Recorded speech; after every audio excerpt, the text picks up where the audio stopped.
The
nation address.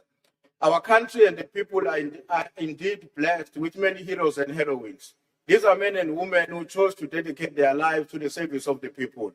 This generation was prepared to sacrifice everything, including their lives, if this was necessary for the liberation of their people.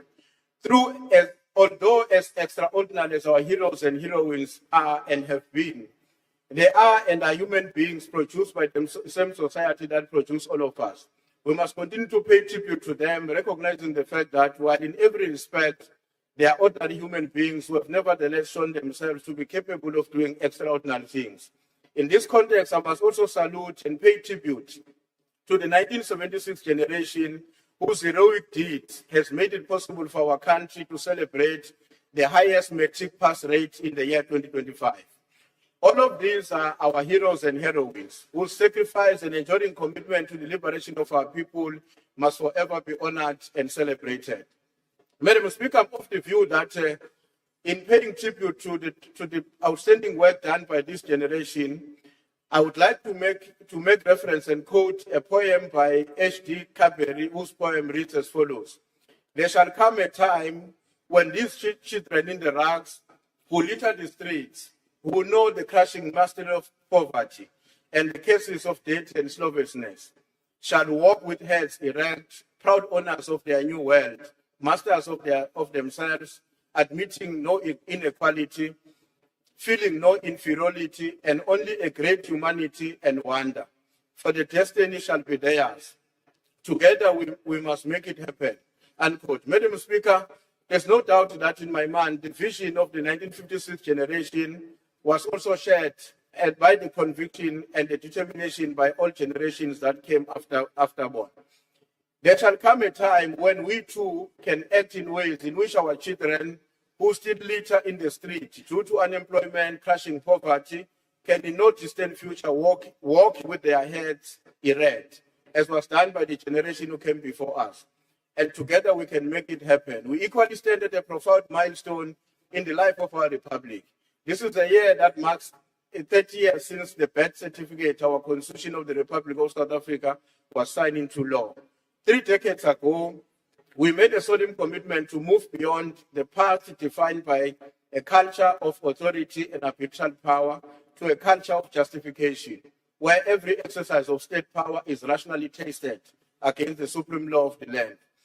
Madam Speaker and honorable members, perhaps today it is more befitting that we must briefly cite the preamble of our Constitution, which says, and I quote, "We, the people of South Africa, recognize the injustices of the past, honor those who sacrifice for justice and freedom in our land, respect those who have worked to build it and develop our country, and believe that South Africa belongs to all who live in it, united in our diversity." Madam Speaker, unavoidably a question arises as we begin this debate on the State of the Nation address. What kind of society did we set out to build?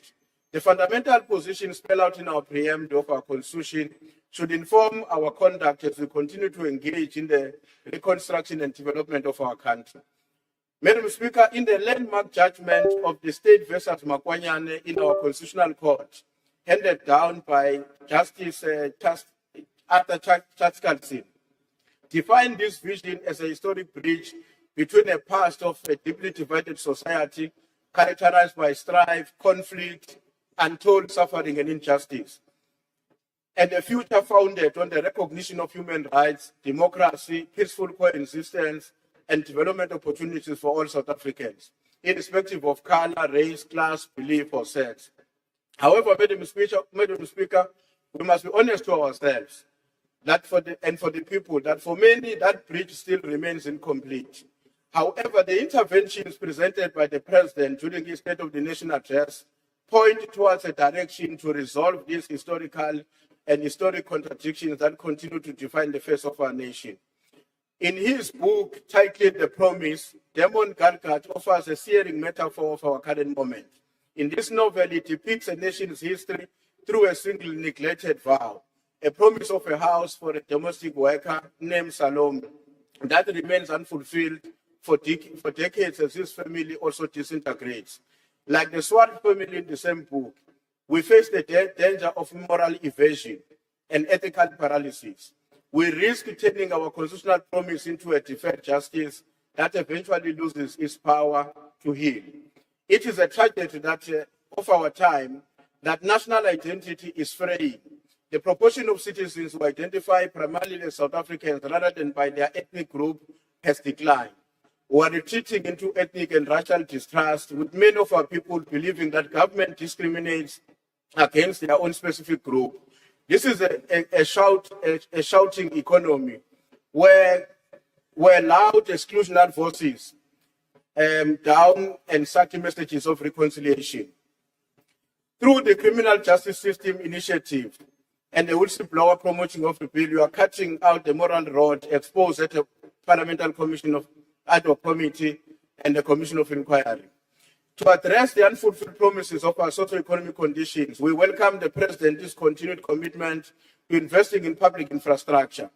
Madam Speaker, the author I referred to in this novel warns us that a diminished family results from a breached promise. We choose a different path as South Africans. We choose the altruistic and humanitarian philosophy.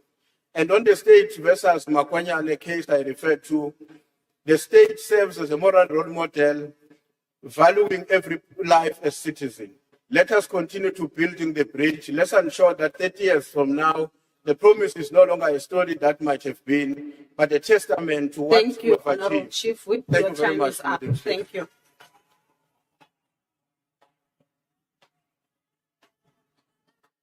I now invite Honorable Van Rooyen.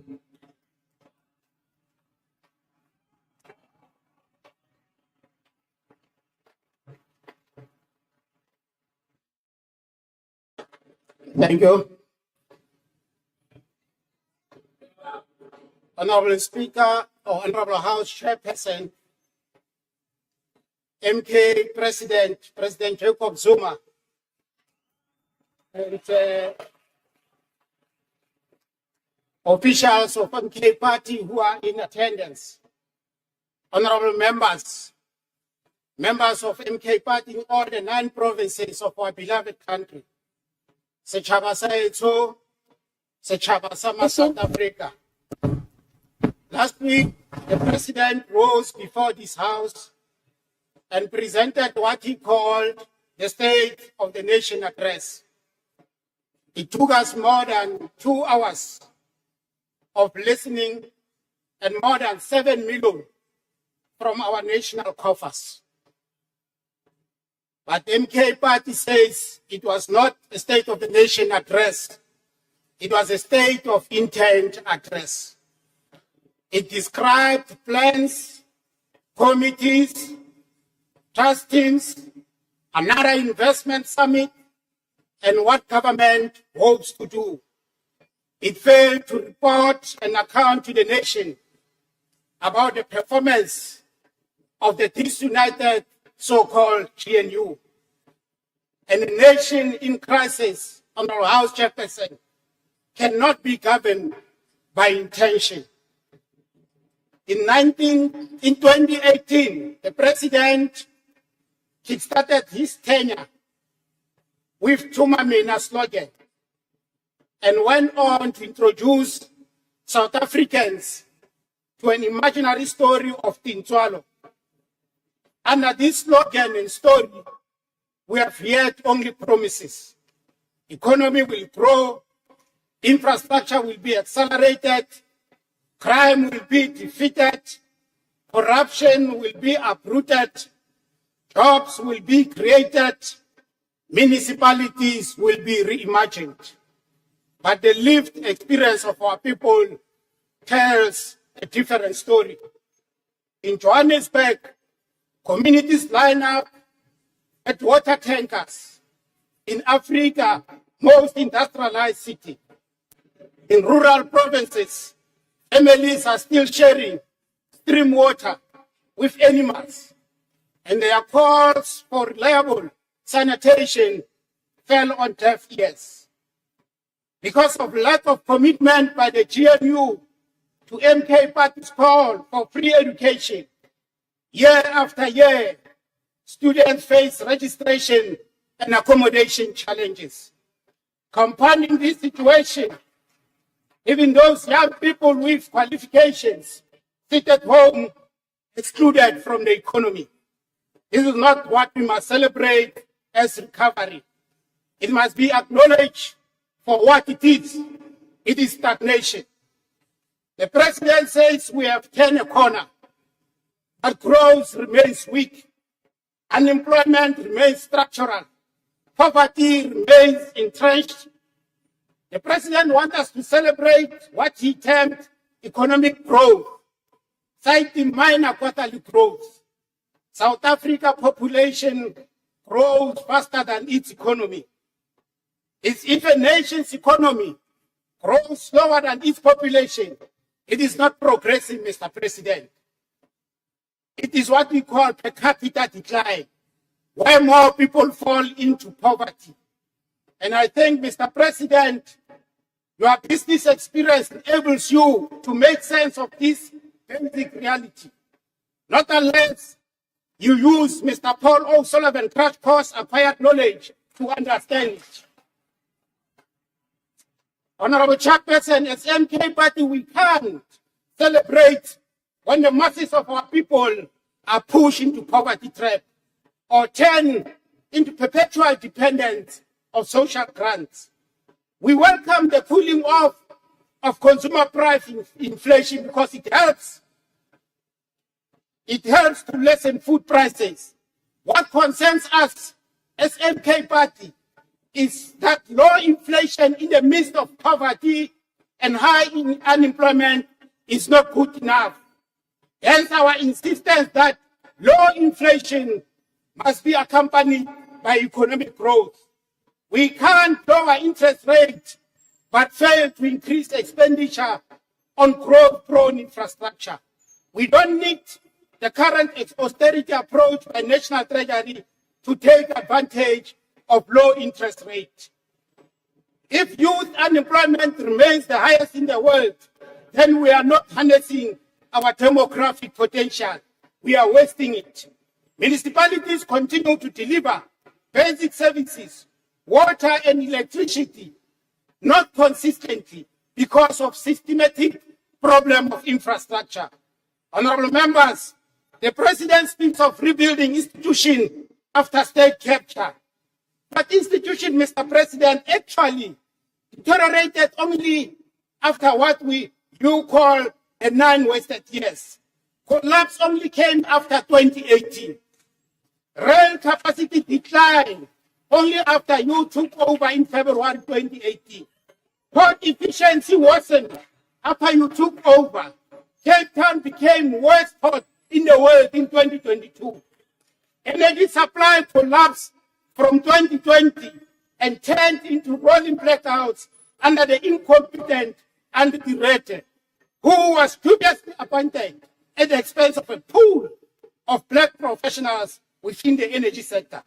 It is interesting, South African, to know that with pride that ESCOM is somehow stable under the same black professionals overlooked when the leader was appointed. Honorable Speaker, it is a national embarrassment that after 4 years before 2030, National Development Plan, deadline, the so-called GNU, can measure the success and failures of what's supposed to be South Africa National Plan.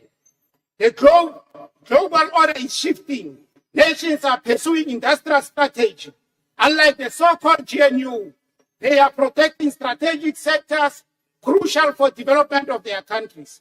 Our country is massively endowed with mineral resources. We have no excuse not to reindustrialize. We must reverse industrialization decisively. They are investing aggressively in infrastructure and domestic production. South Africa cannot afford this permit reform that was cited in the speech. Mr. Ramaphosa, if you do have eyes, you can see. If you have ears, you can hear. South Africa stands at a crossroad. The house is burning. We can't continue with committees, task teams, and commission without consequences. Announcement without enforcement. The people of South Africa deserve more than this managed decline that you pronounce. They deserve a better state of the nation. MK, in few provinces, as you know, emerged in 2024. This was a historic emergence.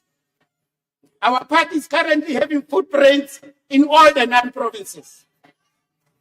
Very known as the president, always shocked by development in his own country. Voters in all these provinces have requested us to convey the following message to you. Because of your consistent and unfulfilled SONA promises, they will make sure that your party is severely punished during this year's local government election. They say because of GNU, when you work with people that are opposed to triple PEE and transformation agenda, your party will be voted out. And no amount of vote rigging will deter them.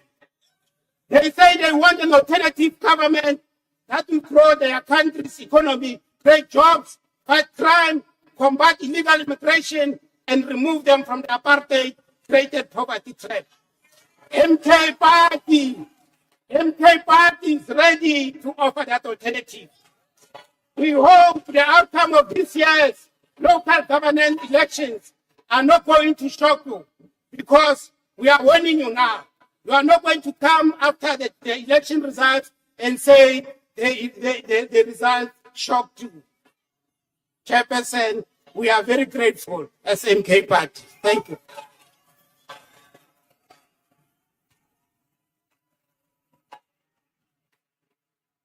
Thank you, Honorable Van Rooyen. I now invite Honorable the Minister of Agriculture. Please take the podium.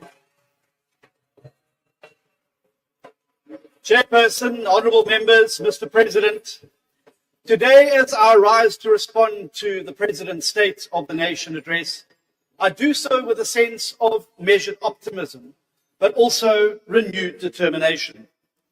The President's speech reflected a country that has begun to turn the corner after years of stagnation, crisis, and lost hope. Under the GNU, we have achieved real, tangible progress.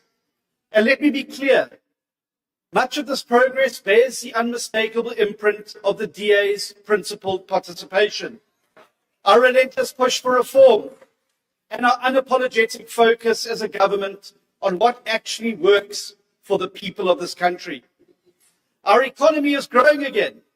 4 consecutive quarters of positive GDP growth, a feat that seemed unimaginable not so long ago. Inflation is at its lowest level in 20 years. 2 consecutive budgets of surpluses, stabilization of our national debt, interest rates are easing, borrowing costs are declining, the rand has strengthened, and as we heard today, Mr. President, unemployment is the lowest that it has been in 5 years. These are important signals, not intentions, Honourable Van Rooyen, that work under this 7th administration, a coalition government, and the first not under single-party rule is making a positive impact, and the world is taking notice. South Africa is today a better place than it was on the eve of the 2024 election. I'm proud that the DA's presence in government has been a force for good, injecting competence, fiscal discipline, and pro-growth policies into a system that was long weighed down by mismanagement and cadre deployment.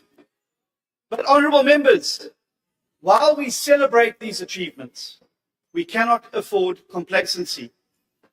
At projected growth rates of around 1.5%, it falls far short of the 3% or more needed to lift millions out of poverty and to create the millions of jobs our people so desperately need. Too many South Africans wake up every day to the harsh reality of joblessness, crumbling municipal infrastructure, and rampant crime in our communities, and a local government that far too often fails those it's meant to serve. The lived experience of citizens, communities protesting for water, entrepreneurs battling red tape, families fearing for their safety at night, has not yet matched the macroeconomic headlines. We have turned the corner, yes, but we are nowhere near the destination. And that is why I say unequivocally and clearly today, we must move faster, much faster. We need urgency now. Firstly, by accelerating economic liberalization and private sector involvement. Operation Vulindlela, Mr. President, has delivered results in energy and ports, and we now need to expand it to rail, water, and telecommunications. Unbundle, concession, and privatize where necessary to unlock investment and efficiency. Replace restrictive BE policies with genuine broad-based empowerment that includes skills, ownership, and opportunity for all, not just a connected few. We must also replace failing empowerment frameworks with ones that genuinely tackle poverty. The DA's Economic Inclusion for All Bill represents a significant step forward, achieving a vision of genuine economic empowerment for all South Africans, and is the type of reform our country desperately needs. Second, we must get local government working, outlawing cadre deployment for all, appointment on merit, holding municipal officials accountable, and rooting out corruption. Competence must determine who runs our cities and towns so that our people are served by their local government, not the other way around. Thirdly, doubling down on job creation and youth opportunity. We must, Mr. President, expand the successful models already implemented, but pair them with real structural changes, easing labour market rigidity that deters hiring, and to incentivize businesses to hire more South Africans. Fourthly, tackling crime and insecurity head-on. The deployments announced are welcome, but we need sustained intelligence-led policing, foster courts, and communities empowered to partner with devolved law enforcement closer to the people. And finally, let us recommit to the GNU's founding promise of stability for reform, not reform stalled by politics. Speaker, the announcement by the President that foot-and-mouth disease has been classified as a national disaster is welcomed. This will assist government to unlock a coordinated and much-needed response and provide much-needed resources, and supports the new national strategy that moves from a fragmented outbreak reactionary response to a whole-of-society, scientifically based, proactive war against foot-and-mouth disease in South Africa. Make no mistake, tackling FMD is a massive challenge, and it will require collaborative, transparent, and sustained effort to resolve. FMD has been a reality of this country long before we came into government, but we appreciate the enormity of the impact on farmers, both financially and emotionally. But, Mr. President, we have for the very first time a plan backed by science and that has involved the private sector every step of the way. This plan will succeed, and when it does, the consequences will be profound and positive, as markets previously closed to South African beef will once again be available to us, and certainty will return to the red meat sector. We're also determined to take urgent steps to help those in greatest need as a result of this outbreak. Securing a sustainable, reliable supply of vaccines has been a major priority. South Africa lost its ability to produce vaccines in 2005, and since then we've relied on vaccines only from the Botswana Vaccine Institute. Under the new strategy, we have, for the first time, secured new international suppliers, strengthening our response. In addition, for the first time in over 20 years, the ARC has produced a batch of vaccines for operational purposes. This facility has been capacitated to produce 20,000 vaccines per week initially, up to 200,000 per week in 2027.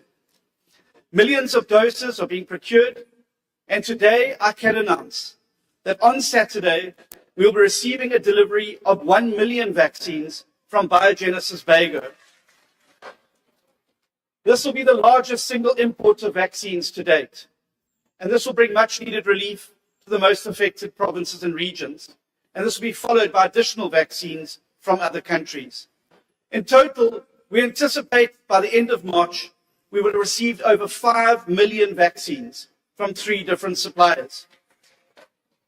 Mass vaccination will continue and be accelerated.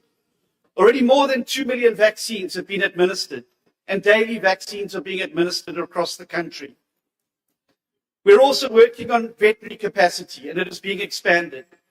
And Mr. President, today I can also announce that in terms of the Animal Diseases Act, private veterinarians can register to administer vaccines as part of the rollout strategy. This will greatly improve the available manpower to ensure that we are able to meet our vaccination target of 80% of the national herd by December this year. Because protecting agriculture, as we've seen from the latest economic data, is not only about farmers, it's about protecting economic growth, jobs, and stability. Speaker, the DA remains fully committed to this coalition because it is delivering where single-party rule failed. But let me be clear, commitment does not mean blind loyalty, and we will continue to fight for faster, bolder change and ensuring that every cent of public money works for the people and not for politicians. Honourable members, this is the opportunity of a lifetime to build the country of our dreams. But opportunity only means something if it is seized. Our children will never forgive us if we fail to capitalize on this moment by driving faster and deeper reform that confronts the things that hold our country back head on. To every South African listening today, the progress we have made is real, but the work ahead is urgent. And we will lead that change, championing freedom, fairness, opportunity, and excellence. Together in this government of national unity and beyond, we can build a South Africa that rises faster. But the time for cautious steps Thank you, is over. Honourable The time to Minister. sprint Your towards time is up. prosperity is now.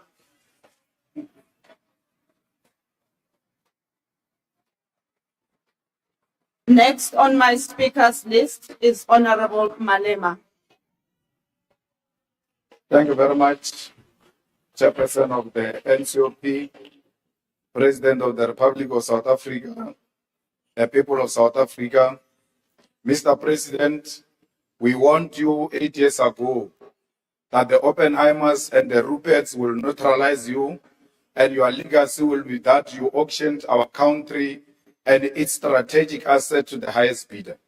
You did not heed our warning. You have auctioned our sovereignty to asset management companies such as BlackRock, which is why you have praised for the growth of the JSE. You auctioned our country by selling our port, our railway, our energy generation capacity to the private sector. And now you want to do the same with water. You do not take responsibility for creating jobs. You do not take responsibility for fighting crime, You do not take responsibility for infrastructure development, and you do not take responsibility for growing our economy. There is no sign of any infrastructure of a bullet train, that there are no design plans of a smart city, and there is not even a curriculum for an institution of higher learning in Ikuruleni as you have promised.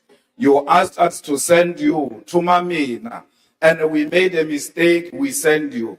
And as your term of office come to an end, you have nothing to show for it. Under your term, crime is out of control, and your deployment of the army is the last resort. You are admitting that you have failed to fight crime. The people of Gauteng have been terrorized for too long by the so-called Zamazamas, and on the deployment of the army, we have no choice but to support you because you have destroyed law enforcement capacity. Our concern is that how do you deploy a military which have been crippled by austerity measures to fight crime? Because we know that our military is understrained and under-resourced and has been humiliated in war zones abroad.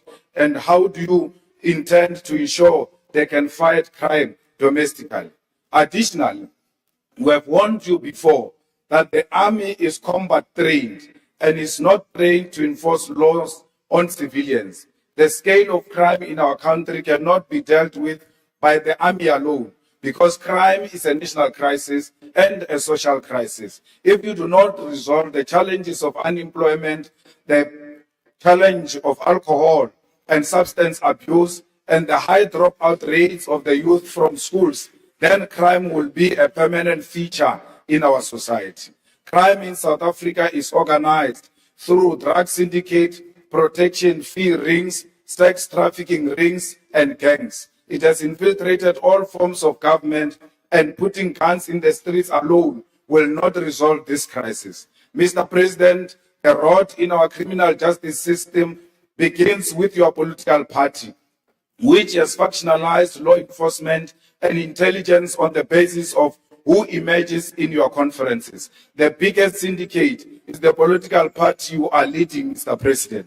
Mr. President, subjectively, this government has done nothing to grow this economy or to strengthen our currency.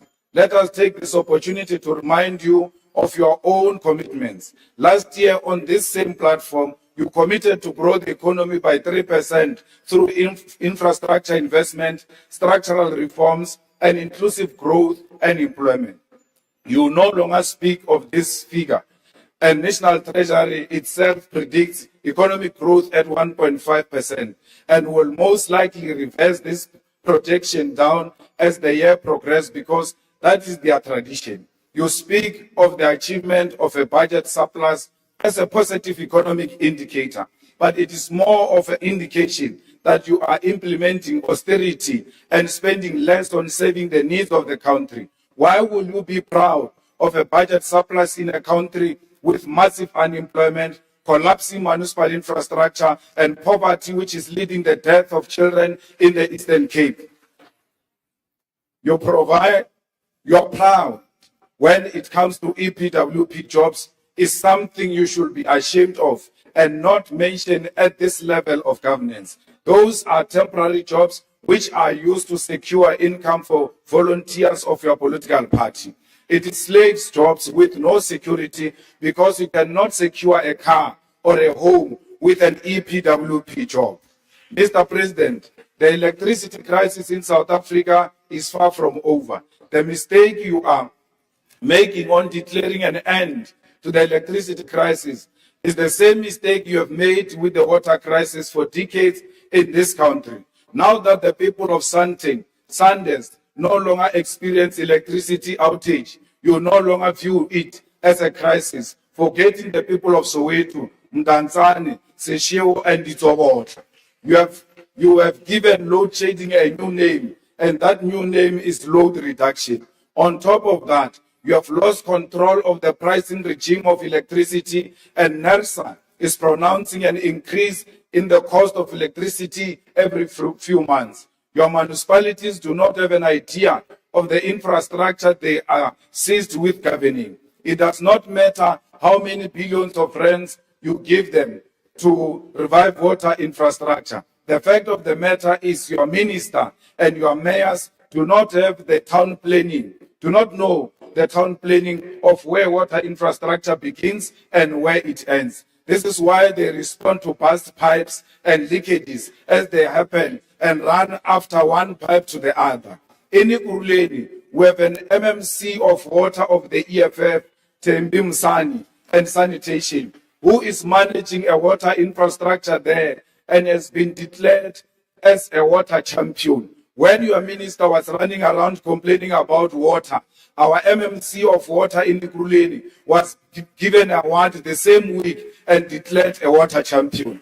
Instead of benchmarking from the DA, which struggles to provide clean water to people of the city in this township, go and benchmark from the EFF department there in Ikuruleni on how to fix the water crisis.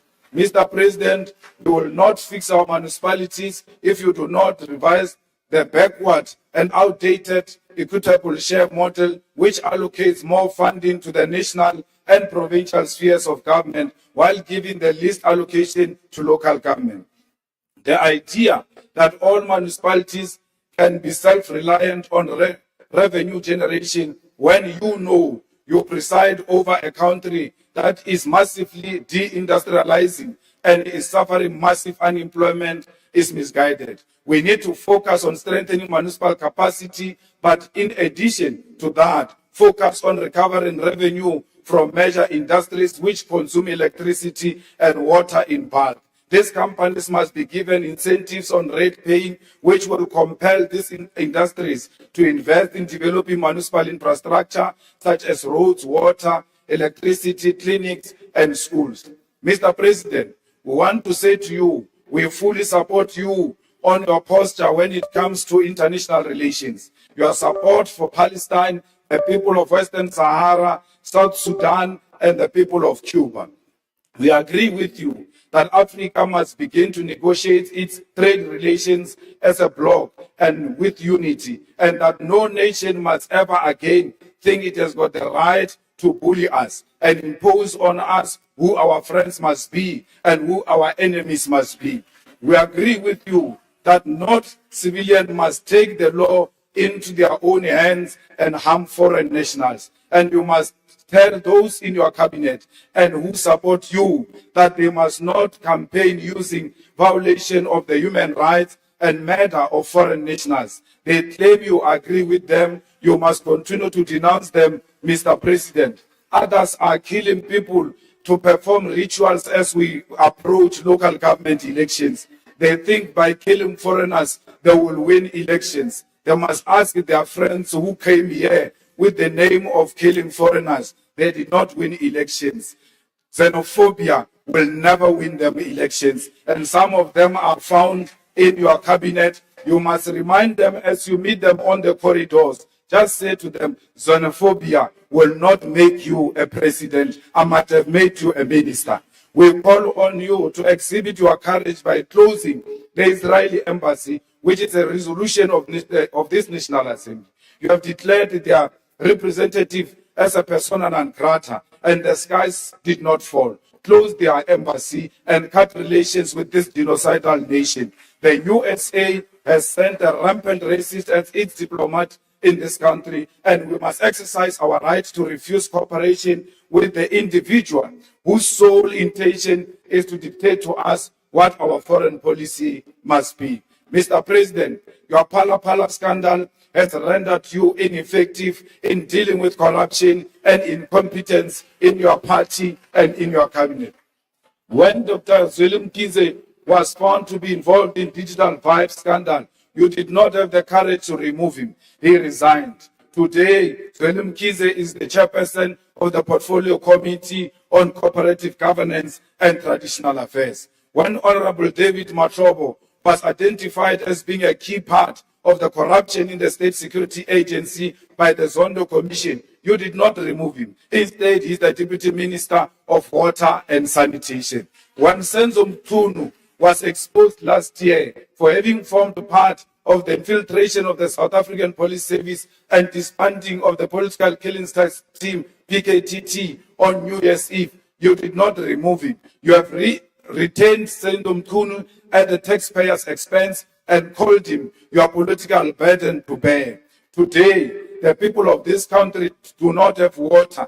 Instead of consequence management against Honorable Pemni Majudina, who does not have a clue what she's doing, you create another task team for water, which is chaired by you, because you do not have the courage to remove her. If you have the courage to remove her now, so that you demonstrate that you've got the courage. You've got the premier.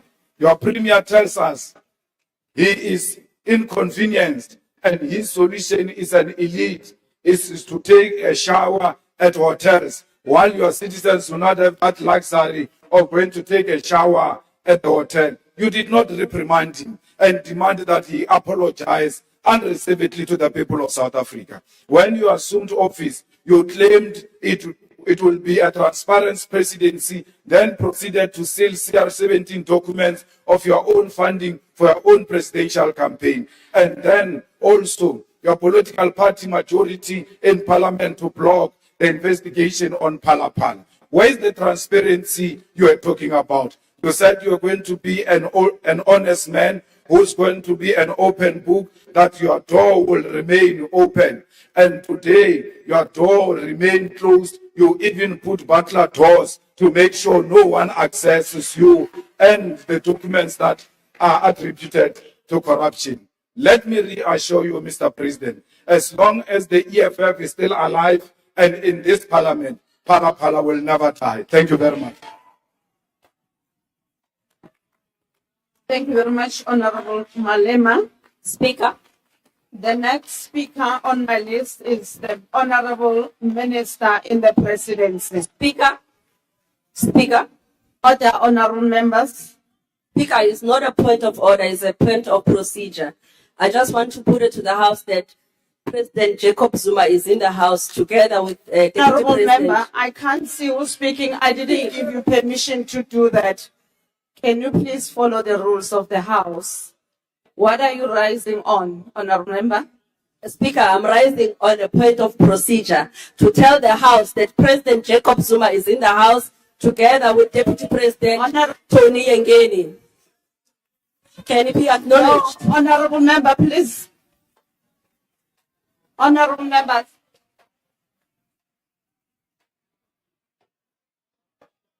Honorable member, there's no provision for me to agree with what you are saying. Please, let's proceed with the House sitting of the House. Over to you, Minister.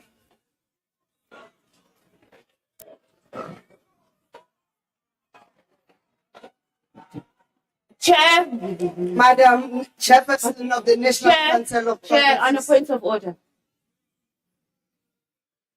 Yes, you may. Yeah, House Chair, I think you need to go and read the rules correctly, regardless about how you feel of former President Zuma. We acknowledge state presidents here in the House. He hasn't been impeached. Nothing has happened. When we opened the parliament, Honorable members, I can't understand the hear issue of- what the honorable member is saying. Oh, okay, You're I'll making play it noise. If you slowly. may repeat, please. It's the sound system. I don't know who this. We had the same problem the last time. We are quite happy for the EFF to help with the sound, but let's park that for now. Honorable, you still can't hear me. Honorable Speaker, you need to go to your rules. Not Speaker, Honorable House Chair. You cannot say that there's no provisions to acknowledge a former state president.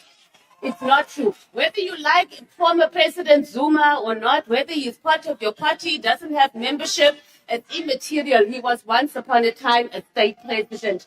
Do the right thing. Honorable member. Well, even now acknowledge the clerk, the whole murderer who's roasting now in hell. But you can't acknowledge. Honorable no, member, it's wrong. can you please House allow Chair, me? please. I've made a ruling in that regard. Can we please proceed? Which Honorable rule did you Deputy read? Minister, No. House Chair, which rule did you read to say that? Can you refer us to a rule that says you must Honorable not members, acknowledge a can former you state please president? respect the ruling? Which rule? But you can't rule just out of your head, Honorable House Chair. Honorable Mates, can you You can't please? just go on a whim here. This is not ANC NEC meeting. We are in Parliament. There's our rules here and there's procedures. You have acknowledged a murderer. Point of order. And you are doing it Blah, wrong. blah, blah, blah. Honorable Minister in the Presidency, please continue with your speech.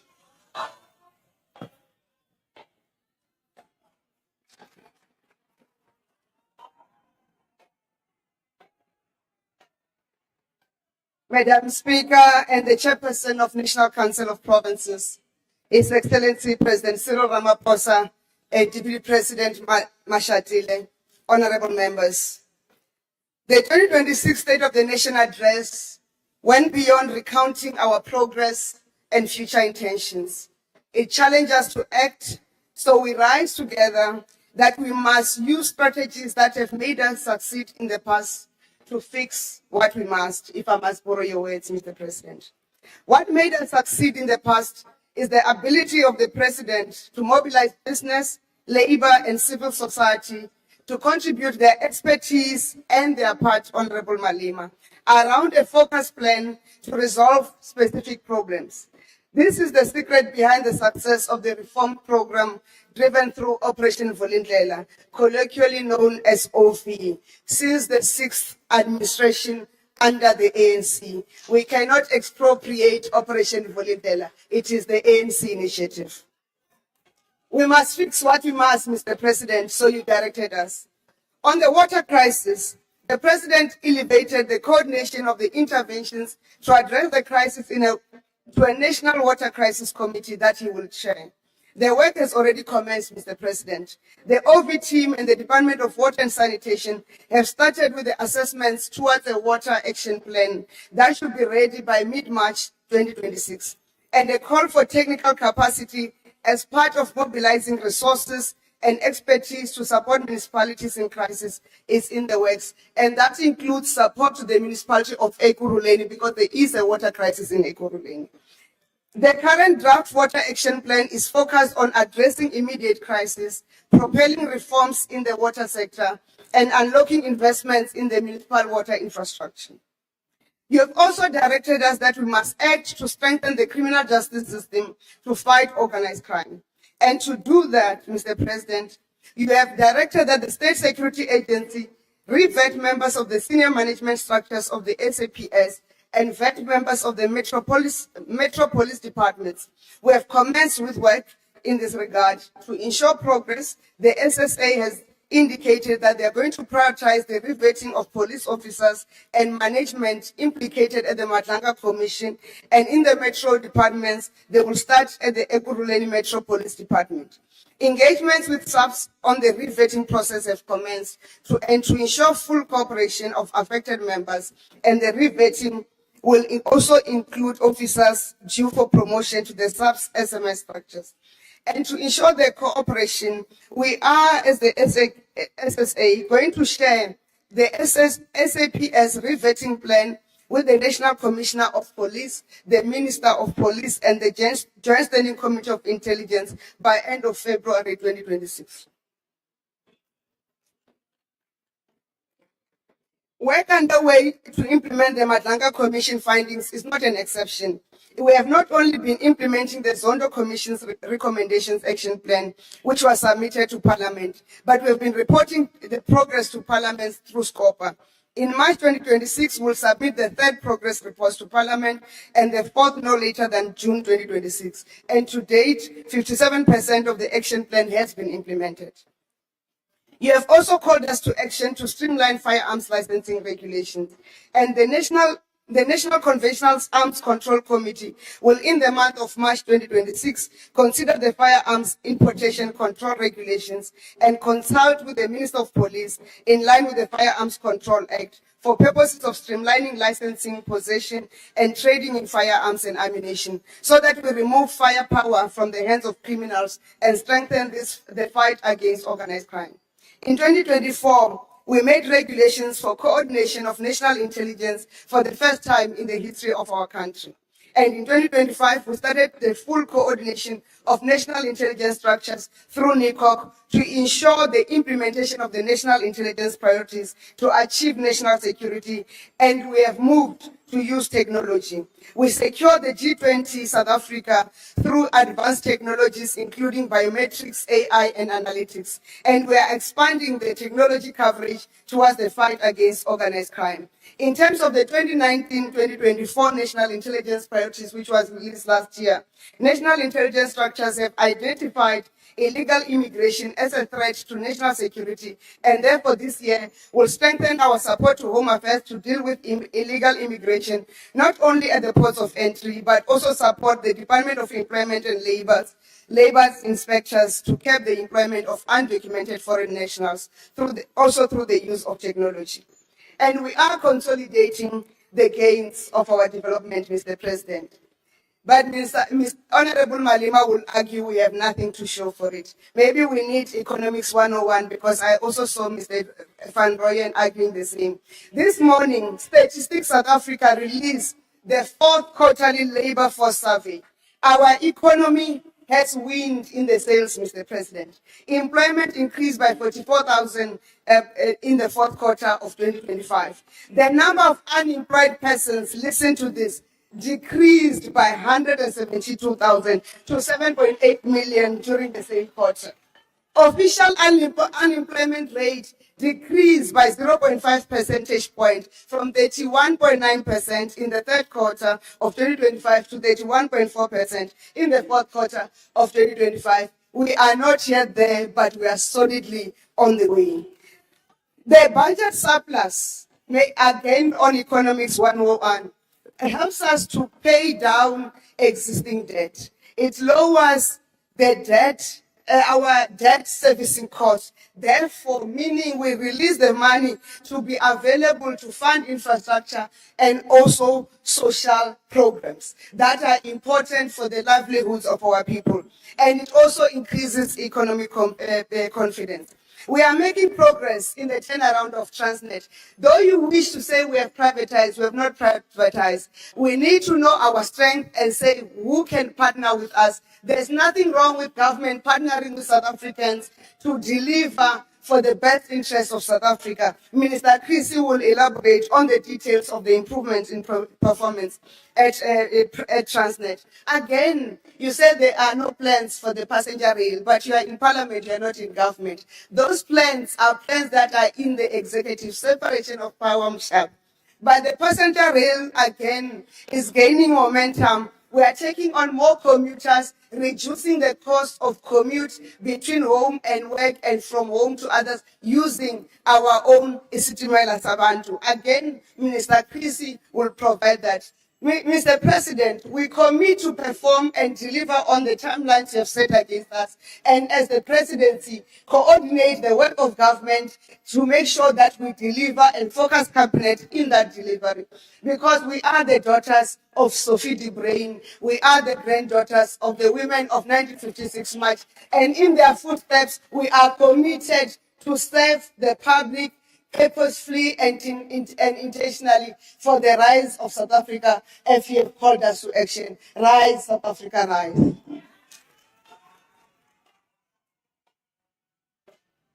Thank you very much, Minister Nchabeni.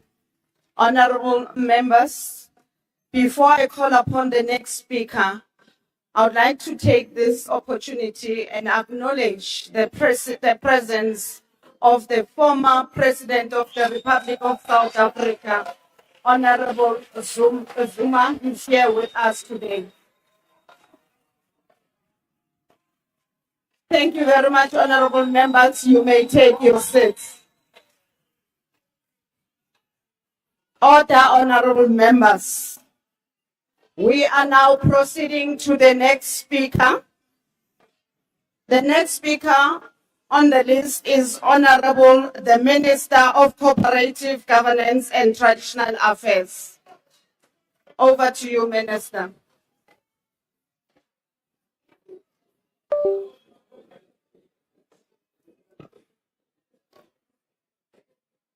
Your Excellency, the President, the Honorable Speaker and the Honorable House Chairperson, honorable members and fellow South Africans. I speak today as the Minister of COGTA, a minister in the Government of National Unity, to which I and the IFP have pledged our full commitment. I speak also as the leader of the party with the long-standing values and principles that will not be compromised, for they offer South Africa what our country, our economy, and our people need, which is integrity, stability, and hope. I have said that the IFP entered the GNU with the aim of rebuilding South Africa, and I'm proud of the IFP's performance within the Government of National Unity. The successes outlined by the President during SONA stand as a testimony to the strength of a multi-party democracy in which diverse voices are truly represented. More especially, they point to intentional, sustained, sacrificial, hard work to keep the GNU stable. We do this for the sake of furthering our initial gains. Yes, our economy is finally growing, but it needs to grow faster. It needs to outpace the growing inequality in our society, the mounting social needs, and the bargaining unemployment that plagues us. South Africa has a potential workforce that is staggering in its sheer size.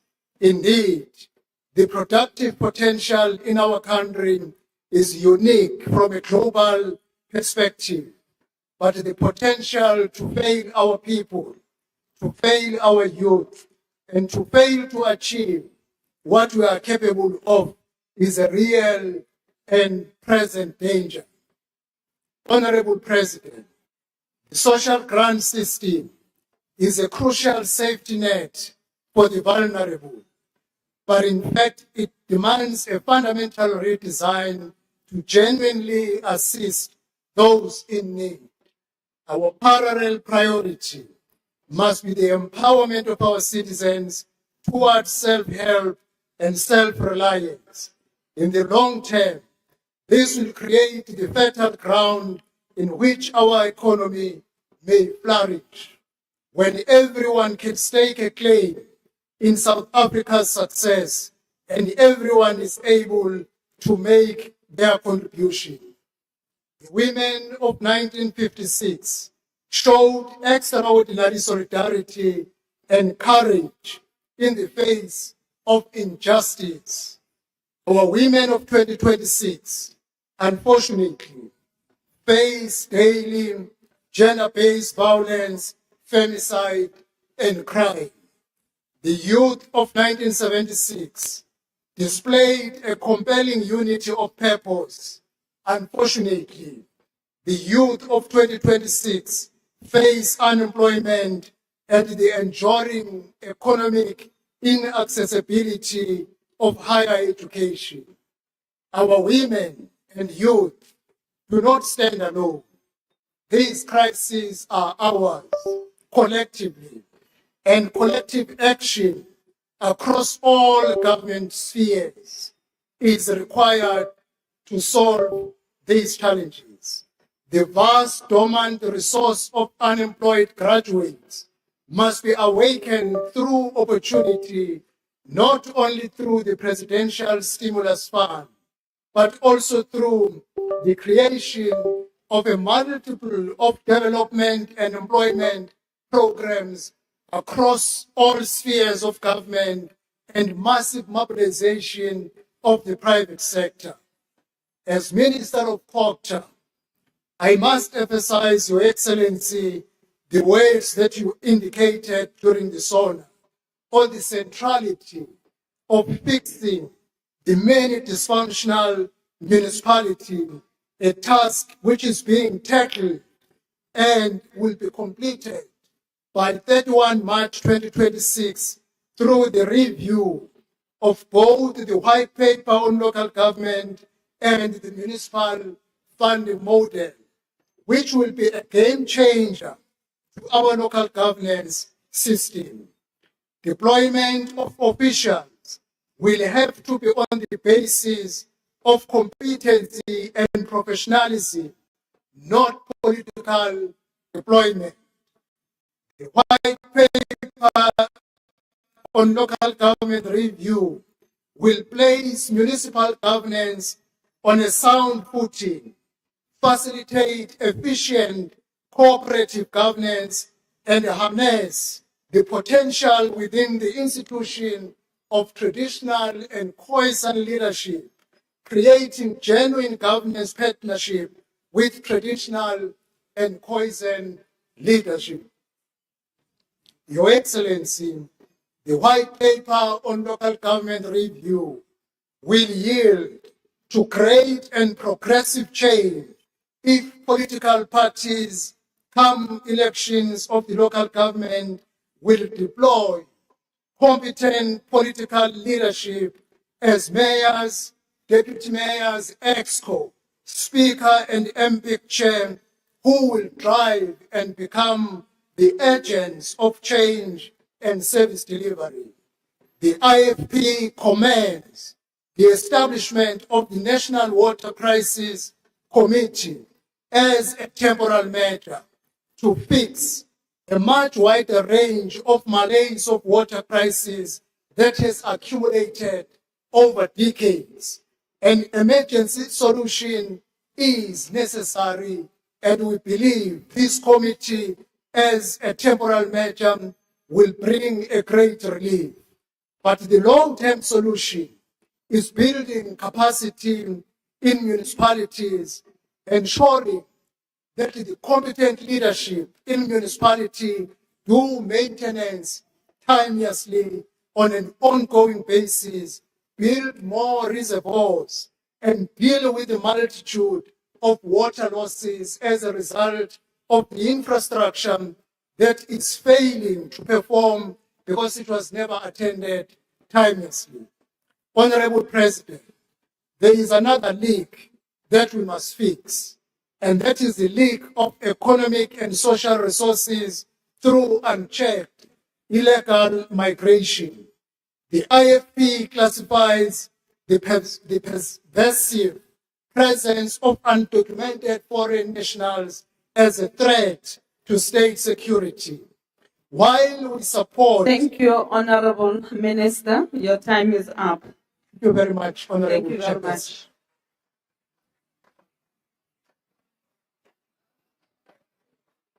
I now invite Honorable the Minister of Sports, Arts and Culture.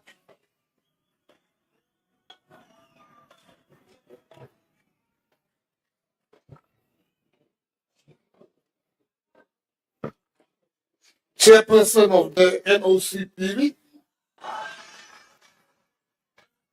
Chairperson, you see, already. These are my friends, so leave them. Let me start.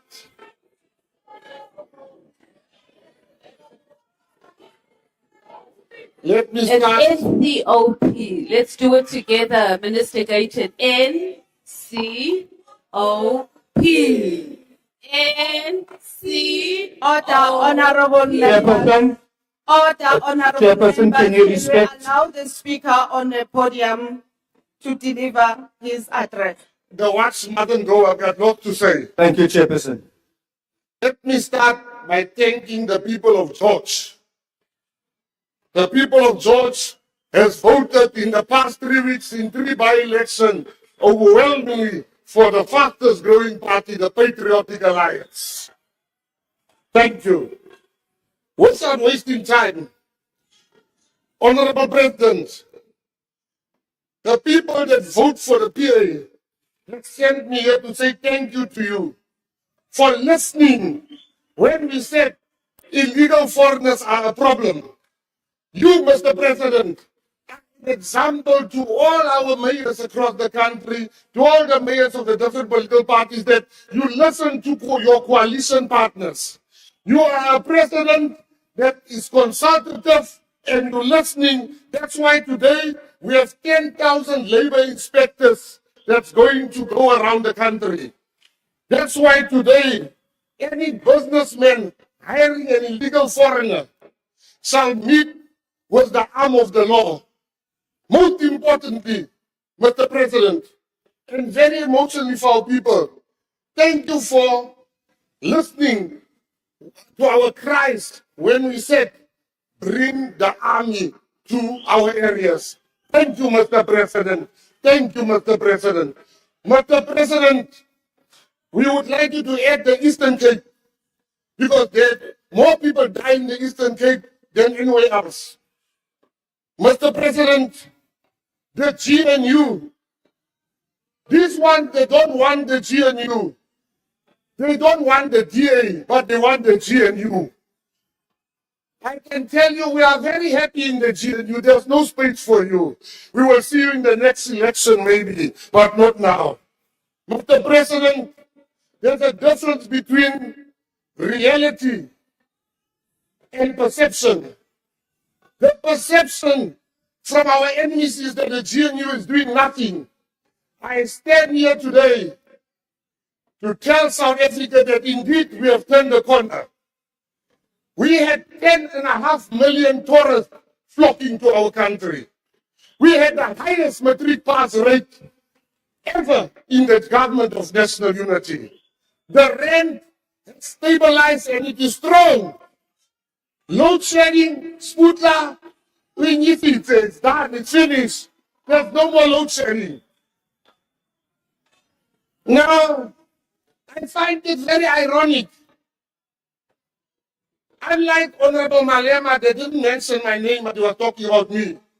I'm going to mention your name. It is very ironic that you speak about the high crime rate while you have contributed yourselves to that crime rate through your conviction.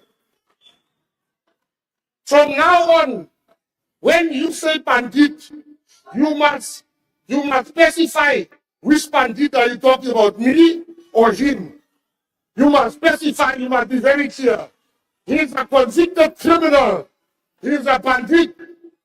Mr. President, in March. Honorable Minister, can you please hold on? Honorable members, please let's not drown the speaker on the thing is a fact. Please, honorable members, order. Thank you, You thank may you. proceed, honorable. Order, Chairperson. Chairperson. Chairperson. Huh? Thank you, Chairperson. Chairperson, the person on the podium is the Minister of the Department of Sports, Arts and Culture. It is not a thing. My reservation I have is the reference made to the Minister as that thing. They need to withdraw, Chairperson. That's not a thing. That is the Minister of Sports, Arts and Culture and the President of the fastest growing party in South Africa. They need to withdraw.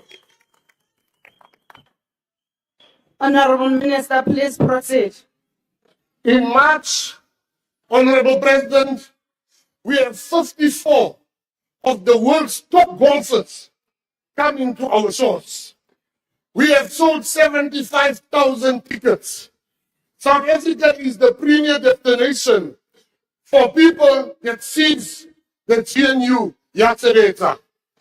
Minister Mazodin, your only crime today, people are para-red, because you look so beautiful in red. Now you must hear how incompetent you are. I sugar, you look very nice and you are working very hard. Don't listen to people that don't know what's happening in government. I am a minister, I'm sitting in cabinet. You are a government in forever waiting and waiting and waiting. In conclusion, I want to say the GNU does not work because of a particular party. The GNU is working because all parties are working very nicely together. GNU yasebenza, reaqhubeka, reaqopile, di raha di sale, rona re a tseba mo re yang teng. The GNU is the best. We must ask real economists, not pop economists. The real economists will tell you, we have turned the corner.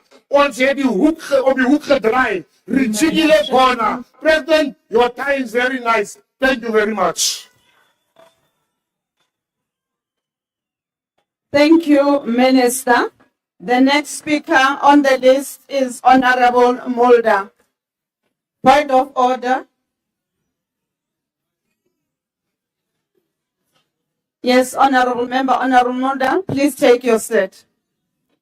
Now, Honorable Member, can I request that you speak a bit louder because I hardly hear a thing. There's echo from where I'm seated. It's very difficult to hear you. Please, that's what I'm requesting of you. Thank you. Chair, I want to understand, is it parliamentary for a Minister of Sport to stand up and say absolutely nothing about the department he's leading, sports, arts and culture? Is it parliamentary? Is it allowed? Honorable Member, that's a very subjective question you are asking and not related to the rules of the joint sitting. Can we proceed, Honorable Mulder?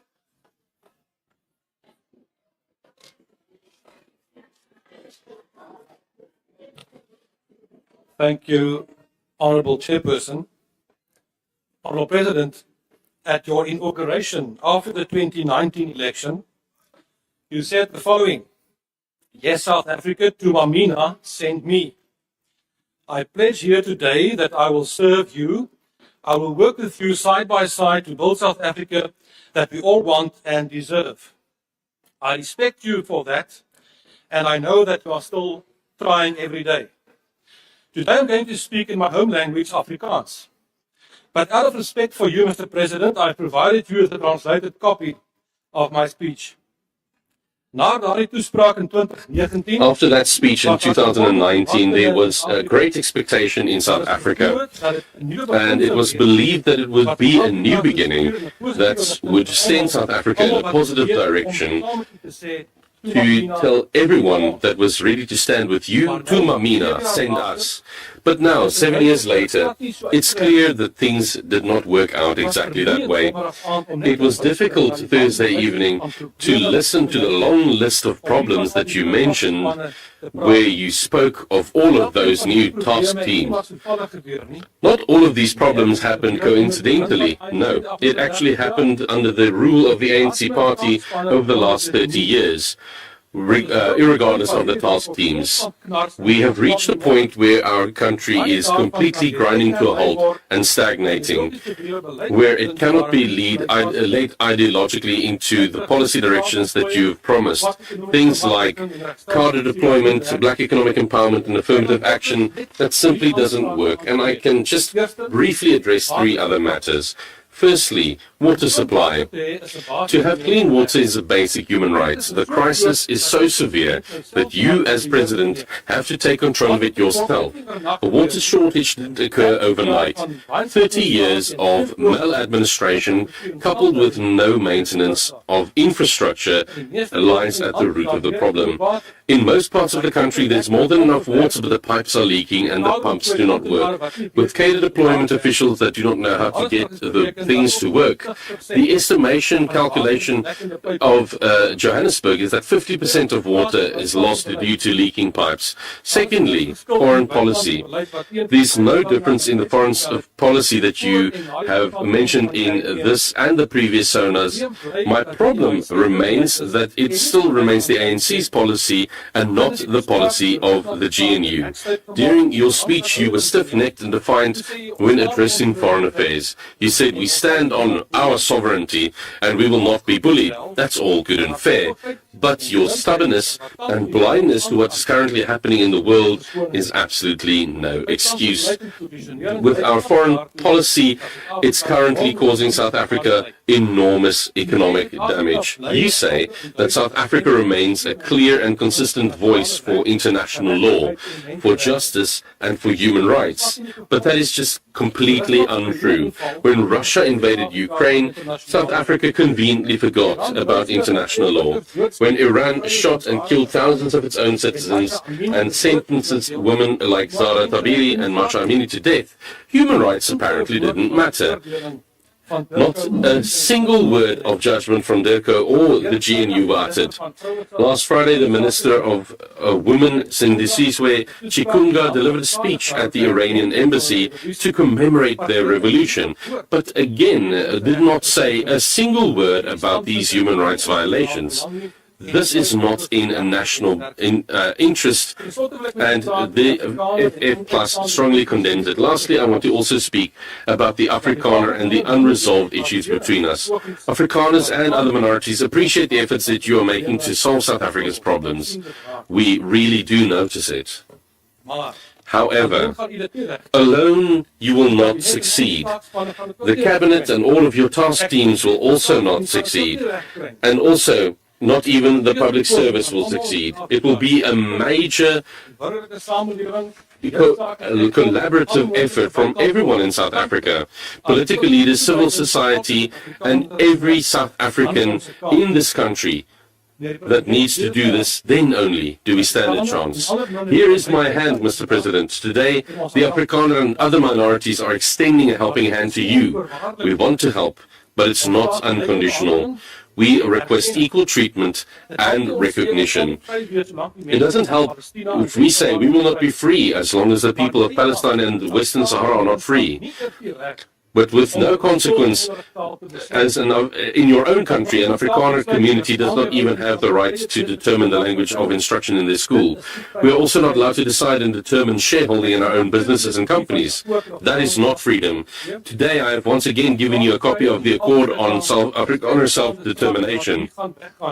Afrikaner freedom and self-determination are unresolved issues that will not go away.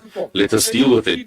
In the past, the Freedom Front Plus has honored our agreements. Look at our history, but the ANC has not. That leads to Afrikaner anger and reaction. Two examples. The FF Plus honored our part in the agreement regarding the Northern Cape after the election. The ANC blatantly violated it. This makes us angry and a serious breach of trust. The agreements reached concerning the Bella Act and expropriation without compensation were also violated. That makes Afrikaners draw their hands back. But let us look one another in the eye now and address these issues. We are willing, Mr. President. Thank you. The next speaker on the speakers list is Honorable Kaunda.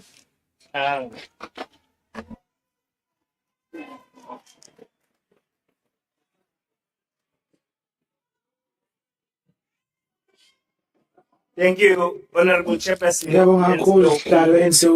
Honorable Speaker, Your Excellency, President Cyril Ramaphosa, President, members, malunga ahloniphekile baholi bezomdabuko abakhona manene namanenekazi bantu bakithi eNingizimu Afrika ngimi ngaphambi kwenu Honorable Chairperson, somlomo ohloniphekile ngimele isifundazwe saKwaZulu Natal esenzeka fika presenting KwaZulu Natal, which is done very well with the great 12 results in this country. zonke izifundazwe eseNingizimu Afrika. Out of everything that's happened in South Africa, Kodwa isifundazwe but esakhiwe indawo eziningi the province, it's a rural province. It gives me great pleasure to participate in the 2026 SONA debate delivered during the significant month of February, a month that marks the release of former President Nelson Mandela and other political prisoners. This is also the month where we celebrate the birth and commemorating the passing of our founding president of the African National Congress, Dr. John Nangalibele Dube Umafukuzela Onjengelanga. Although he departed this earth many decades ago, we continue to draw inspiration from his philosophy and ideals rooted in education, economic self-reliance, and interracial harmony. It is therefore no coincidence that in pursuit of this vision, he established Ohlange Institute that promoted agriculture, industrial training, alongside academic learning.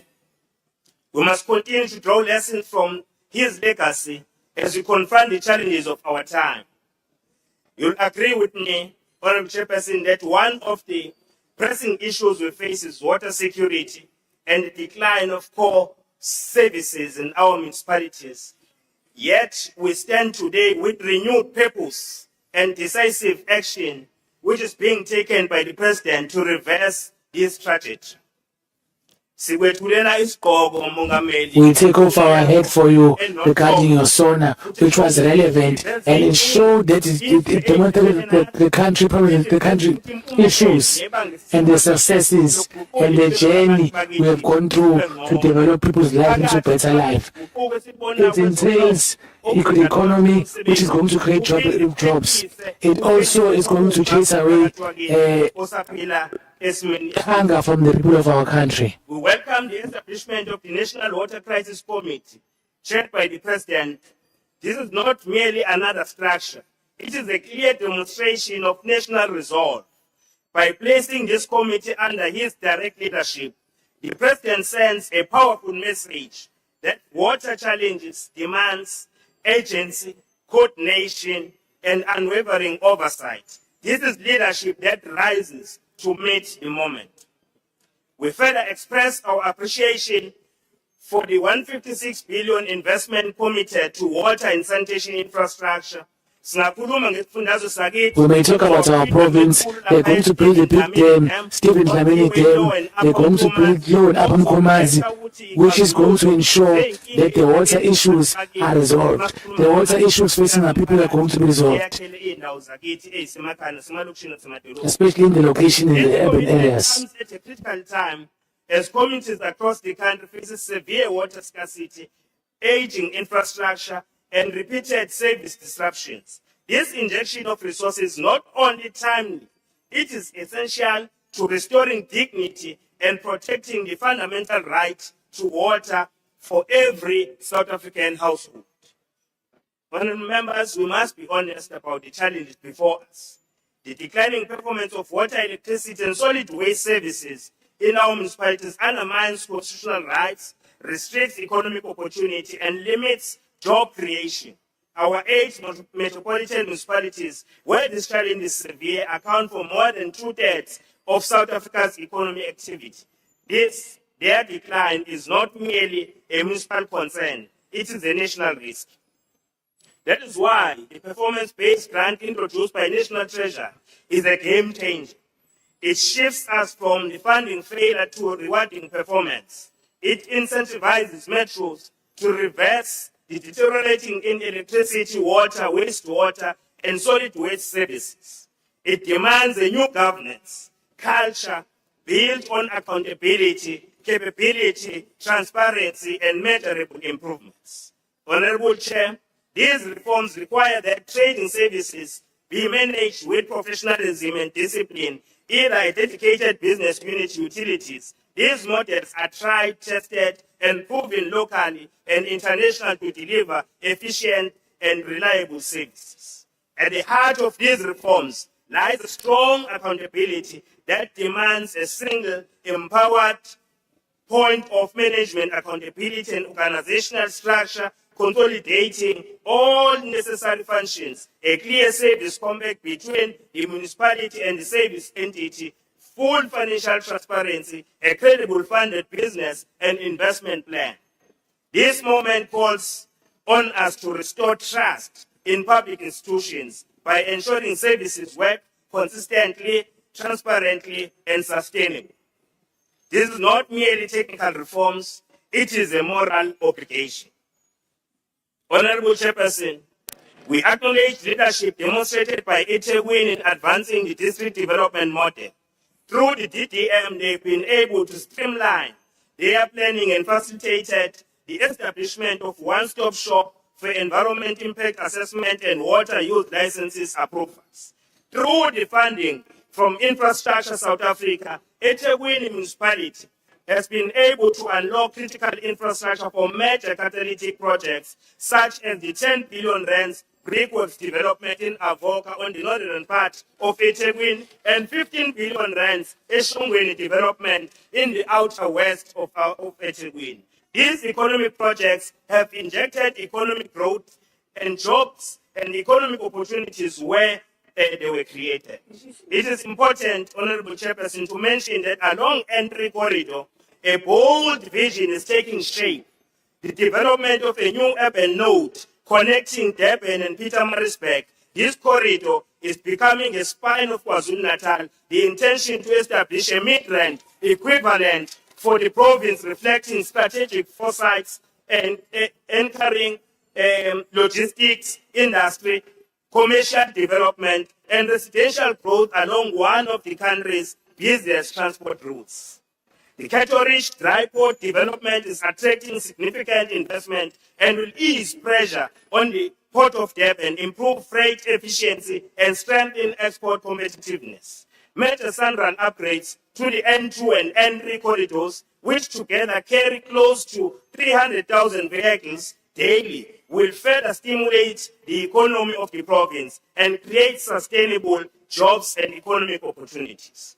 This investment in infrastructure significantly improves business confidence in eThekwini. The latest Business Confidence Index report from the University of KwaZulu-Natal indicates that Business Confidence Index rose from 52.12% in Q3 of 2025 to 63.38% in Q4 2025. A clear signal that reform and investment are restoring trust. Recently, the city of Durban has been ranked among the world's top destinations to visit time out worldwide. In its newly released list of best places to travel in 2026, Durban secured the 14th spot globally, cementing its status as a premier destination for tourism, leisure, and entertainment. Honorable Chairperson, no discussions of growth is complete without confronting the youth unemployment challenge. Therefore, every development agenda must place the youth employment as its core.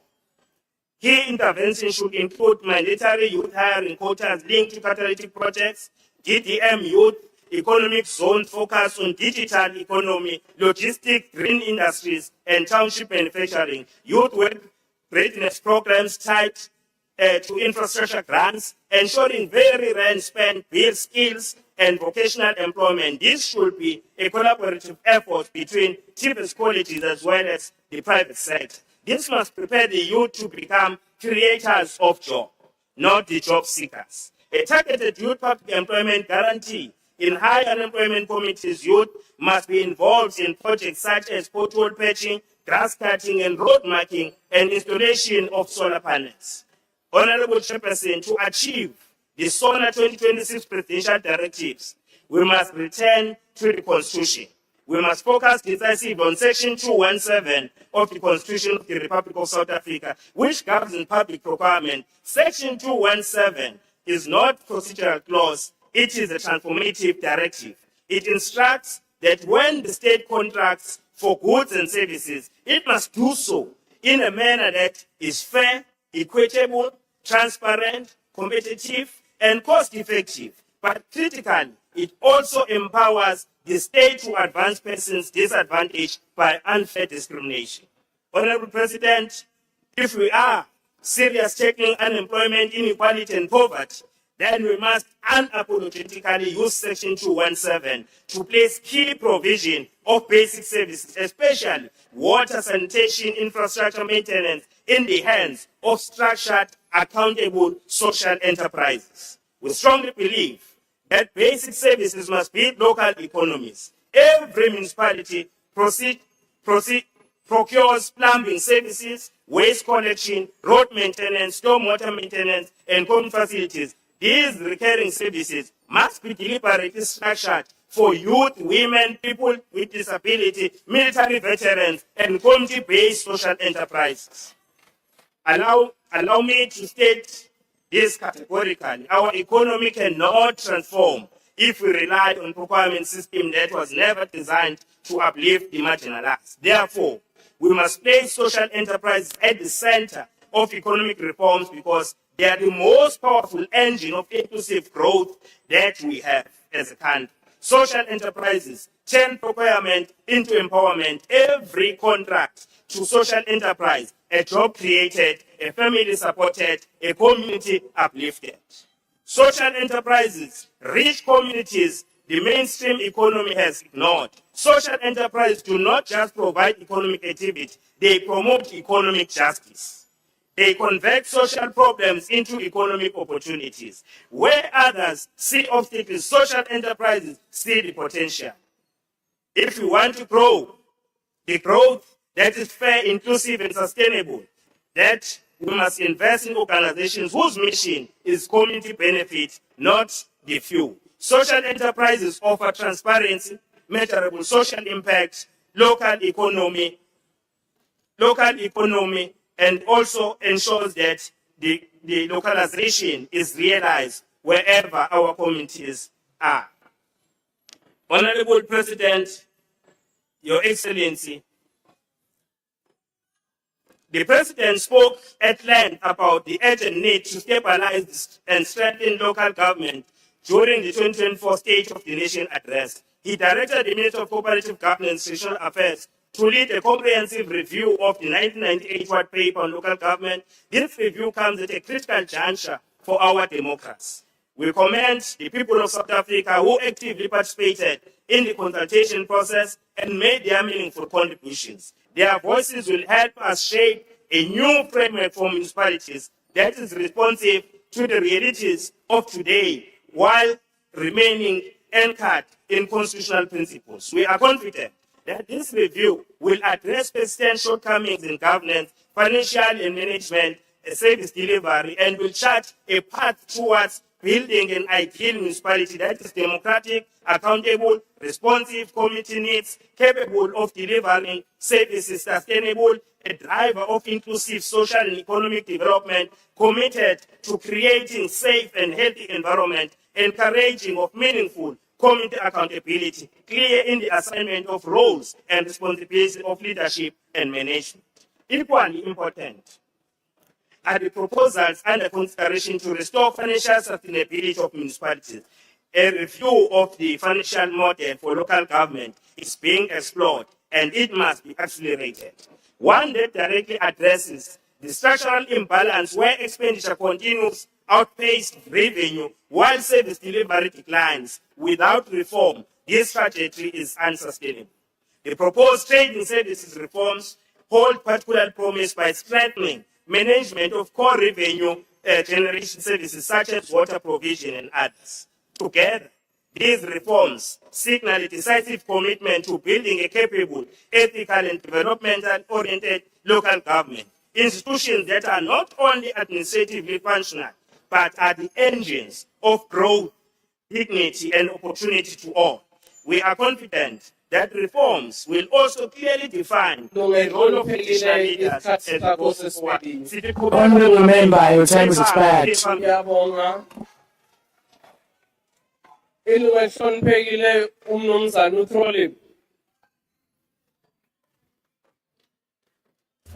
Honorable member, President, Mr. Trolley, Chairperson, international trade you said that Did you choose to align with autocratic, despotic regimes across the globe where might is the only fair, and in so doing you alienate our trade partners from the democratic free world?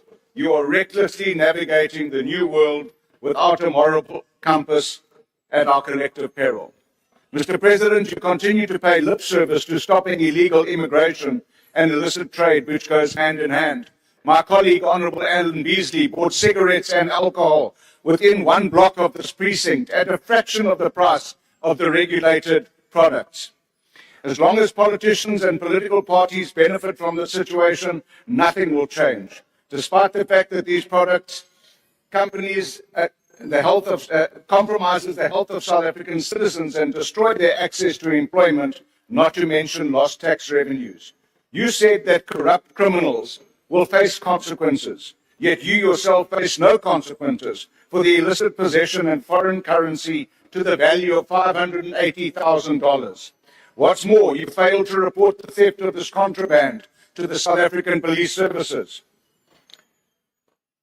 The silence from your party and your GNU partners on the stinks of the worst kind of expediency. As for expediency, why are Deputy President, it's not my house, actually it is my house, Mashatile, Zweli Mkhize of Digital Vides infamy, and Tembi Semelani of EBS Notoriety not charged and prosecuted. Lifestyle audits mark foot.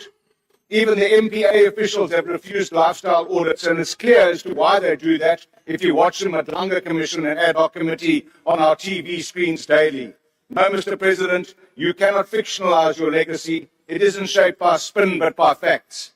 You are right about your government and your bloated cabinet of ministers promoted above the Peter principle, lurching from one crisis to another.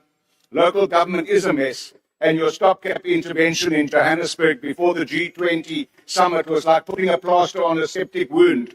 The pus is oozing out again, and there's no water in the taps, despite the Vaal River system overflowing. This is a reflection of what your government has come to represent. Your MEC for Health says sleeping on a hospital floor is a preference. The Gauteng Premier, Antoinette Lusufi, says he too is inconvenienced by having to shower at hotels. This reflects a callous disdain for lived reality of South Africans. At last, you have intervened in the foot and mouth disease disaster. This 4-year-old outbreak has not been contained due to the systemic neglect and collapse of the ARC and Honest Report biological products that were once world-class facilities.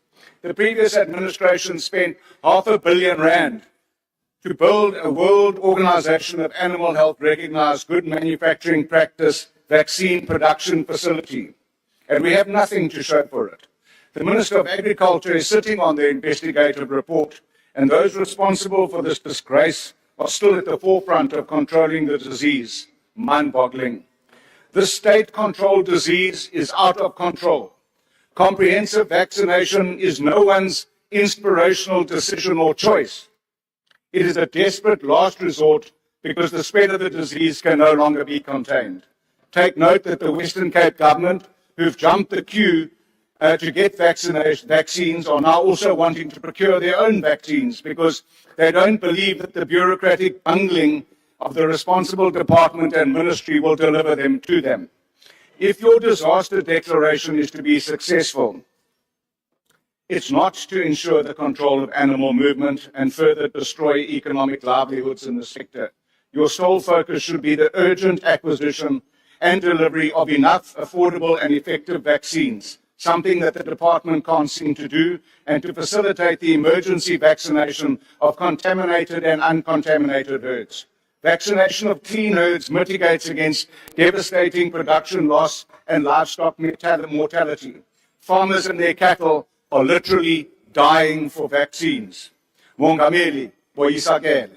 The livestock is being damaged and its life. 10 years ago, a mine shaft collapsed at Lily Mine in Mpumalanga, swallowing 3 South African miners in a container.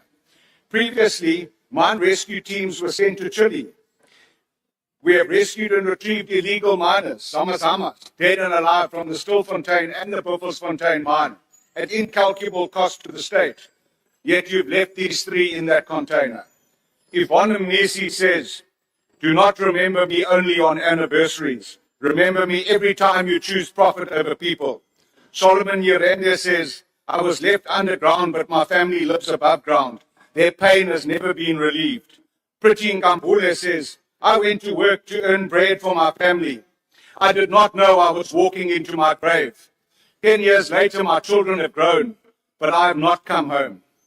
Your Minister Mantashe has promised repeatedly in this parliament by saying, Sizabakupa, Nizabakupa nini.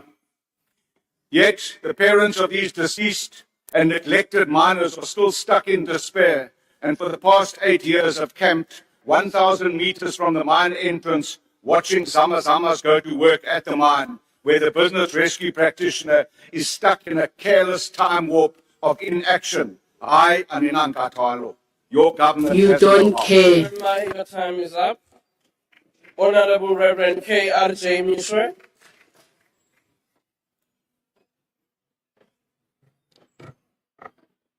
Madam Speaker, Mr. President, honorable members, yesterday's The Star newspaper had as its top story on the front page an article entitled Public and Analysts Warn of Another Summer of Lies. It was subtitled, Critics noted that the president has a history of announcing initiatives that remain unimplemented. The article went on to say that the president's ambitious plans include economic growth, job creation, crime reduction, and service delivery. Mr. President, in short, they are saying implement your ambitious plans. While the ACDP and most South Africans are relieved that load shedding seems to have come to an end, we are nevertheless concerned that we now have water shedding. Pre-1994, many of us looked forward to the fall of apartheid, but did not foresee a new form of suffering that will be caused by poor service delivery and the destruction of our critical infrastructure. We thought that the ANC would be wise enough to retain and hire skilled engineers to maintain our water infrastructure that provided our major cities with clean water while expanding to other areas. We never imagined that people in cities such as Johannesburg, Sandton, Bedfordview, and Germiston would be drinking water that is dirty because of poorly maintained infrastructure. Speaker, in the 1980s, we had municipalities whose quality of tap water was rated above that of bottled water. Today, sadly, some of those municipalities no longer provide such quality of water. Among the Chapter 9 state institutions supporting constitutional democracy is the Commission for the Promotion and Protection of the Rights of Cultural, Religious, and Linguistic Communities. The primary objectives of this commission are A, to promote respect for the right of cultural, religious, and linguistic communities, and B, to promote and develop peace, friendship, humanity, tolerance, and national unity among different communities. Mr. President, I want to submit to you that the CRL Commission has failed to promote respect or promote and develop peace and tolerance among different communities. They have instead gone to great lengths to attempt to regulate religion, something the ACDP totally rejects. In one of the interviews given by the CRL chairperson, she said, this thing called Christianity must be regulated. Well, she still has to answer why she said this thing. This is definitely unacceptable, and we want her to retract that and to be reprimanded. She also was recorded in another instance saying that anyone who says that God spoke to them must be taken to a psychiatric ward. This, again, was very, very insulting, because some of us, the Lord spoke to us, that's why we're here, but we do not qualify to go to any psychiatric ward. This, Mr. President, is offensive, and we expect the President to do something about that. She must be reminded, as they are making attempts to get rid of the charismatics, that Jesus said he will build his church and the gate of hell shall not prevail against it. The ACDP calls for her divisive utterances that undermine constitutional values and her fitness to serve as CRL Commission Chairperson to be investigated. We also call for an investigation into the process followed. Thank you, Honorable Member. Your time is up. Thank you. Honorable the Minister of Home Affairs.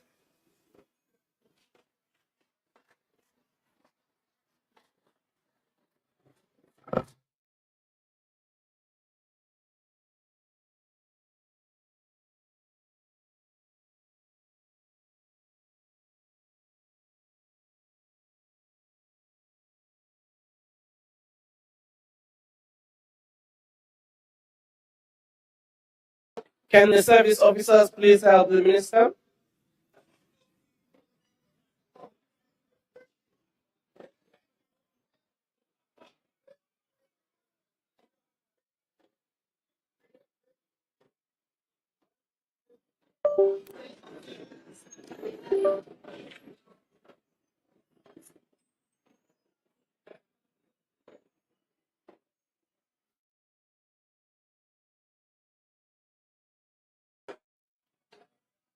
IT, can you please sort it out?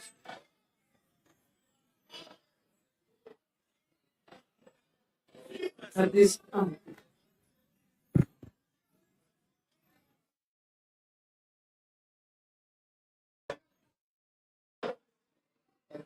Speaker. Order. Yes, you can take a point of order.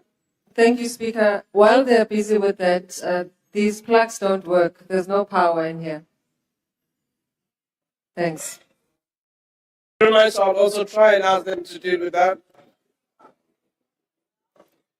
Honorable Skosana. Ngiyathokoza Speaker. Lokhu kuyakutshela ukuthi GNU iyahluleka Speaker. Sihlula into elula kangaka Speaker. Awa nisibathi sinhluni. Order, honorable member. This is the work that Parliament and Public Works were doing in terms of the dome, not government. Honorable Schreiber.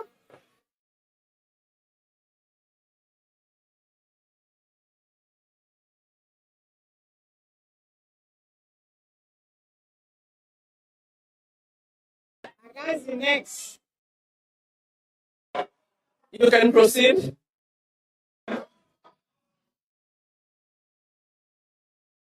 Order, honorable members, we can have a 5 minutes break while we are sorting out the communication system. Oh, ta-da-da, ta-da-da. Oh, ta-da-da, ta-da-da. Oh, ta-da-da, ta-da-da. Oh, ta-da-da, ta-da-da. Oh, ta-da-da, ta-da-da. Oh, ta-da-da,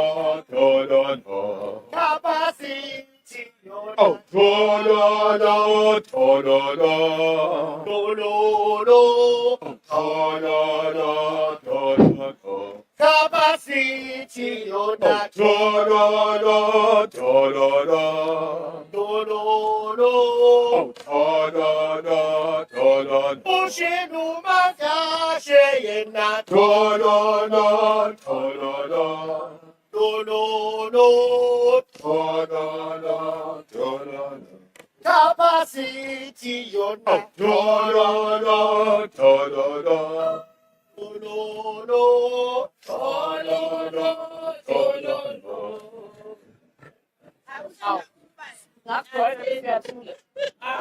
I was.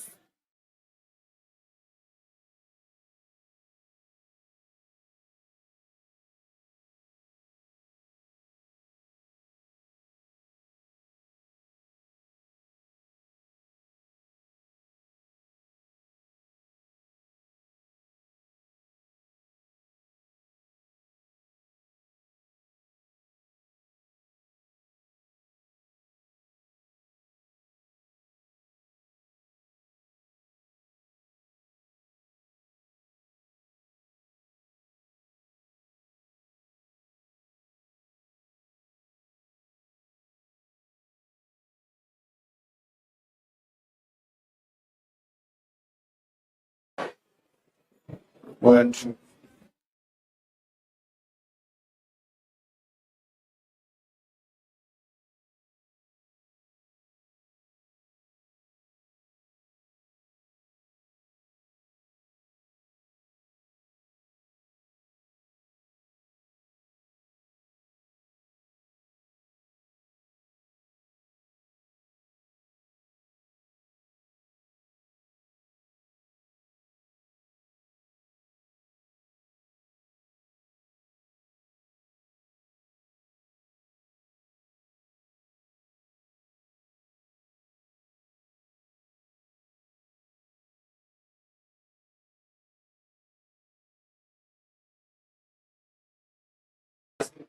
So this way.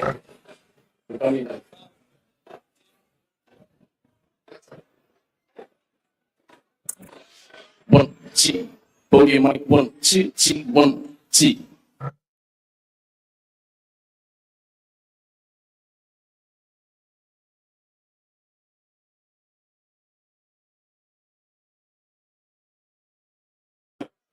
Two.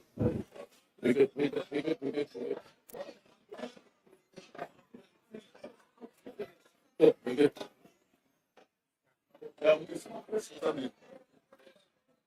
Test. 1, 2, 1, 2.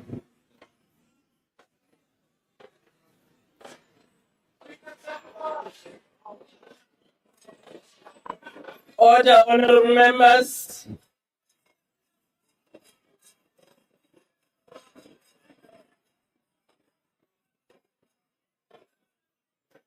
The break is now finished. We are back to resuming.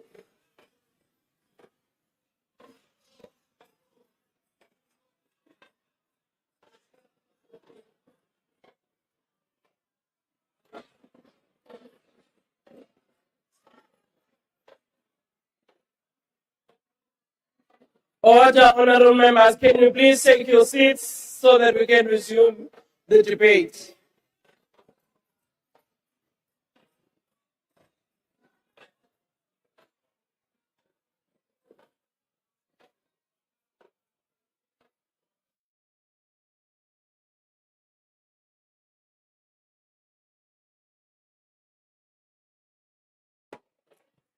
Order, honorable members, can you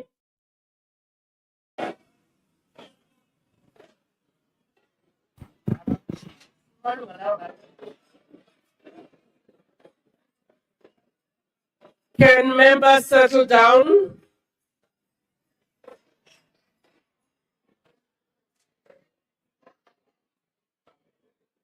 Honorable members, I will call you by your names so that you can sit down. Maybe you don't hear when I'm calling you as honorable members.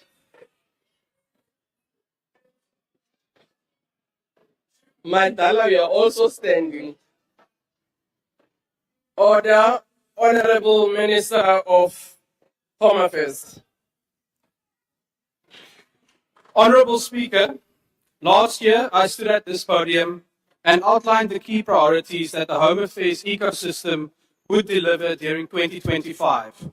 These were to build the first components of a digital identity system, conclude a new digital partnership model with the banking sector to expand access to smart ID and passport services, enable naturalized citizens and permanent residents to obtain smart IDs, and build an electronic travel authorization system that uses AI and machine learning to ensure efficient and secure processing of tourist visas.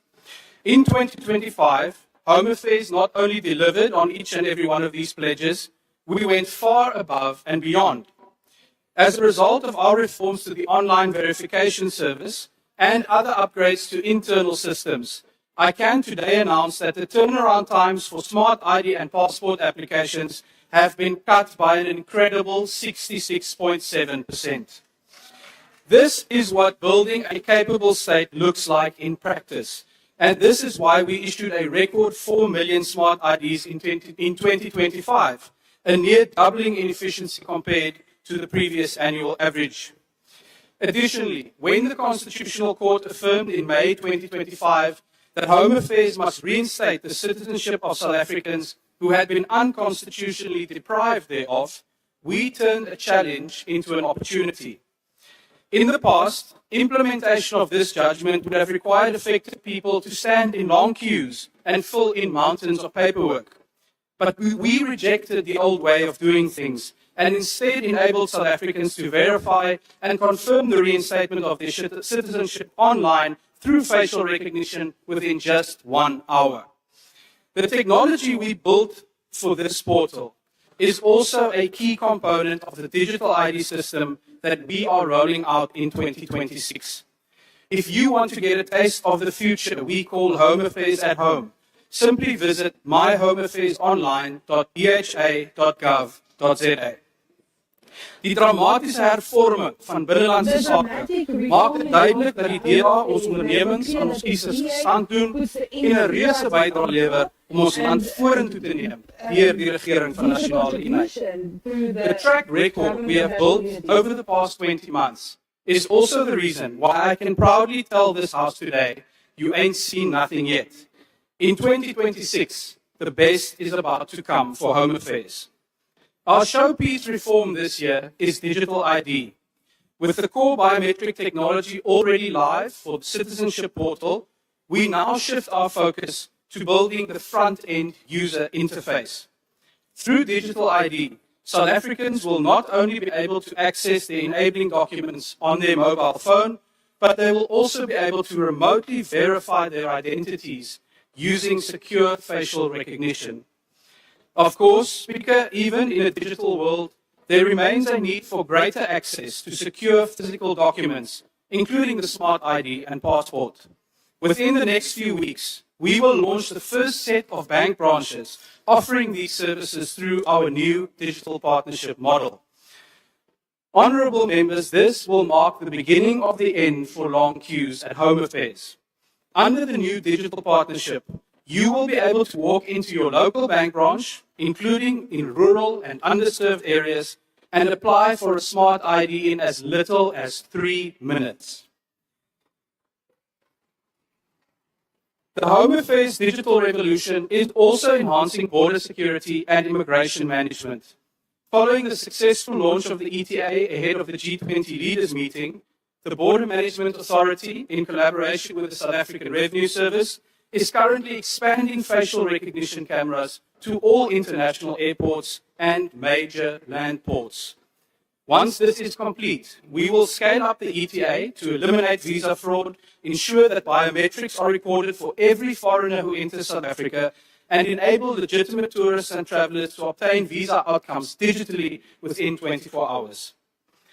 At the same time, the preparatory work for the public-private partnership to physically rebuild the 6 busiest land ports of entry is nearing completion, with an announcement to follow shortly.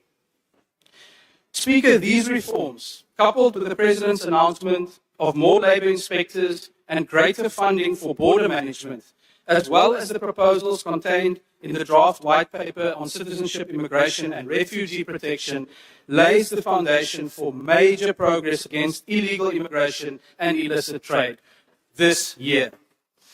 Honourable Speaker, through focused delivery on these priorities in 2026, the digital first, modern and efficient Home Affairs we are building is fast becoming unrecognizable from the problems that people had before. This is the DA difference that we proudly contribute by working together in GNU. And in 2026, the best is about to come. Thank you. Thank you. Honorable the Premier of Northwest.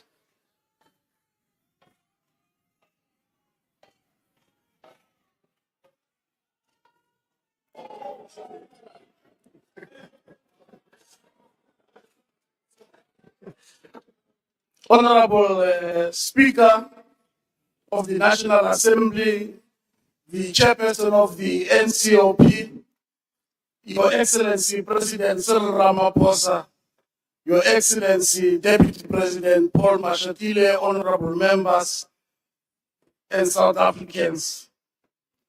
Honorable Speaker, the year 2026 marks the 50th anniversary of June 16 Students' Uprising. As we mark this important milestone, we do so cognizant of the sacrifices made by students and the youth leaders of this generation. Their enduring resilience in the face of adversity continues to inspire us to be of great service to our nation and her people. They are part of a political infrastructure which inflamed a trajectory which led to the country's democratic breakthrough in 1994, culminating in the adoption of the Constitution in 1996. It is their sweat and blood which nourished the creation of a non-racial, non-sexist, democratic and prosperous state. Honorable Speaker, we have gathered here today to yet again commit to our ongoing efforts of building a capable state, one that is characterized by the will of the people and is able to prioritize their needs and find solutions to their challenges. Honorable members, many of our people still bear the burden of past injustices. The promises of our hard-fought democracy remain etched in their hearts and minds. Therefore, our participation in this debate is not merely about catchphrases and how eloquent we sound to say public opinion. As a province, we are hard at work to turn the tide against a lightening of socio-economic challenges afflicting our developmental trajectory. The upward trajectory in audit outcome speaks to the systems we have put in place to ensure that we put emphasis on ethical leadership. And as such, 8 out of 10 departments received clean audit and unqualified outcomes in the last audit cycle. This stability has trickled down to the departments such as health, as it continues to lead the pack in the drug-resistant TB management in the country with a success rate of between 84 and 86%. These efforts have also been boosted by the allocation of additional 200 million rand for the employment of nurses, doctors, specialists, as well as procurement of new ambulances. Furthermore, the NSC result of 2025, which currently sits at 88.9, the fourth highest in the country after affluent provinces, is consistent with our efforts of infrastructure development in our distressed communities. There is equally improvement in the overall outcome of these results in our rural and farming communities. And as a consequence, we have managed to reduce the learner performance gap between disadvantaged schools with Resource 1. And as a matter of fact, 54% of bachelor passes in our province were recorded in no-free schools. Honorable members, we are at heart like fixing local government. We are working hand in hand with the national government, and we have brought stability to the local municipality of Ditsobota following the introduction of the National Cabinet representative. We have descended into the Matosani local municipality with a view to strengthen existing intervention measures to improve the situation. On a very positive note, the Ramosirumila local municipality this Friday will be signing a memorandum of cooperation with Infrastructure South Africa under the auspices of Adopt a Municipality initiative. This will see the municipality benefiting from various infrastructure projects that are aimed at expediting provision of services to the residents. This municipality has ticked all the right boxes in the form of improved audit outcomes as well as honoring payments to third parties. We have recently, as a province, convened what is called local government Kota under the theme, every municipality must work. This is part of the ongoing commitment by the provincial government to ensure that all municipalities are functional, responsive, and accountable to the people they serve. Honorable members, there are encouraging signs of recovery after the province recorded 42,000 new jobs in the third quarter of 25-26. In the fourth quarter, it registered 36,000 additional jobs. This is a reduction of unemployment by 3.1%.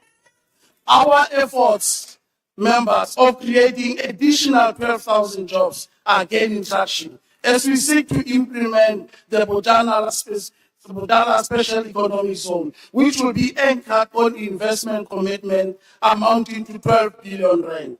We envision the SEZ license in the next financial year. In giving impetus to this bold pronouncement, we will be signing a memorandum of understanding with the Department of Public Works and Infrastructure this Friday to resuscitate the Pilanesberg Airport. We will be collaborating and working with Infrastructure South Africa. And once fully operational, the airport will serve as a strategic access point to Sun City, Pilanesberg National Park, as well as a special economic zone, thus creating various economic opportunities for our locals.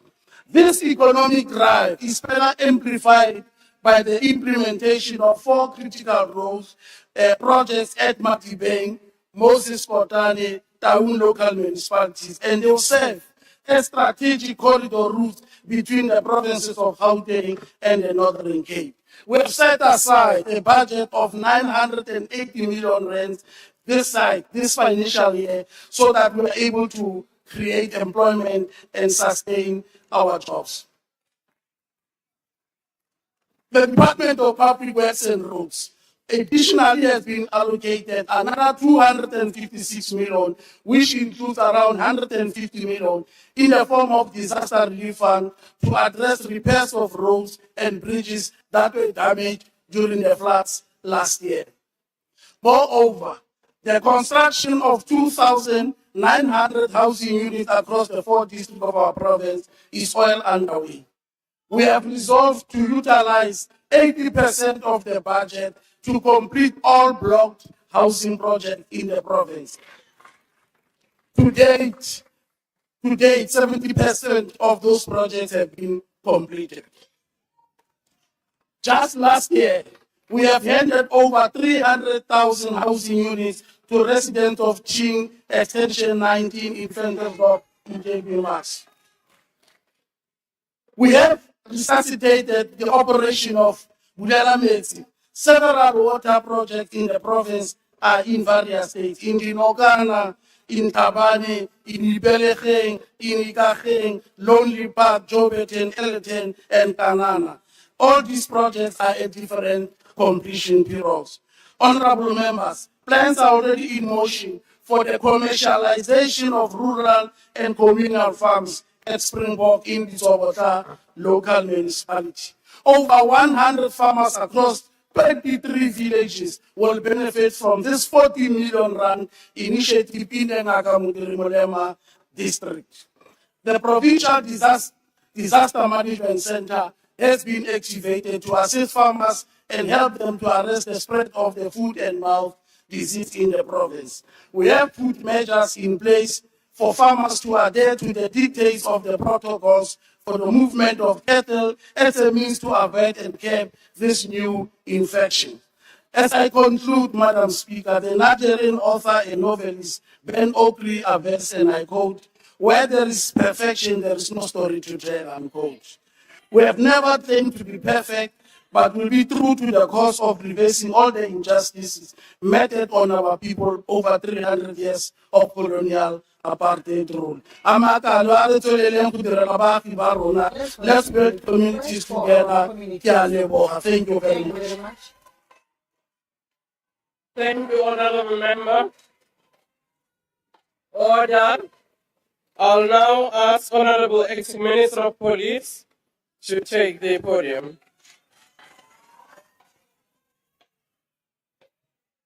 Along with it. Madam Speaker, Chairperson of the National Council of Provinces, His Excellency President Cyril Ramaphosa, His Excellency Deputy President Mashatile, Ministers and Deputy Ministers, Honorable Members of all parties. My condolences to Reverend Jesse Jackson's family. Order, Minister, if you can take your seat. Yes, Honorable Mauta. Thank you very much, Speaker. I mean, can we be respected? Everybody's been addressing us there, has been standing. Now this one is addressing us seated. This is unfair. Honorable Mauta. No. Order. It's wrong. Order, Honorable Mauta. That's not a point of order. I do think we need to respect one another because nobody chooses the height that he or she has. Honorable Minister, you can continue. You are standing, we can see you. Thank you, Honorable Speaker. Those comments really don't offend me, Honorable Member.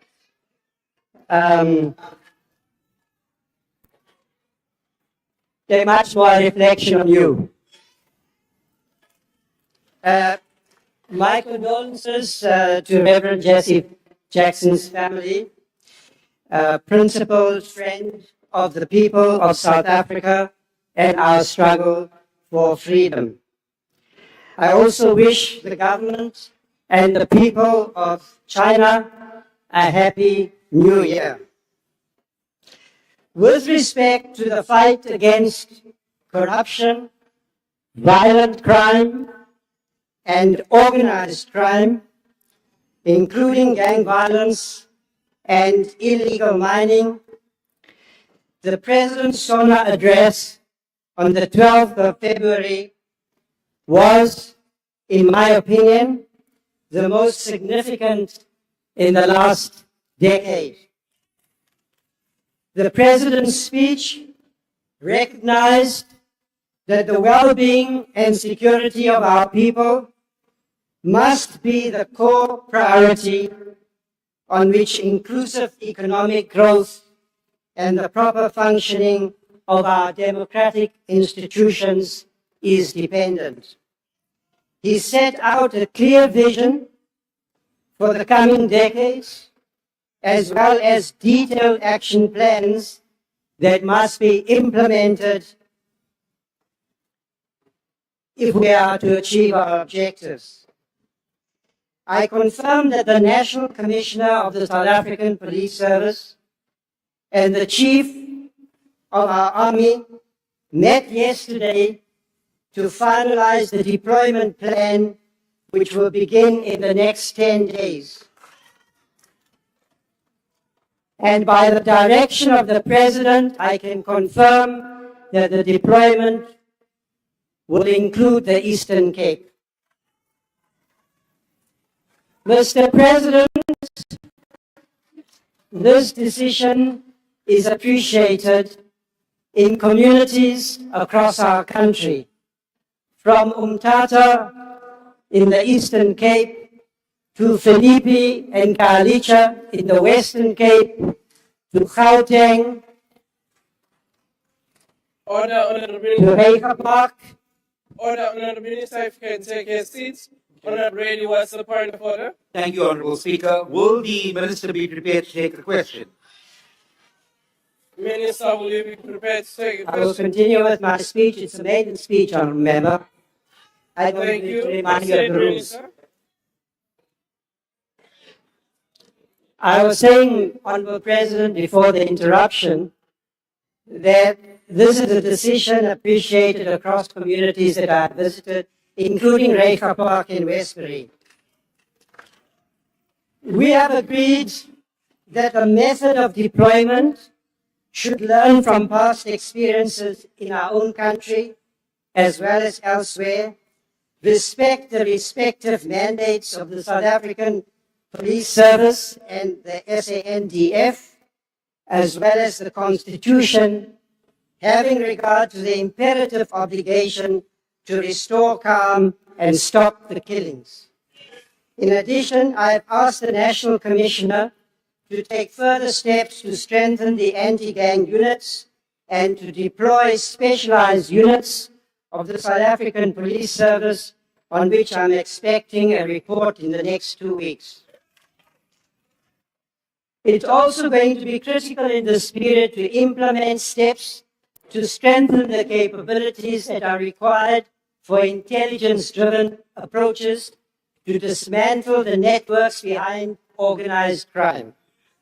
Multidisciplinary task teams, including the National Prosecuting Authority, under the able leadership of its newly appointed advocate Mutibi, skilled and experienced detectives, the Special Investigations Unit and the South African Revenue Service will be targeting the leadership, finances, firearms, and logistics of these criminal cartels. I will be setting up a multi-stakeholder organized crime advisory council, which will be overseeing the implementation of this comprehensive and integrated strategy to combat organized crime. It will rely on open source information and analysis to support the monitoring and oversight responsibility of the ministry. We also have to implement an all-government approach to the fight against crime, including organized crime, as provided for in the Integrated Crime and Violence Prevention Strategy. This is a critical intervention because crime also has socio-economic roots. The social cluster departments of government, including provincial and local government, have a critical role to play to improve safety and security of our people across the country. The provincial governments of the Eastern Cape, Western Cape, Gauteng, and KwaZulu-Natal, most affected by gang violence and various forms of organized crime, including extortion and illegal mining, have an important role to play in ensuring that service delivery and the development needs of our most affected communities are attended to. We cannot fight gang violence and criminality by relying on law enforcement alone. Young people in these communities need opportunity and the prospect of a meaningful and dignified future. In this regard, I am in full agreement with the Cape Crisis Coalition that has emerged in response to the gang violence in the Western Cape, an organization with which I am in constant contact. The levels of gender-based violence, rape, and femicide in our country is unconscionable.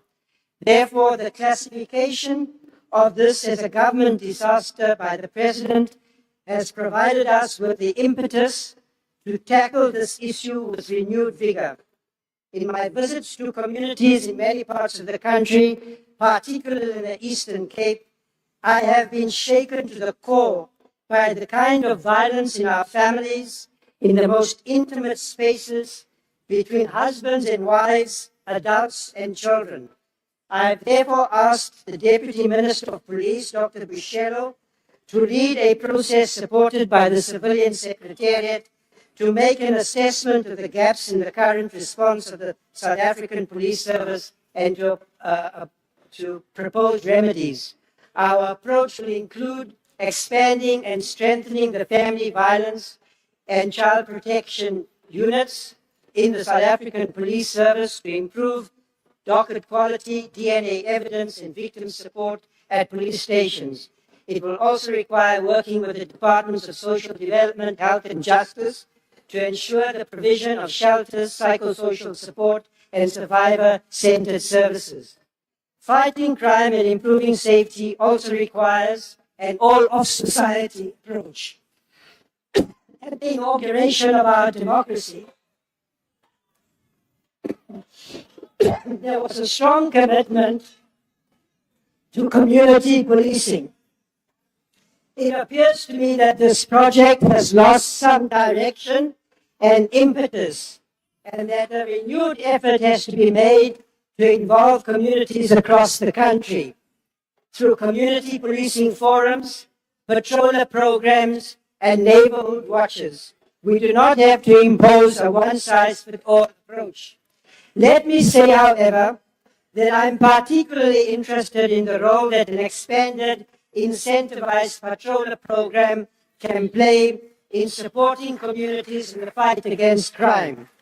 One option for funding to be sourced by provincial governments from the Presidential Employment Stimulus or the EPWP program. I see this program also as having social benefits because it has the potential to provide additional income support to families in Honourable distress. Minister, your time is up. Thank you. Honourable Deputy Minister of Defence. Thank you, Honourable Speaker.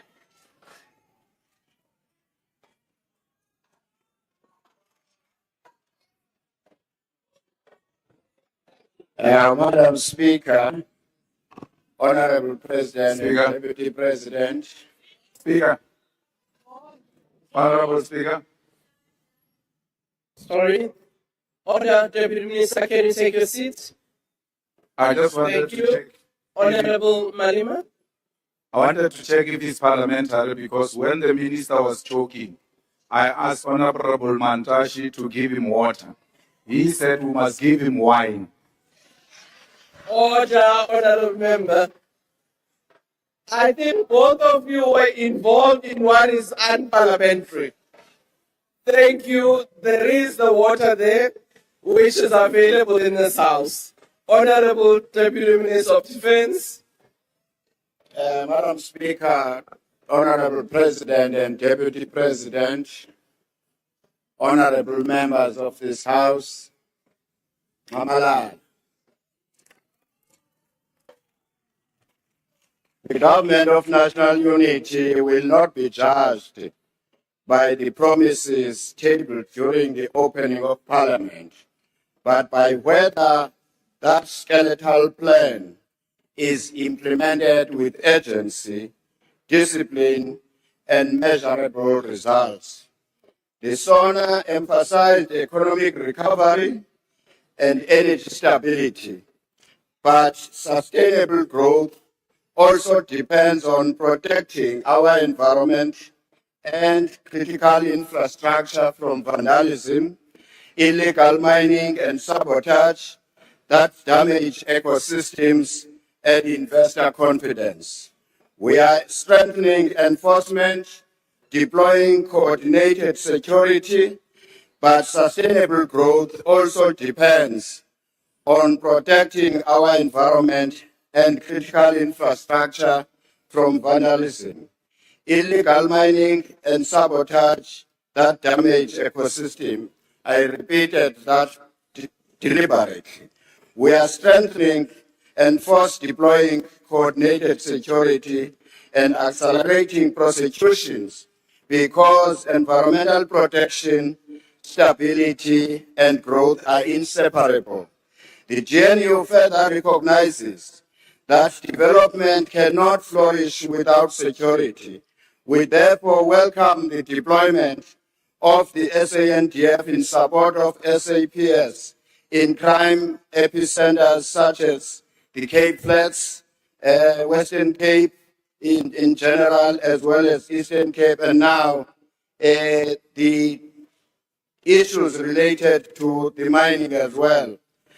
In line with the orders issued by the Commander-in-Chief, President Ramaphosa, I confirm that the Department of Defense is seized with operational requirements to support stabilization interventions in consultation with the security cluster. Let me assure you, Honorable Mandase, that these thieves, their time is over for these thieves.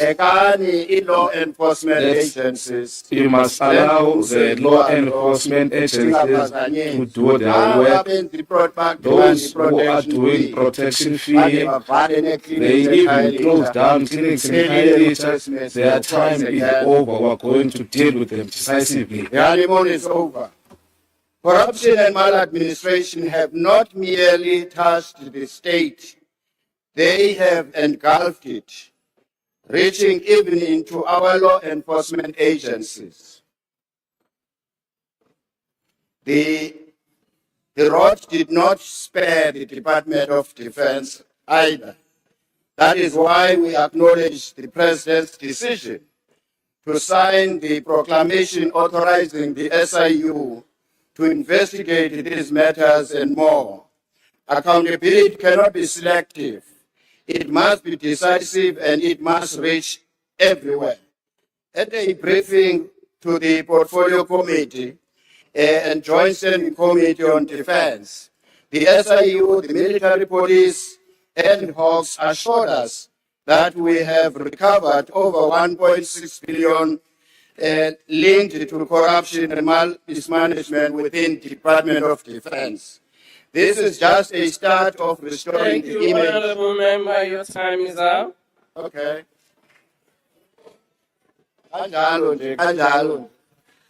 Just like that, just like that. Time is up. Honorable SSCB. Thank you, Honorable Speaker. Honorable President, when you spoke last year before you proclaimed the Madlanga Commission, you said two things.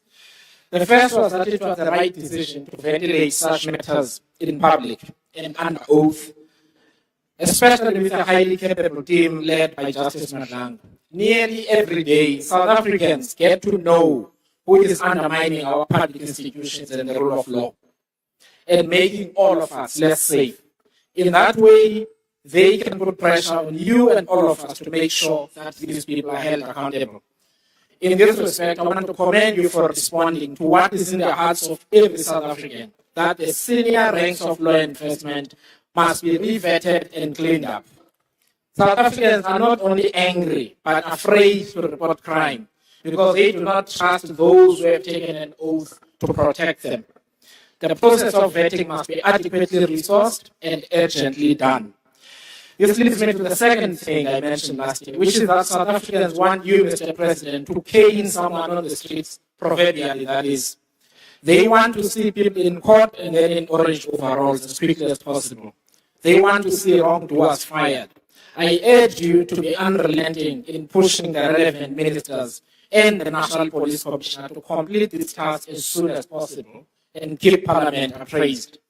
What we have heard being revealed at the Commission amounts to treason, and we must be harsh and unforgiving in dealing with it. These people have to learn that at the end of a treasonous journey lies great punishment. For the South African people have waited too long for a safe country to be undermined by greedy people who have no care for society.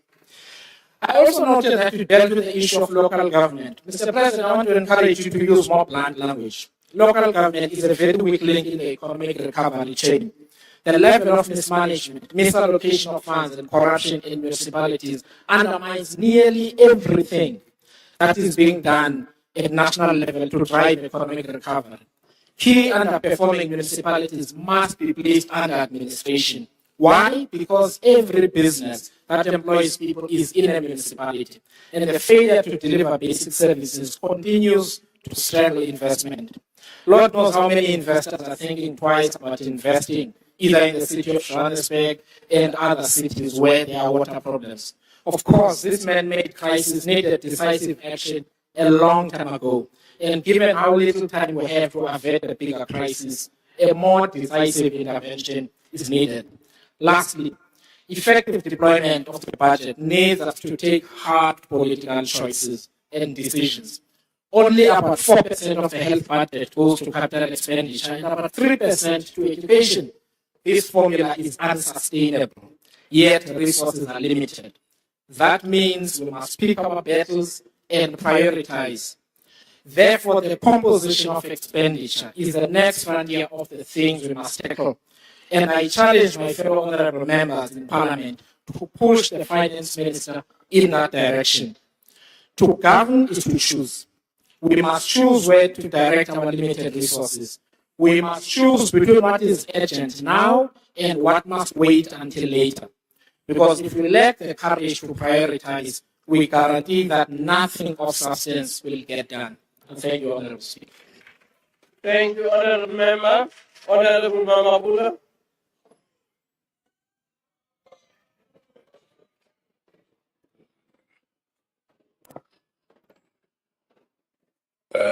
Madam Speaker of the National Assembly, the Chairperson of the National Council of Provinces, His Excellency the President, the Deputy President, Ministers, Deputy Ministers, Premiers, traditional and courtesan leaders, honorable members, councillors, distinguished guests, fellow South Africans. On behalf of the Premier of Gauteng, Honorable Panyaza Lesufi, whose apology I'm pleased to convey, please receive our sincere greetings. We congratulate His Excellency the President on the State of the Nation address well delivered. We believe that the address was delivered so well that it reverberates and echoes in the hearts and minds of the people of our country. Well done, Mr. President. We appreciate the manner in which you correctly reminded us of our past and militant struggles waged by women and youth. We also appreciate that you invited and paid tribute to the contribution of Mama Sophie Brain, who is the resident of our province. Indeed, Mr. President, the growth in our country's constitution, united in our diversity, is a product of violent struggles waged by different generations. Our task is to sustain national unity in diversity.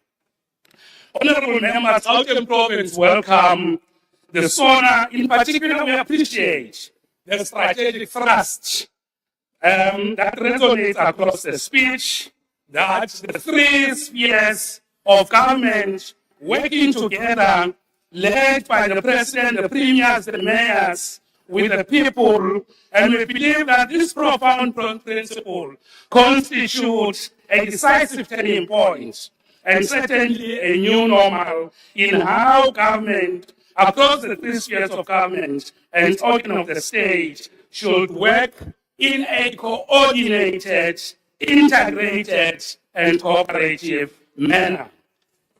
Honorable members of the Southern Province, we hold a strong view that the President has put before us, namely the three spheres of government working together, and that this should be seen or treated not as isolated fragments, as one intervention here or one there, but this should be understood as inaugurating a unity of purpose for the renewal of intergovernmental relations to deliver a better life for all, to grow the economy and to improve the quality of life of our people. We say this because the persisting and stubborn legacy of colonialism of a special type was a nationally coordinated project. National oppression and exploitation of people across the length and breadth of our country. Honorable Mamabulo, if you can take a seat. Honorable Reddy, what's the point of order? Thank you, Honorable Speaker. I just want to know if it is parliamentary for a full minister to take his biltong, eat in front of us, and then tell the country there's no poverty. Is that allowed in the House? Thank you. Order, Honorable Reddy. I will once again ask my camera people to show Honorable Reddy who are missing you. The camera hasn't seen you today, but I take the point. And this is the point for all of us as honorable members. Thank you very much, Honorable Mamabul. We can proceed, and if you can just move a little bit away from the mic. Yes, thank you. Thank you very much. We say this because the persisting and stubborn legacy of colonialism of a special type was a nationally coordinated project. National oppression and exploitation of people across the length and breadth of our country. That is why it continues to reproduce poverty, inequality, and unemployment. We cannot address this legacy through fragmentation, blame shifting, pointing fingers, and working past one another. We need national unity of purpose. This is how, as a province, we understand what the President has put before us. It is precisely through working together as national, provincial, and local government that Gauteng successfully hosted the G20 World Leader Summit last year. Honorable members, as Karl Marx taught us, philosophers interpret the world differently. However, the point is to change it. Honorable members are definitely within their rights to interpret the SONA as differently as they wish. However, we do not have the luxury of diverse interpretations only. We need unity of purpose, as outlined by the President, to work together to change the lives of the people. Honorable Speaker, if we do not adopt this new normal as put forward by the President, we run the risk of what Karl Marx would have advised us open code, easy come, easy go, close code. In other words, we must not, in any other way, do anything except what the President has advised us to do. Let me give some few examples to demonstrate why, as a province, we believe that the President has inaugurated a new strategic line for the rest of us, for the country, and why we need to rally behind that. Now, let's take the issue of water security. We want to say, President, we welcome the establishment of the National Water Crisis Committee, which will be chaired by the President. Already, we have seen the President send ministers and deputy ministers of water and sanitation and culture to attend to the water challenges in our province. We are pleased to announce that there has been significant improvement in stabilizing the water network. We are attending to a number of required interventions, such as increasing water storage capacity in municipalities, reducing non-revenue water, responding promptly to water leakages, replacing old water pipes, and improving the delivery of water infrastructure projects. We also welcome the provision of financial resources to address water infrastructure backlogs. Honorable members, alone as a province, we will never be able to achieve this. I would like to thank Honorable Matutila, the Minister of Water and Sanitation, for excellent leadership and guidance. I would like to thank the Minister, thank you very much for good work well done. On fighting crime and lawlessness, Mr. President, we welcome your decisive announcement on the deployment of members of the South African National Defence Force to assist in the fight against illegal mining. We are confident that this effort will strengthen our fight against crime and gender-based violence and femicide. In addition, we recognize the support and we say thank you, Mr. President, for the support we received working with the ministers towards resolving the problem affecting our traffic wardens. We are very much pleased, President, that the traffic wardens are now formally recognized and designated as peace officers. We are very clear that working alone, Mr. President, we will never have achieved this, and I would like to thank you. Let's take the economy and creating jobs. You have changed and correctly set open codes.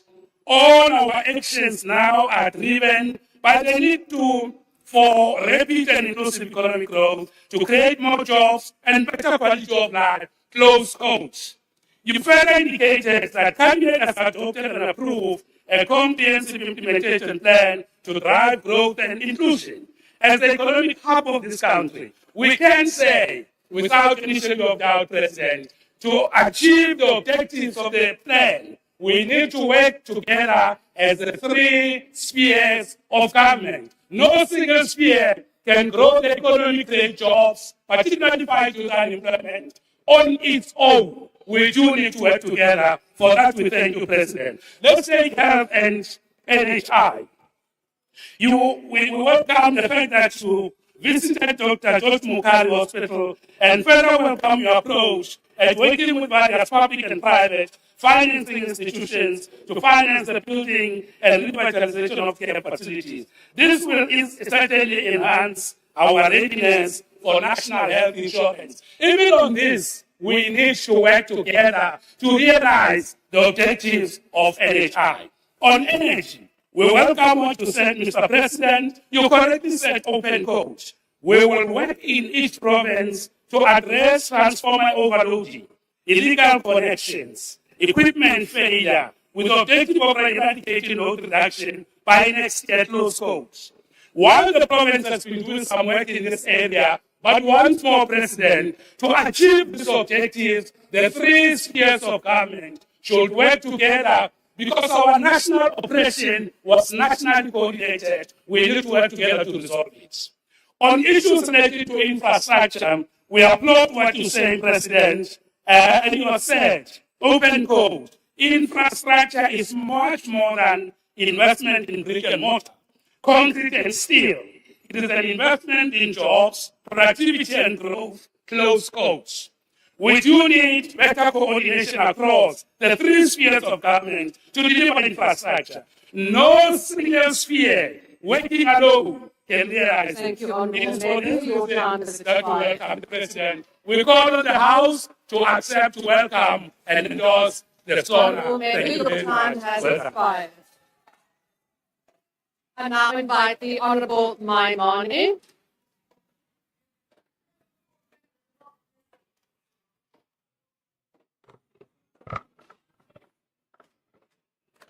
Fellow South Africans, Bagaitsu Dumelang. Mr. President and Deputy President, on Thursday last week you delivered a state of two nations. There is a nation whereupon we South Africans are enjoying reduced interest rates, they're enjoying a stronger currency, they welcome the removal from grey listing, For them, the lights stay on, and ultimately for others, they enjoy blue light brigades and police for safety. In all fairness, Mr. President, there are more police in this precinct today than there are in Nyanga and Gugulethu, where I was last week. Except, Mr. President, there is another South Africa that we need to talk about. It's the one the statistician general puts at 50% below the upper poverty line. This is where the 12.4 million South Africans are unemployed. This is where they're not feeling relief from the words from last week Thursday. They waited patiently, Mr. President, to hear you speak about the completion of the establishment of the National Water Resource Infrastructure Agency. It has not been done. You spoke about the woman who marched, but I bet you every woman in South Africa waited to hear about the 16 sexual offences courts which were said to be established in this financial year. They've heard nothing. So, Mr. President, I want to commit to you. We are here to build one South Africa, and I want to work with you to ensure that all South Africans enjoy the true freedoms that you speak about. So when we speak about your speech, we must divide it into 3 areas: the good, the bad, and the ugly. Here's the good, Mr. President. I celebrate that we are off the grey listing list. I celebrate the fact that this has been ratified by the EU. I celebrate that Africa is the pathway. This is a good thing. On the bad, Mr. President, you spoke about many promises of things to come. Yet in truth, none of them were costed. Here are some costs that you need to count. The SAPs will cost us 435 million rand if we are to increase them. A single unrest scheme is 950 million rand. A commission of inquiry is another 1 billion rand. If you're looking at an army deployment for 6 months, that's 147 million rands. So, Mr. President, if you want to send the army to the Cape Flats, 64 million rands. If you want to deploy illegal mining, it's 140 million rands. If you want to expand COVID grants, that's 35 billion rands. So, Mr. President, where's the money coming from? Where is the money coming from, Mr. President? On the ugly bits, Mr. President, it may be unpopular to say so, honorable members, but we can send the army as a short-term measure. It will not reduce the 64 murders that take place every single day in this country. So, honorable members, here's what we need to do. If we're serious about the work that we've got to do, Mr. President, I want to ask you, when you respond on Thursday, maybe let a point a new ambassador to the US. Secondly, Mr. President, whilst I congratulate the class that just finished matric, but we cannot have them pass at 30%. Let's improve our skilling culture so that more of our young people can pass. If we're serious, Mr. President, let's cut the security that goes to deputy ministers and put them to the Minister of Police so that we have more police in the townships. Mr. President, please promise the people of this country that you will not tax them more to fund your promises.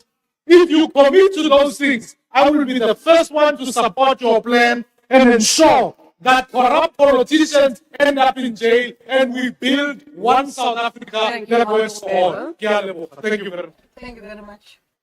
I now invite the Honourable Zungula.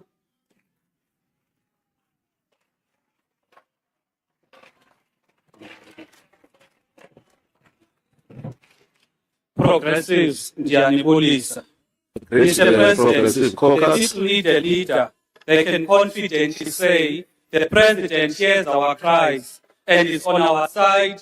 They want a leader that sympathizes with them, a leader that will not gaslight or chastise them when they are expressing their views on what affects them.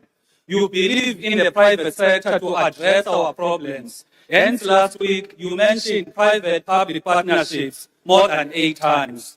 When citizens turn to their own activism because the state is clearly failing them, the answer is not to label them vigilantes, but to fix the problem that gave rise to it. We have had 8 years as president of this country. In that 8 years, the rich have become richer, poor, poorer. Even the economy you say is growing is not creating jobs at the rate required. Instead, companies are closing. When over 1 million young people apply for 5,000 SAPS vacancies, It is a crisis that should be declared a national disaster. The reality is over 40 million people in the country are living below 3,000 rands a month, yet the food basket price it is 5,300.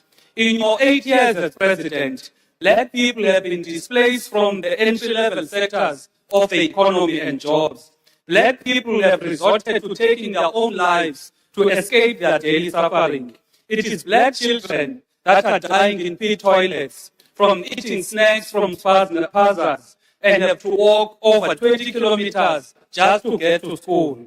Black people in Randfontein are refugees in their own country, fleeing illegal miners that are enabled by porous borders and weak immigration controls.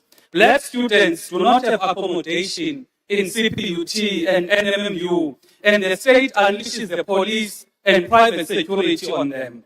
Black businesses receive a tiny share of government spending, are made to pay bribes for their invoices to be paid, and to receive funding from the PIC. If they don't pay bribes, they are blacklisted. A black nation of Amatlobi is still not recognized, yet historically, they are one of the oldest nations in the country. Inkosi are sidelined in the land their forefathers fought for. It was in Ngonyama Langalibalele, Chief Auchumato, Inkosi Jongumsobomvu Makoma, who were among the first political prisoners in Robben Island for resisting colonization. Yet the institution of monarchs is undermined by the current government. It is a travesty of justice for a party that was formed by Amakosi, treats Amakosi like second-class citizens. We have to ask this, Mr. President, why is it so difficult for you as the ANC to advance the interests of black people? We are the majority and native to this land, yet black people are the ones who suffer the most in this country. What hurts people the most is that it is the black government that has failed them, even with basic services such as water, electricity, and safety. So last week, Mr. President, when you are saying we are strong as a country, you are definitely not referring to black people, rather to your white private sector. As the ANC, you hate black people. Hence, you chose to govern with parties that are against BEE and affirmative action. Parties that openly practice apartheid in Cape Town and are pushing for Cape independence. Fellow South Africans, we must rescue the country from the failures of this GNU. They are hypocrites. This GNU is full of hypocrites. We must vote them out. Mr. President, in Palapala, you are still going to account for Palapala. The Honourable Premier of the Eastern Cape.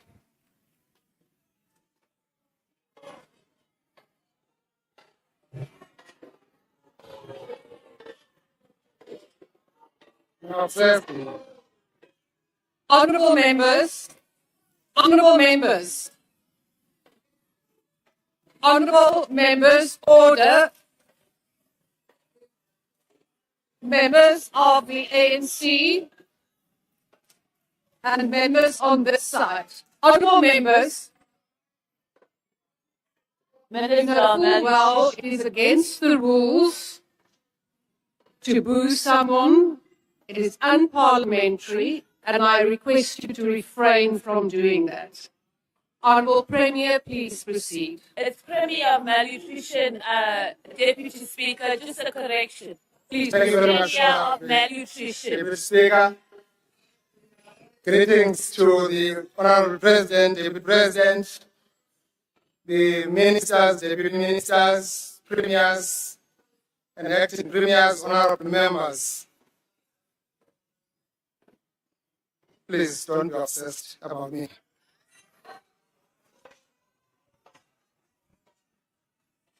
As public representatives entrusted with the historic responsibility of advancing a better life for all, we do not gather in this august house merely to debate policy, but also to reflect on whether our collective actions are improving the lived realities of the people of South Africa. From the rural hinterlands, small towns and industrial corridors of the Eastern Cape comes a clear message. When we invest in people, infrastructure and security. Development becomes visible, hope becomes tangible. We are rolling out, Honorable President, the massive work in our province of building the state-of-the-art schools and healthcare centers in our rural areas. We are connecting our people to service centers by revitalizing their village towns through our multi-million investment on small town revitalization program. We are steadily restoring dignity of our people as enshrined in the Bill of Rights. It is on this basis, Honorable Deputy Speaker, that we support the State of the Nation address as a program of action to deepen opportunity, restore confidence, and advance the promise of our democracy. Honorable members, welcome the President's announcement that the South African National Defence Force will be deployed in all areas where they are needed most. We want to see that, Mr. President, in our northern areas. We want to see that, Mr. President, Paya, Emaponomiseni, to see that happening there in Mampondomiseni. People are busy ravaging us. Even there in Bata, the people of Eastern Cape, Honorable President, want police visibility. We are doing a great job that is being done by NIU and the RTT. There are those who are complaining. I'm telling you, Honorable President, things are going well in Bata because of your intervention. It is showing that a great job is being done in the Eastern Cape. That province is led by ANC. And we are not going to govern Eastern Cape. You are behaving like this on a left side. Honourable Premier, please take your seat. Honourable Member who has now raised your hand, could you please indicate the point of order that you are rising on? Can a member take a question on his master's degree and answer your progress? Honourable, no, that is not how it works. Honourable Premier, do you want to take the question? No, not now. When I'm done, Honourable Deputy Speaker. The Premier does not want to, so please proceed. Yeah, Papa, Zero. That's not parliamentary. Withdraw, please. Honourable Premier. Honourable Premier. Our right to say. The Speaker is right. Honourable Premier. Honourable Premier, don't be obsessed with me, please. Honourable Premier, please take your seat. The Premier is correct. Honourable members, and I'm including the Honourable Premier here. Any comments have to be made through the Speaker. Do not engage with the members directly. And the rules are for everyone. Honourable Sosana, Premier, please take your seat. There's a point of order. What precisely is your point of order?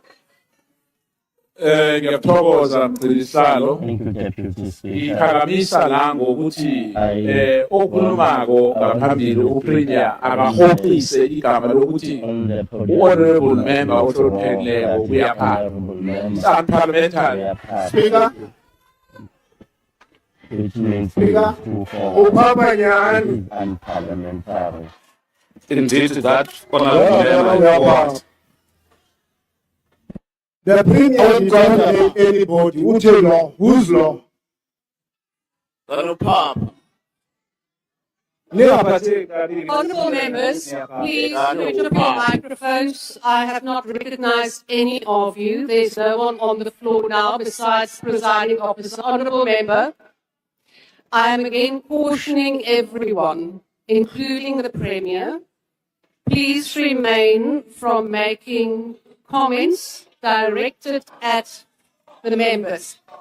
Honourable members, the Premier said that the Honourable Member is to forward. Honourable members, I will then consult the Hansard and come back with a ruling. We will now proceed. Honourable members, that is my ruling. Honourable Premier, please proceed. Please proceed. This is not Eastern Cape.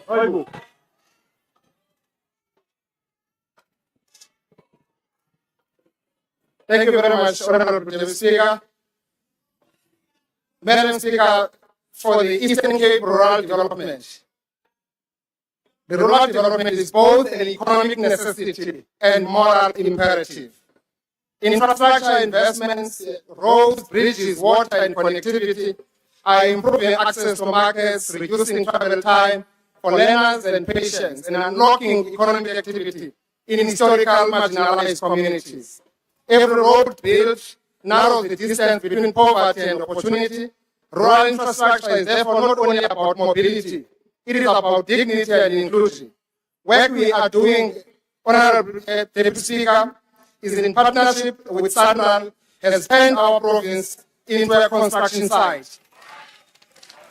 We are doing a massive road infrastructure because we believe on what Chinese are saying, if you want to be rich, build roads.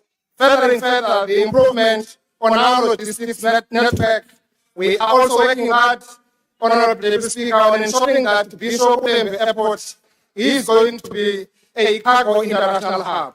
We are also attending to the huge backlog of our rural gravel roads network, and surely more support is needed there. Madam Speaker, the Eastern Cape remains the cornerstone of South Africa's manufacturing capability, with the automotive sector anchoring the industrial stability and sustaining thousands of jobs. We must continue to support investment retention, supply chain resilience, and speedy conclusion of key reforms to ensure policy certainty and competitiveness, while confronting the challenge of increasing imports, finished goods. Localization, Honorable Speaker, remains essential if we are to deepen industrialization and expand employment. Eastern Cape is now feeling the experience of catastrophic effects of 30% US tariff imposition on the auto sector. But as resilient people, we shall overcome this imperialist attack. We are working hard, Honorable Speaker, on diversifying our economy. Over and above the renewable energy program, Green Shoots, we want an aggressive approach on oil and gas, particularly the shale gas exploration that is currently underway in Karoo. So we will be launching that program now in March. We are calling on an urgent implementation, Mr. President, of all the delayed catalytic projects that have been pronounced here in this House in the previous SONA, like Ukuvuselela project, which we think that is key to connect Eastern Cape to Gauteng, our economic hub. Our LNG, investment in our terminal construction post to create more capacity and performance of our best performing SZs in the country, the Koha SZ and Island SZ. Eastern Cape alone won't be able to reverse this challenge of historic and deliberate systemic economic exclusion of that part of the country. We need more focus and concerted effort with a more collaborative arrangement with all spheres of government. Complementing this, Mr. President, we are also working very hard with the agricultural institutions to ensure that we are actually using agriculture as an alternative in diversifying our economy. Our Department of Agriculture is working hard on that. We are also rolling up our sleeves in ensuring that we are confronting the FMT challenge. The commercial farmers in the Eastern Cape, Honorable Speaker, have been demanding from me that government must relax the regulations around this. They would want to procure the vaccine because government has delayed so much, and our fear is that this thing now is rolling out, is actually spreading like wildfire. The progress that we are making in government, in stabilizing government in our province, Honorable Speaker, now in our province, all government departments in our province are unqualified. Many of them are clean audit government departments. That includes our education and health, who are now on unqualified after so many years. We are stabilizing our province, we are focused on our province, and we are making sure that we are turning the tides around the corner. Madam Speaker, national programs continue to make a measurable difference in our province, strengthening services and social cohesion. Welcome emphasis on strengthening frontline human capacity through social workers and agricultural extension officers. In the province, this is complemented by the employment of over 800 early childhood development teachers alongside the recruitment of doctors and other medical professionals. These investments ensure that the developmental stage is felt where it matters most, in homes, clinics, and classrooms. Honorable members, our response to malnutrition continues through targeted programs supporting children and vulnerable households. We are not going to bury our heads in the sand when we are confronting this challenging problem. Our government is investing, putting more than 35 billion for child support grant and SRD for our elderly people. Our challenge is that we need to strengthen the law. Those who are making children and leave them in the Eastern Cape and go away with grants, they must know that they are breaking the law. And then the law must follow them wherever they are. We are also responding decisively to this challenge of FMD, as I said, Mr. President. We also wish to take this time to honor the late Bishop Olan, whose life embodied compassion, humility, and service to humanity. Honorable members, it is also saddens me to report to you the passing of our late veteran, ANC veteran, who distinguished herself during times of our struggle for liberation, Umama Deborah Gomos, whose lifelong commitment to the struggle leaves an enduring legacy of courage and community upliftment. Honorable members, the Eastern Cape progress is inseparable from the national trajectory. When national policy succeeds, our municipalities experience tangible improvement in opportunity, services, and hope. Our task now is to deepen implementation, strengthen accountability, and accelerate delivery so that progress is measured in everyday lives. Nation building is a collective responsibility, not a responsibility of howlers. From rural heartlands to the industrial centers, we are building infrastructure, strengthening industries, as I've indicated. Let us, therefore, leave this debate with a renewed resolve to act with agency, protect the vulnerable, and unlock the full potential of our nation. Because the true measure of our work will not be the debate we hold in this house, but the dignity that we bring to our people. Thank you very much. Mr. Effect Diploma. Honourable members.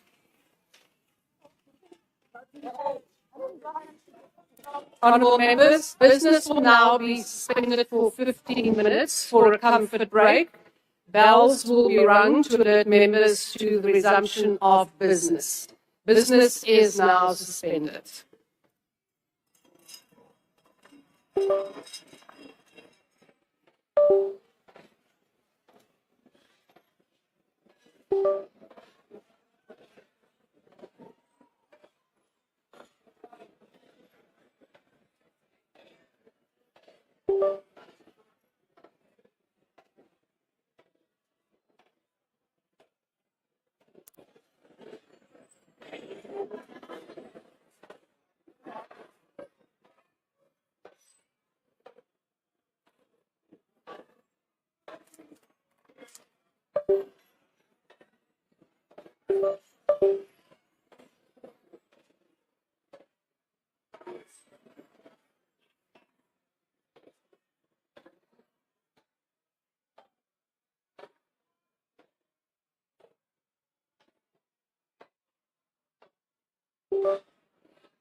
We need the thing to fast it.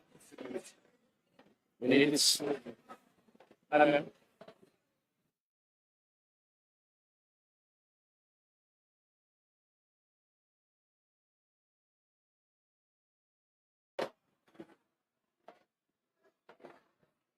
That's this one here. Yeah, we need that is.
Yeah, I saw it now, I found it here.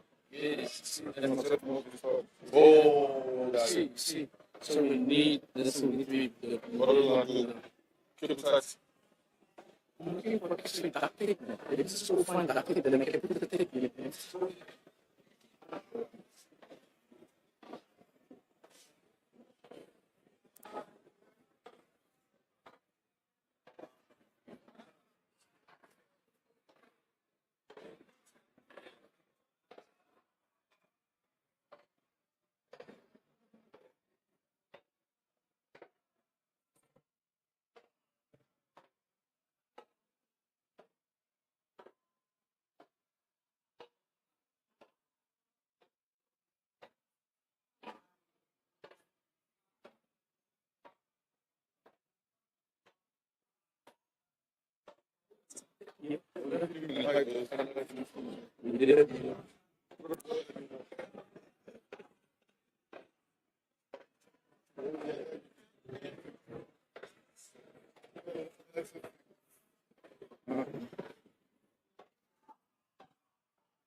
We need something in the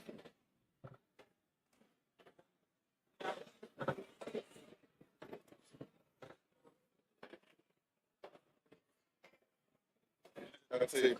See what happens. We need something to put underneath. And then we put cable ties.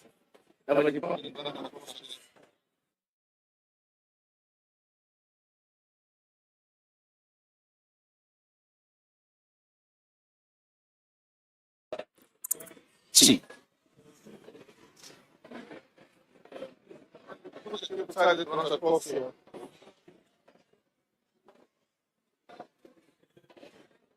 One cable tie that runs across. Cable tie that runs across there.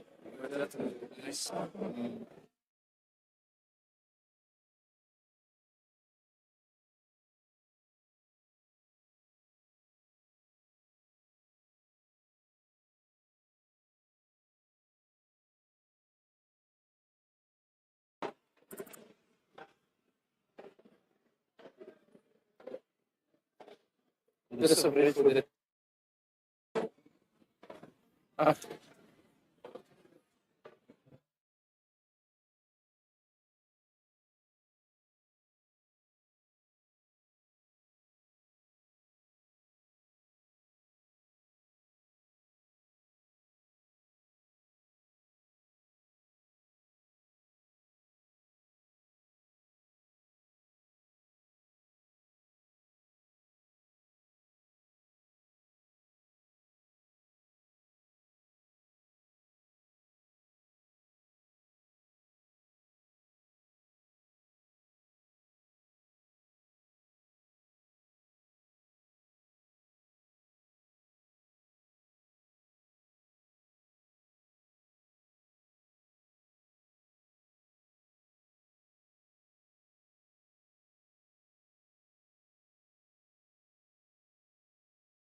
Move this whole unit is moving.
See.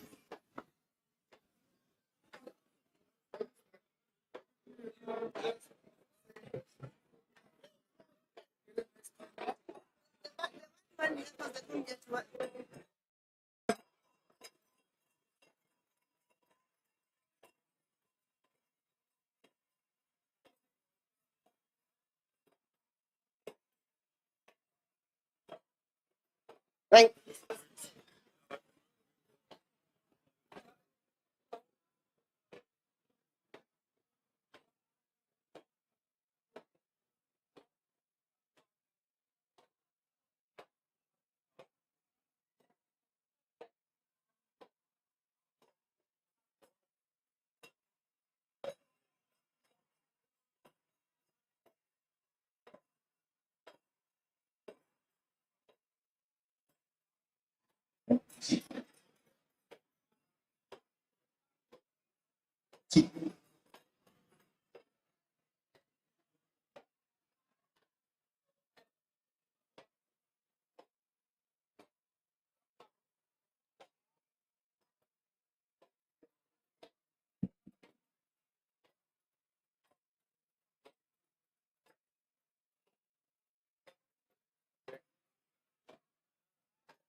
Madam Deputy Speaker,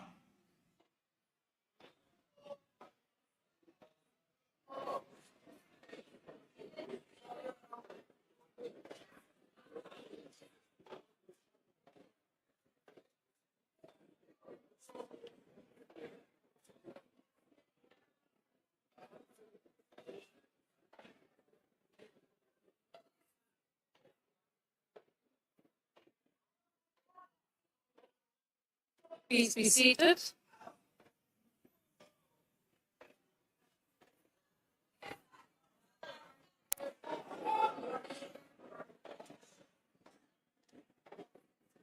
Honourable members, we shall now resume the debate on the President's State of the Nation address. And I now invite the Honourable Stofile.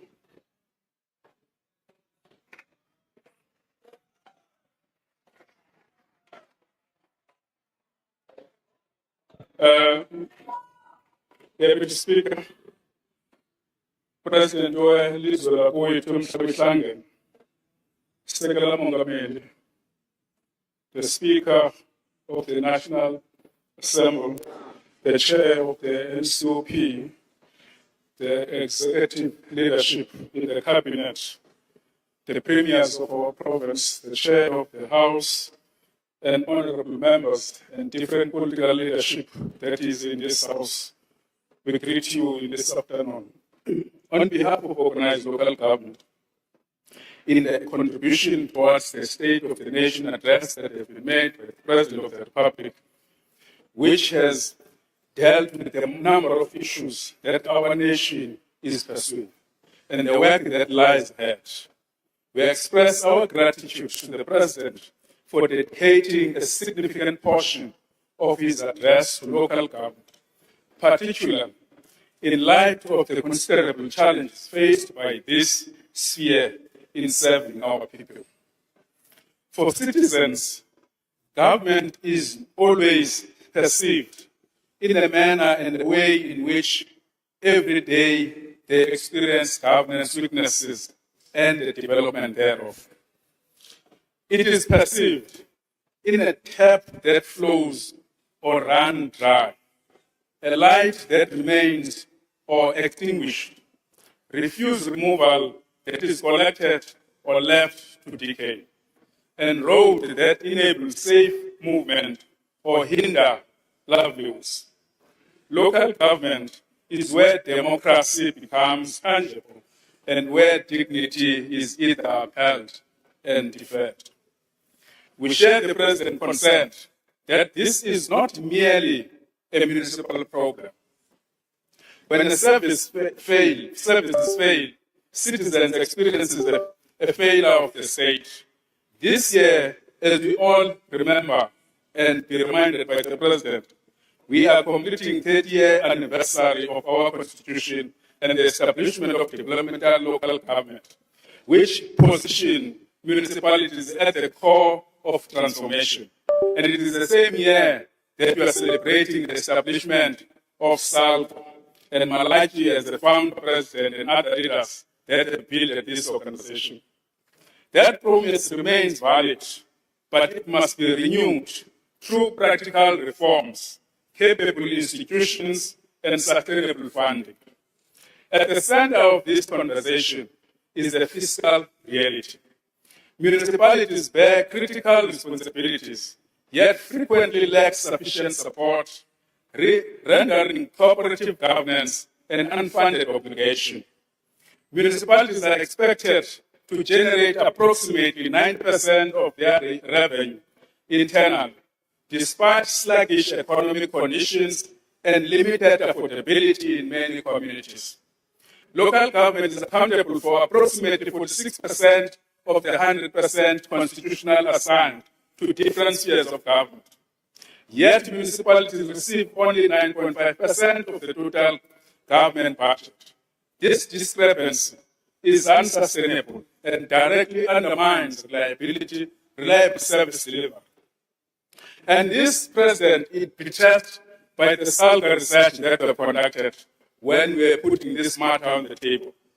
SALCO research highlights a cumulative funding gap of about 1.5 to 1.8 trillion rand, a current annual shortfall of approximately 150 billion. Municipalities are owed, and they are owing in that process. Because, President, one thing that we have not done properly in our engagement is that we, together in South Africa, when we are struggling for the country to be free, we encourage the citizens not to pay. And we have never engaged the citizen back that it is about time to pay, because if you don't pay a municipal service, you are collapsing the government. If the state expects municipality to deliver, then the state, business, and society must also honor their payment obligations. And the rules must be applied consistently. Hence, integrated enforcement is essential, where, for instance, President, which we are suggesting, that, for instance, it can't be proper in a country united such as South Africa. Banks were told that they are collecting 100%. SARS is collecting 100%, and municipal space is not collecting, but we are operating in South Africa. It means there is something that we need to do differently. That includes that when a vehicle hits in a municipal pole, a poor mayor must go and steal money in the budget somewhere, and that money cannot be recovered anywhere to fix the pole that is not even budgeted. This is the issue that probably we need to look at. As SALGA, we express our appreciation, President O, for endorsing the review of the white paper, and we have been asking this for a very, very long time.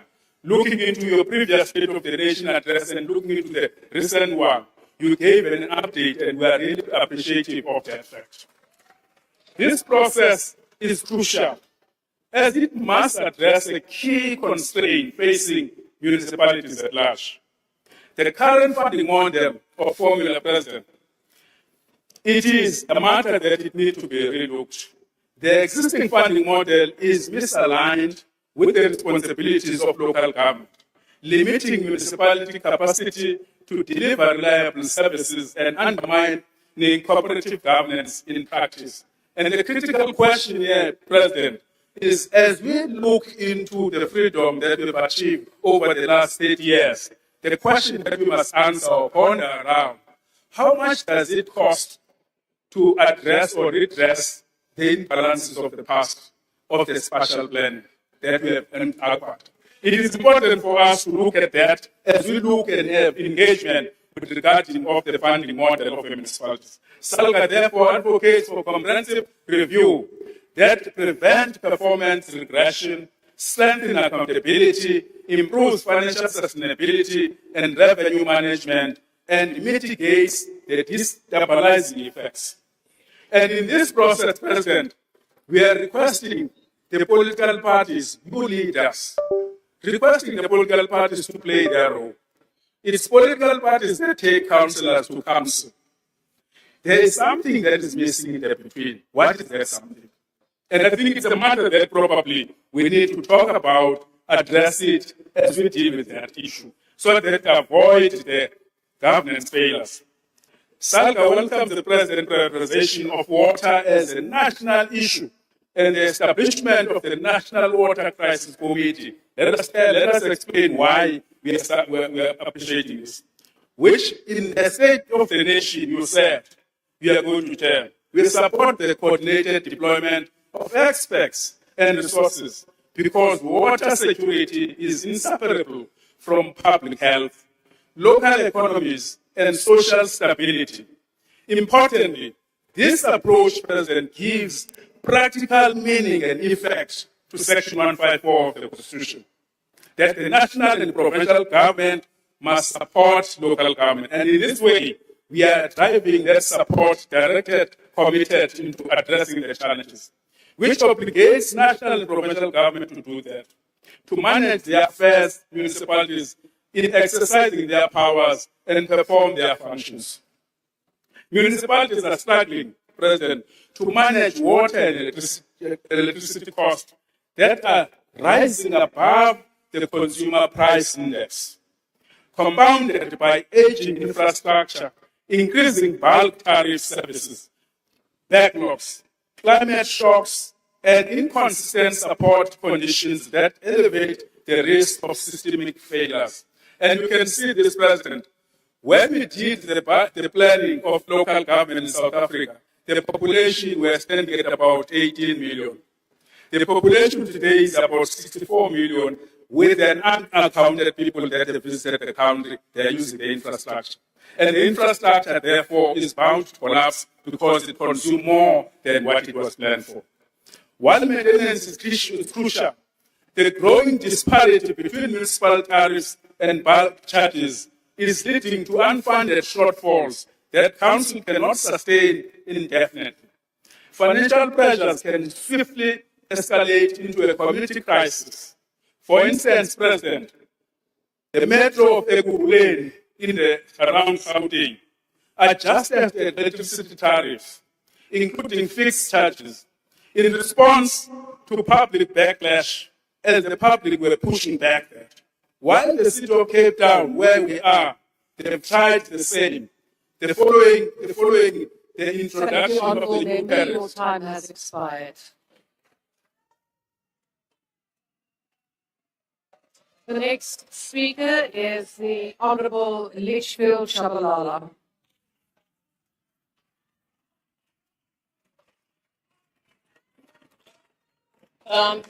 Thank you, Deputy Speaker. I recognize His Excellency Mwamalala and the MKP leadership.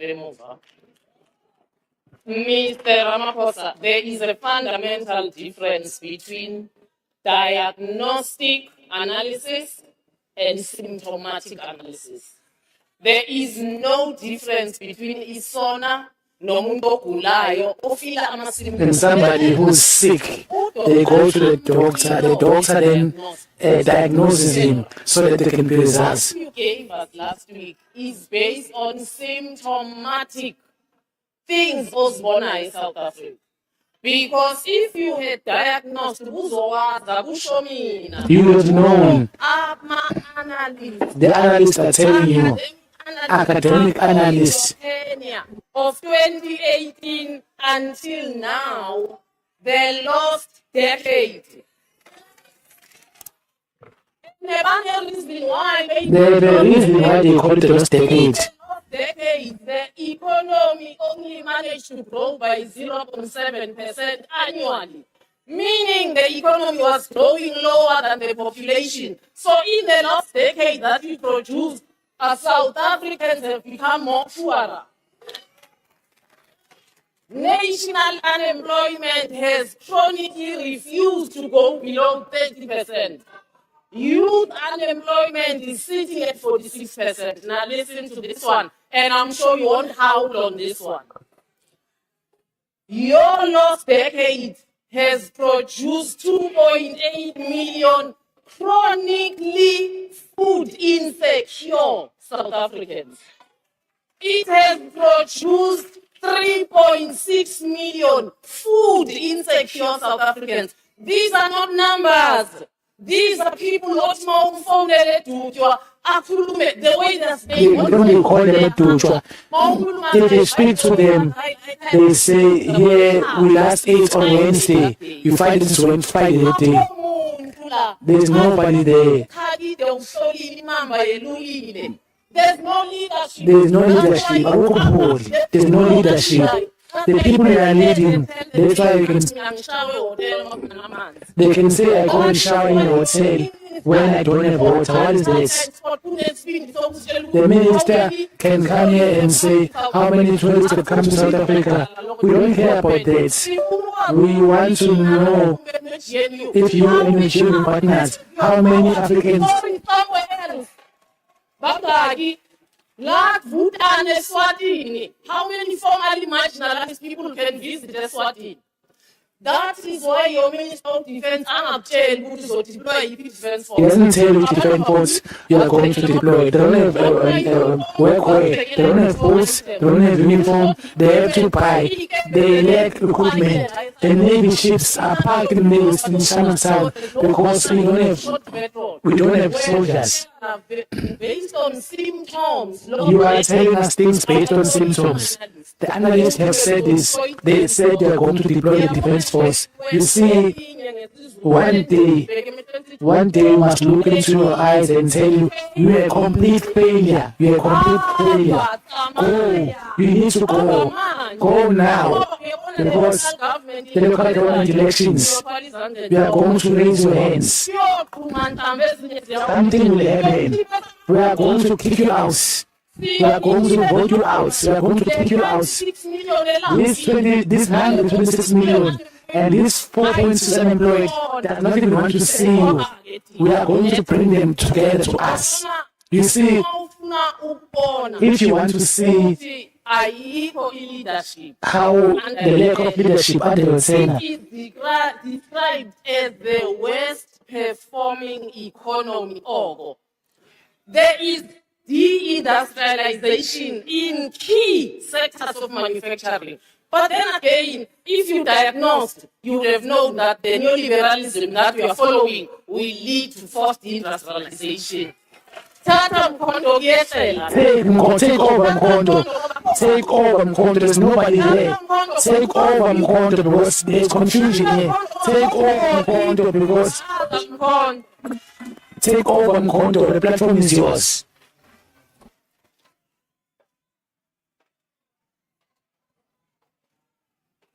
The Honourable Sharif.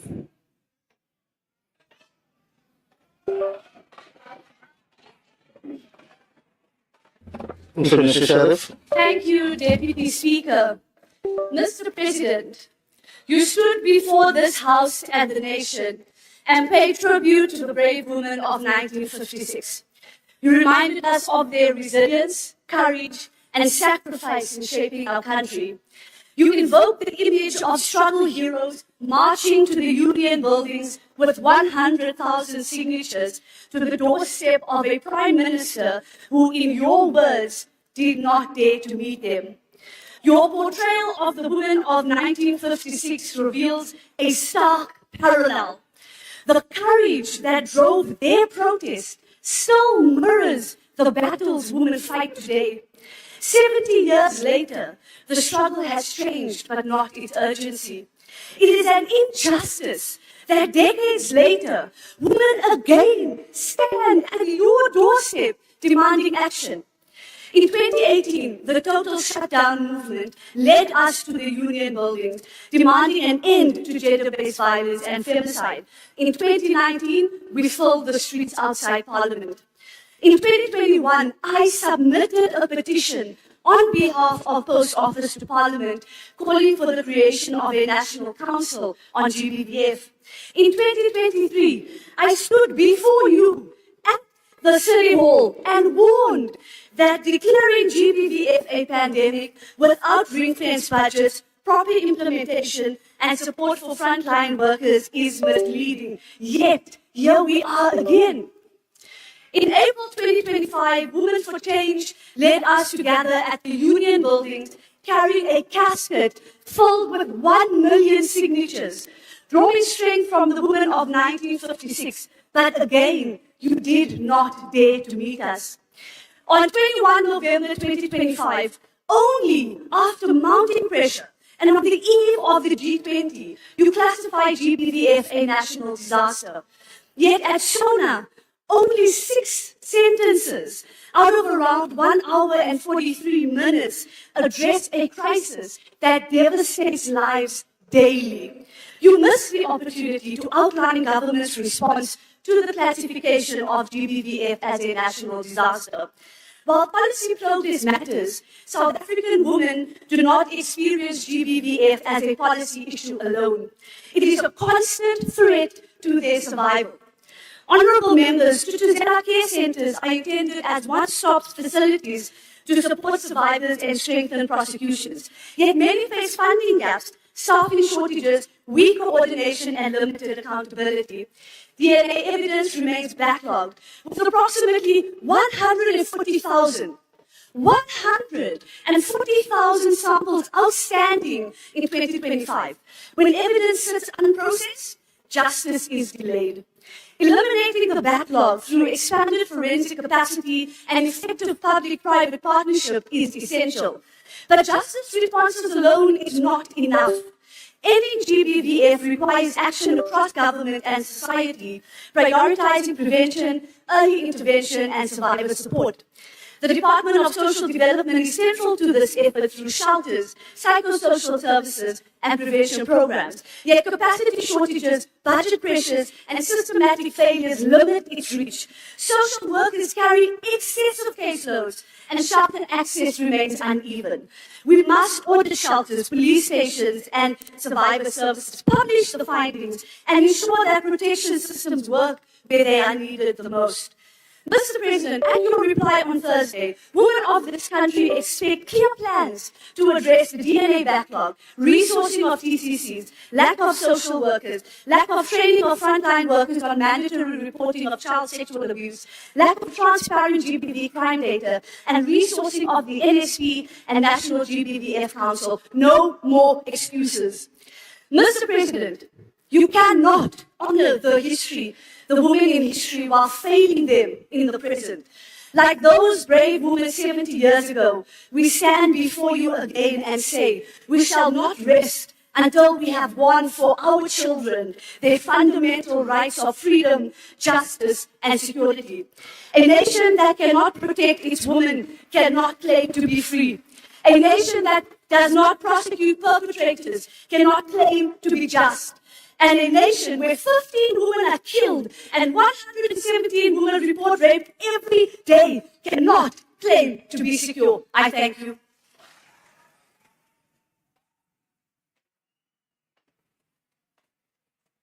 Minister of Trade, Industry and Competition.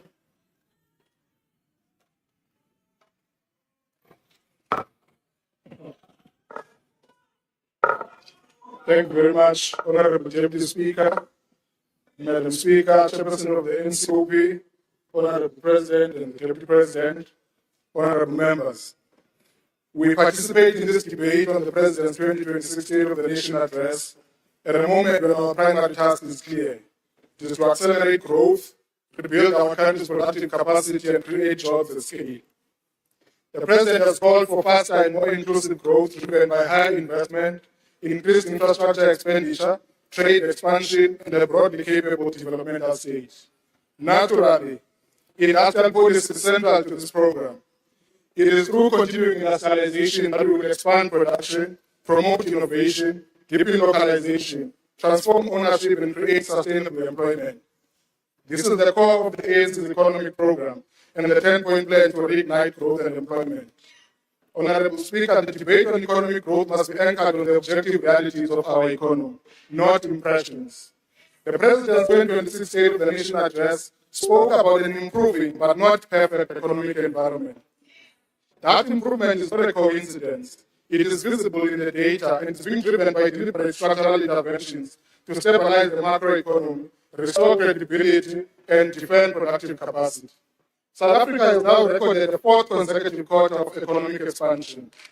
The latest growth forecast projects South Africa's economy to grow at between 1.3 and 1.6% in the near term, with growth expected to strengthen as improvements in energy, logistics, increased infrastructure expenditure, and new investments take effect. This is the sign of an economy that is regaining momentum beneath global headwinds. Inflation has also eased materially. The South African Reserve Bank revised its forecast for headline inflation to 3.3% for 2025 and 3.5% for 2026, and noted progress in inflation expectations towards the 3% goal. The shift to a 3% point target with a 1% tolerance band lowers inflation expectations. The lowered inflation expectations are helpful when they begin to lower the cost of borrowing, which is an instrumental condition for higher fixed investment and industrial expansion. Interest rates have begun to fall for households, and the cost of government debt is also falling.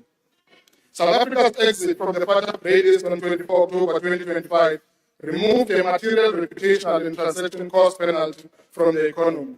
This has helped us with the first sovereign ratings upgrade improvement in around 2 decades. Externally, the trade numbers also show resilience. South African exports have improved in 2025 despite the volatile global trading environment. The South African Revenue Services recorded a trade surplus of 21.8 billion rands in September 2025, with exports of 186.4 billion rands and imports of only 164.6 billion. Now, these are not abstract indicators. They reflect the regained capacity of the economy to earn, produce, and export. Overall, the data shows resilience even amid global shocks. Now, this data matters because it proves that when we fix network constraints in port performance, in logistics coordination, expanding market access, South African producers can expand exports even with global conditions that are volatile. This is why we say the corner is being turned, not because we simply folded our arms and wished it to, but because we have been working to stabilize fundamentals in ways that create space for growth. Now, of course, we are quite clear. Stability is not the destination. It is the platform on which we want to anchor our growth agenda. We know that to reduce unemployment meaningfully, we must lift growth to at least 3% and beyond, because below that threshold, the economy does not produce new firms at scale, and the labor market does not absorb new entrants at scale. Honorable Speaker, the global trading system is being reshaped by protectionism, unilateral measures, and supply chain competition. In that environment, South Africa's trade posture must be both defensive and expansionary. We are actively defending existing market access that sustains jobs, while diversifying into new markets and building regional value chains. Firstly, on the African continent, the data shows both progress and unrealized potential in the African Continental Free Trade Agreement. Trade map data indicates that South Africa's exports to AfCFTA implementing countries was at 32.75 billion rand in 2024 and 28.19 billion in 2025 up to the end of September. Yet preferential utilization under the AfCFTA remains low. SARS data shows that from January 2024 to October 2025, South Africa's exports under AfCFTA preferences into non-SADC implementing countries were about 2.2 billion rands, with imports at 1.58 billion, yielding an AfCFTA utilization rate of 3.85%. Now, Africa is already a major market, but we are still at the early stages of using the AfCFTA preferences to scale industrial exports into new markets. The AfCFTA currently provides new market access in 13 non-SADC countries on 90% tariff coverage, while negotiations continue to finalize the remaining 10%. Our task is to drive up the utilization firm by firm, product by product, so that the AfCFTA becomes not only a trade agreement, but a platform wherein South African manufactured goods reach all corners of the continent. Honorable Speaker, we are pushing new market openings and defending existing ones. Our trade strategy is not set on announcements. It is action-oriented to defend, diversify, and industrialize through trade. Just a week ago, Minister Tau returned from China. We have an early harvest with China that is envisaged in the recently signed framework agreement of expanding duty-free access and building new export corridors for South African products into a growing market of 1.5 billion people, whilst attracting Chinese industrial technology firms into South Africa. The Southern African Customs Union negotiations with India are progressing towards a preferential trade agreement that will open access into a market of more than 1.4 billion people and attract Indian manufacturers into South Africa. Trade engagements with Gulf economies are unlocking new investment and market opportunities in agro-processing, green hydrogen, and advanced manufacturing. The renewal of AGOA, even for a limited period, provides important relief for exporters and is a positive signal for continued strategic engagement with the United States. On that note, Honorable Speaker, I wish to take this moment to pay tribute to Reverend Jesse Jackson, the legendary civil rights leader of the United States who passed away today peacefully at the age of 84. Reverend Jesse Jackson was a lifelong friend and dependable ally of the people of South Africa and the ANC. Reverend Jackson tirelessly championed the cause of freedom during apartheid, and up to his last day, he continues to champion the truth about democratic South Africa against hostile political opinion in America. I thank you. Thank you. And I call upon the next speaker, the Honorable Makasini.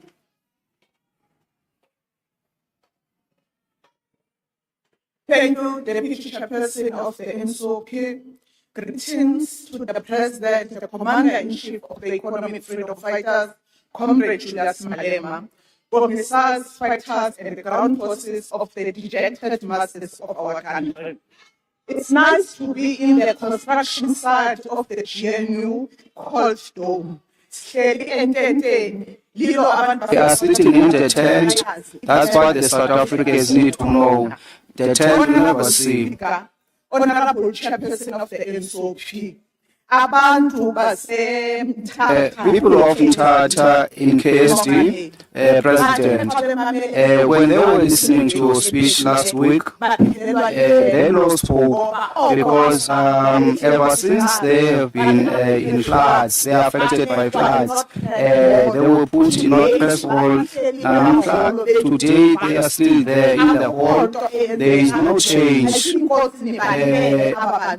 have forgotten about the people that you put there. You came, President, and you said you came to them and you are coming with 2 million. Then they come back and give them answers of when will they live in the halls. The people in Komans in Pumalanga, the people in Shakuma, Tulamela, they are saying that they are waiting because since they were affected by floods in 2025, to date, they are still waiting. There is nothing happening. So that do not look at the floods that happen in Tsende. Think of them because they are still waiting for their houses. They can't live with their kids. They are in home. But President, there are kids who are graduates that we meet who are doctors. They are sitting at home, not working with their certificates. They are getting dust. There is no hope. They are asking you politely that majority of them, you said them in China, they need replacement, they need work so that they can assist the government. The hospital, on weekends, it's only one total that works. The CEO of the hospital also assists, because there is a shortage and there is people who are not given a job. We are saying, President, as the South Africans, we've been here. Your the tales must come to an end. Work must be done. People want service delivery. Tales that people of Mthatha were affected by floods 10 years ago. They are waiting for you to take them out so that they can get houses and live with their people. There is no person who can live in the house for more than 20 years without the MC is who has been crying in the bottom comment, telling about the people that we have forgotten about in Mthatha.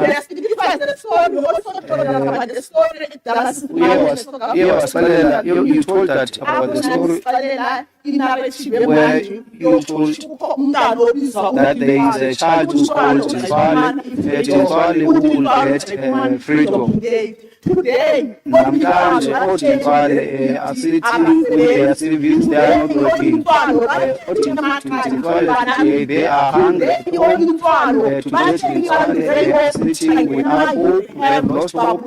They even out of help are killed by blood. If you are going to send people and forget about people who are going to school who end up using drugs while you are there, you need to stand up. President also told us the story of the $1 billion that you are going to invest in the infrastructure, establishing yet another national crisis committee. Yet he never spoke about Abantu Abalite Amanzi. For the people who are waiting for water, where there are no water, who should they get water? They have not given us the plan, but they need to do those who are affected in Gauteng. They have been without water for 27 days. You have not told the 5 years old mother who wants to treat the younger patient who are here today because of they sent us, the South Africans sent us. We are not sent by, we do not send ourselves. What they are saying to me is that stop giving promises to they need actions now. Water and sanitation has been placed under a special focus in 2025. Yet again, in 2026, kukho i-national emergency crisis yamanzi kodwa last year unanisixelela uba kuneplan eniyenzayo kulo nyaka upheleyo nisixele you told us ukuba umama if uPenny Madodina akakwazi Penny Madodina cannot work, she must leave and go back to step. iimbobo zethu The zomile taps are abangabonayo high, people do not have into water. esibanayo The things that we are going is when we are going around the street, is the sewer, in the street, people, children are playing with dirty water. When President focused on fixing the municipality admitted that under and siyavumelana nawe mongameli we agree, President, that our mosques are not working. The thing that you are doing, President, always always coming with legislation, taking people who have failed in MC and taking their responsibility and make them legislative. It's not helping us. Check on people who are capable to do the work. Namasipala for the highest municipality in South Africa, also une 8 administrators since the dawn of democracy. Till today, in the top of the service delivery, There is nothing that is happening. There is all a problem with administration. We need you to look at these things. You cannot do Section 139 with people that you know yourself that have failed. Madua can testify on this because they also have the same municipalities where third parties are not being paid. People are struggling, the third parties are not being paid. They pension without getting their money. And Fulani municipality, they also have the same challenge. From 2018, they were under Section 139. Why are we having such situation in our nation? Let's go to Machabeni and Mangaunge, Mafubeni, and Masiloya and Komasi, where you said you were going to have a system of administrator where there is no political interference. Last week we went to Komasi municipality where the administrator he did the report, he didn't want to issue it. The administrator, but she that we are waiting for what level at Ngomakazi. We got 283 houses that are affected by disaster. After the report was rejected and the committee, we got that disaster report. It was also Ward 5 of Mpumalanga and Ward 17. In Ward 18 report, the boards whose reports were not submitted. The fact that you lie so much, they are quiet because they have 10 manners. They are just sitting, they are not working, just like the Deputy Minister of Water. We don't even know what they are doing. He is just eating with that big stomach. Our municipalities are having such a challenge. You need to make sure things are happening. We need to create committees that are going to deal with our problems, but the task force is not going to help us.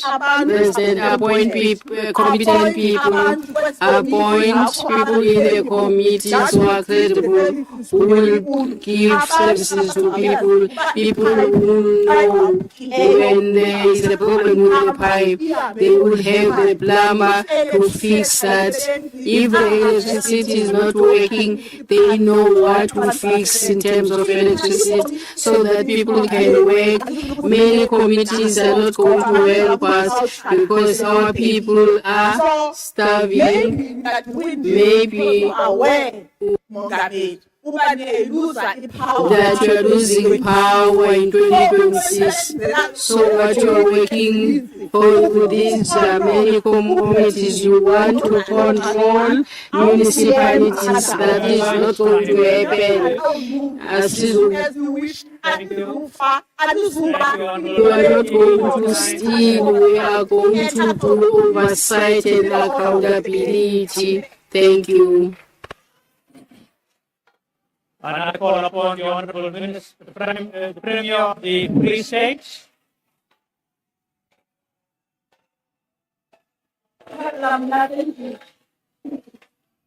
All honourable members, please take your seats so that we can continue.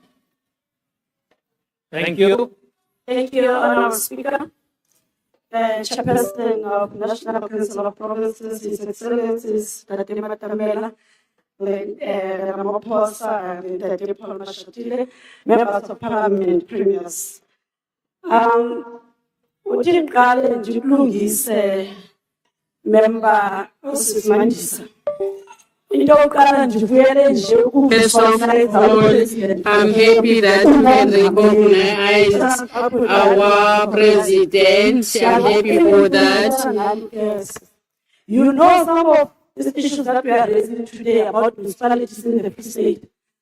Main contributors, problem that we have today, people cross the floor, they are there, that's where the problem is. They were missing because they knew that they are leaving. We are going to remind them, know who they are. Others are there, others are there.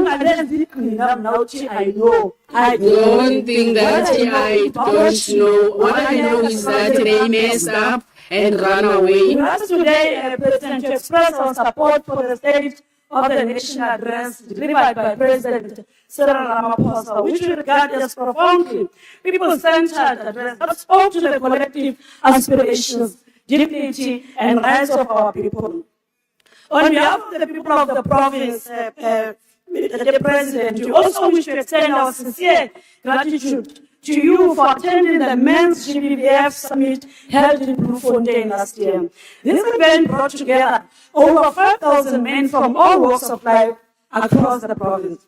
Your attendance, Honourable President, underscored the commitment of our government to ferociously confront gender-based violence and femicide. The moment in the life of any nation when it must pause and ask itself a simple but profound question and a quote: are we building a future worthy of our children? Close quote. It is to this question that this solemn debate is directed. Honourable Speaker, the ANC-led government resolved that ECDs must be moved from social development to basic education to achieve an integrated education system. Since the migration of the ECD function from social development, the province has refurbished and provided maintenance to 62 ECD centers throughout the province, with 13 completed in the current financial year. The province further managed to complete construction of one fully functional state-of-the-art Lido Kushe ECD Center in Botshabelo, with a second center currently in construction in Zasol, Karib District. Through the Barnaby mass registration drive and awareness campaign, 222 new ECD centers were formally registered, bringing the total number of centers to 1,642 to date. This gave access to 97,540 children. Since the beginning of the 7th administration, 4 new schools have been successfully completed in the province, namely Dr. Tate Mahwe Primary School, Dr. Silo Primary, Maleboho, and Tolo. In the same breath, 7 new public ordinary schools and 3 technical secondary schools are being constructed in various towns in the province to address the shortage of schools caused by rapid urbanization and population growth, as well as accommodating technical vocational stream. In addition, we completed 2 modern facilities hostel facilities in Bloemfontein and Charibdam, expanding access to quality education for learners from undeserved communities. These are not mere structures of brick and mortar. They are theaters of social transformation. Honorable President, your administration has prioritized access to quality education for all learners. We have repurposed underutilized schools by offering multiple learning pathways leading to general education certificate, technical or occupational certificate for learners with mild intellectual disability. In 2024-25 financial year, 2 schools were successfully repurposed and learners were admitted in different skills subjects, one in Mangabu and other one in Ijolipisa. Furthermore, 3 hostels for learners with special education needs are currently at different stages of construction in Transvaal, Karib District, Deboning, Welkom, the Ijolipisa District, and Pichumelong in Tabanchu. Siyakuba, President. In the academic year, 2 additional schools are earmarked for repurposing Tabofutanya and First Lady.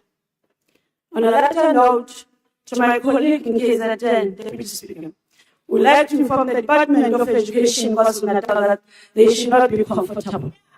Free State will reclaim its position as a top-performing province in 2026 when the Minister announced those results of the 2026 National Certificate. Siyabuya.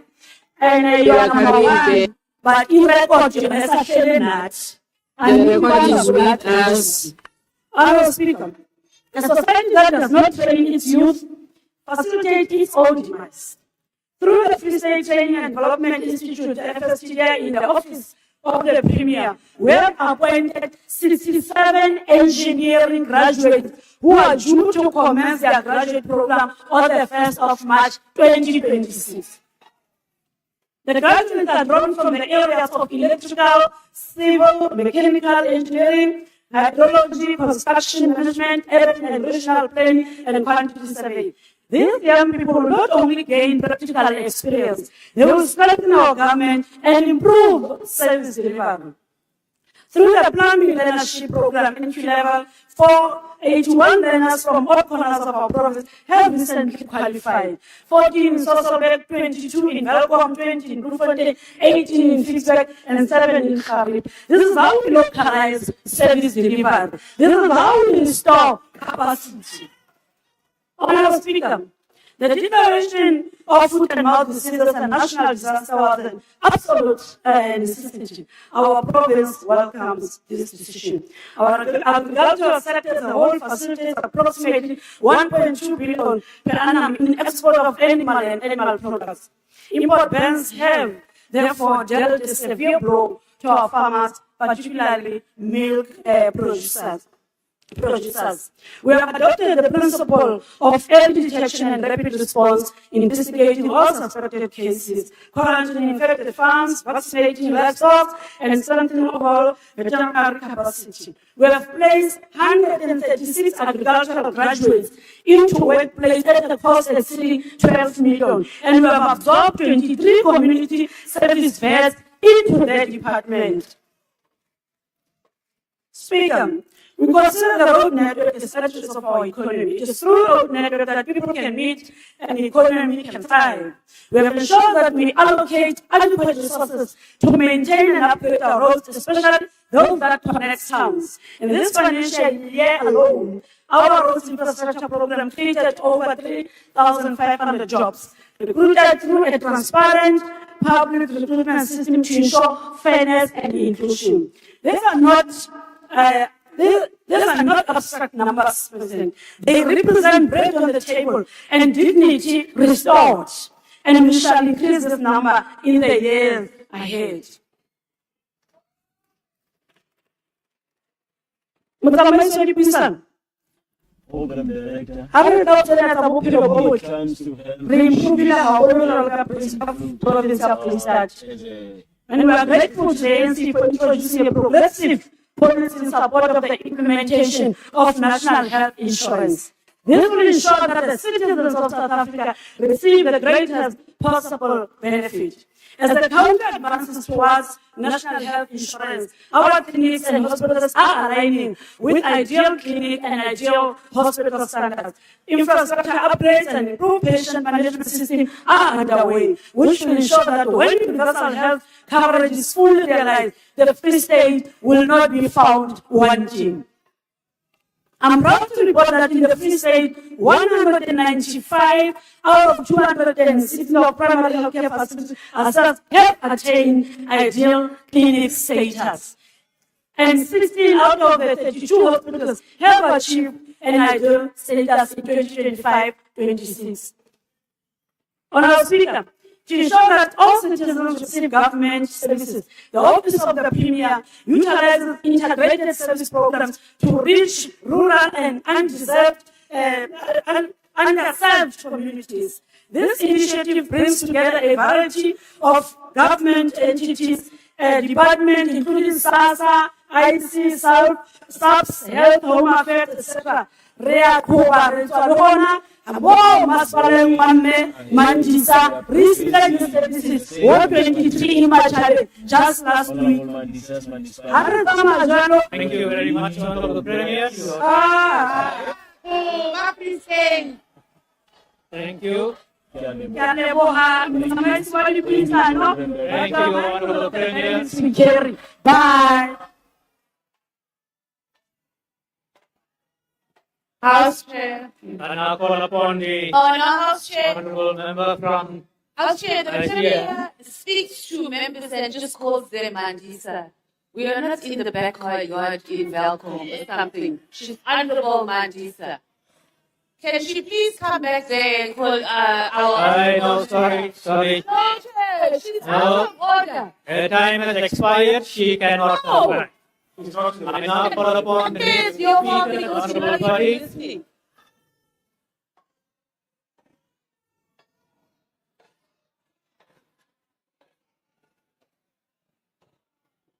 Thank you, House Chair. Mr. President, Deputy President, Honorable Speaker, and all of my colleagues. Chair. Mr. President. Body, can you take your seat, please?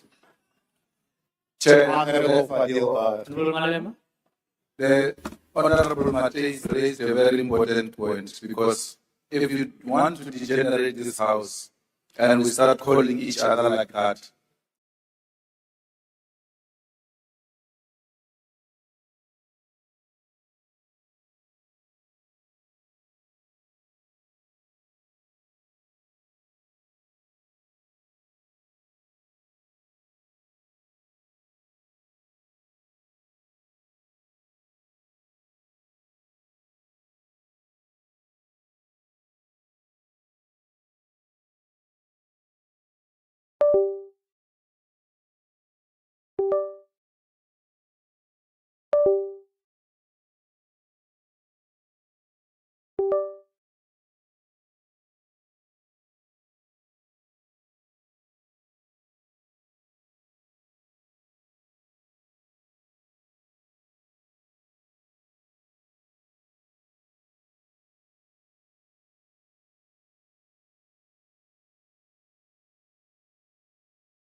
million unemployed South Africans that the economy is improving.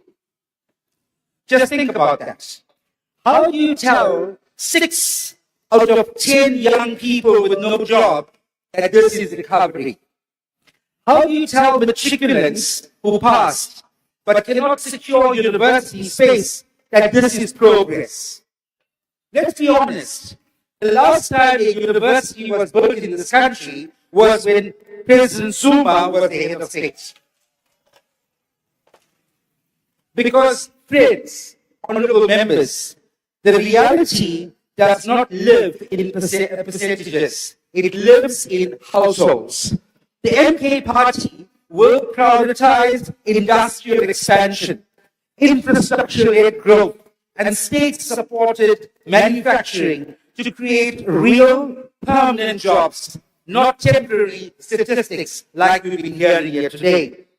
You know, the former DA or outgoing DA leader, John Steenhuisen, he described the past 8 years under Mr. Ramaphosa as being the most disastrous years.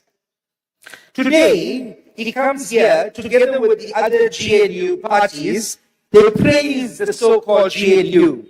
So what changed? The country or the coalition? Now, I want South Africans to know the truth today, because the limited reality that you go through every day is not what you're hearing from these GNU parties.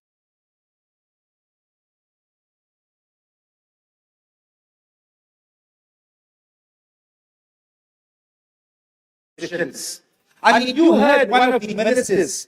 He came and he said, I'm in this because I love the blue lights. Openly declared that. And today when they come and tell you that South Africa has improved, let me tell you, mothers that are crying out there, children that have no job, they are spitting on your face. Because what you are saying is far from reality. You know, MK party, we will never trade our mandate for positions. We could have done this. President Zuma could have agreed to join the so-called GNU. And we could have all been having positions today. But we are a party of principles. And we want our voters to know that. When it comes to the local government elections, don't vote for sellout parties, because they're going to sell you out. You talk about 46,000 jobs in the third quarter and 34,000 in the fourth quarter. South Africa has 8 million unemployed people. What's 80,000 jobs against 8 million unemployed people? Youth unemployment, 6 out of 10. This is structural failure. The MK party will implement a national youth public works and technical skills program. We're not going to create jobs that's temporary, that just lasts for a month or 6 months like EPWP jobs. We want permanent jobs. But listen to me carefully. The best is yet to come. You know, we've been hearing about water. And I want to tell you about water. South Africa is not running out of water. We are running out of management. Johannesburg residents in Soweto, in Brixton, in Westbury, and in a township called, there's a township in Indonesia South. They haven't had water for 2 years, 20,000 residents. And we make a big noise when people in Sandton are complaining. But the reality is that there are townships and rural areas They have not had a single drop of water in the taps for the past 2 years. And we as MK, who's on the ground, we see this every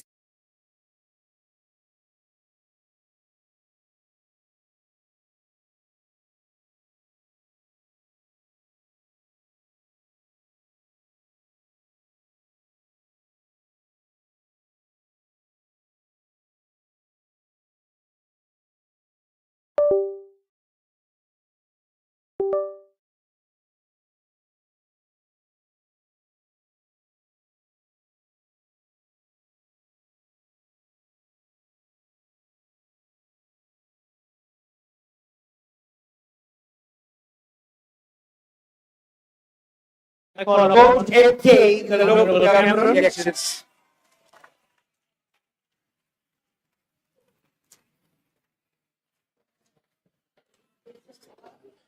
Thank you, Chair. Chair, crime has become a tax on dignity, opportunity, and freedom. It's a mother who prays a child returns safely from school. It's a small business owner that fearfully locks up their shop before sunset. It's the commuter who clutches the phone like a lifeline. South Africans are tired of emboldened criminals and betrayed when those criminals sit within the state itself.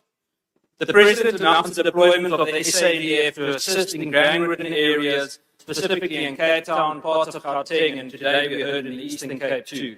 Where violence has reached intolerable levels, short-term stabilization is obviously justified. Communities under siege deserve some relief. But stabilization is not a strategy. The SADF can assist with area control, but they cannot replace the investigative and forensic and intelligence functions of the South African Police Service or the DPCI. They cannot dismantle drug cartels. They cannot build racketeering cases, trace illicit firearms across multiple crime scenes, or secure sustainable convictions against organized criminal leadership. Which brings us to a reform that some in the ANC continue to resist, expanding policing powers to competent local and provincial governments. Where operational competence exists, it must be enabled and not obstructed. Where other spheres of government offer to help save lives, we must work together. Consider this. Enhanced forensic and ballistic capabilities within the City of Cape Town Metro Police, particularly in gang-related shootings, could be a total game changer. Rapid ballistic tracing, fully integrated with national systems, would allow cases to be linked more quickly, track the repeated use of illicit firearms, and link cases faster and strengthen prosecutions, effectively amplifying the impact of the existing South African Police Service resources. If reform measurably improves safety and saves lives, why would we block it? We must ask ourselves today, is this about politics or is it